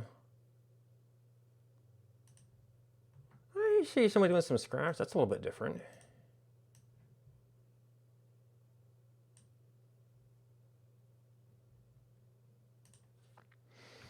Everyone's someplace cool to hang out. Melisomnia is someplace cool to hang out. Thanks for hanging out with me. Goodbye, and until next time.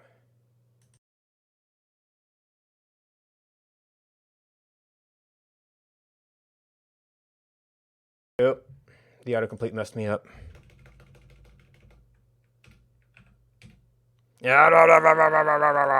Stop it.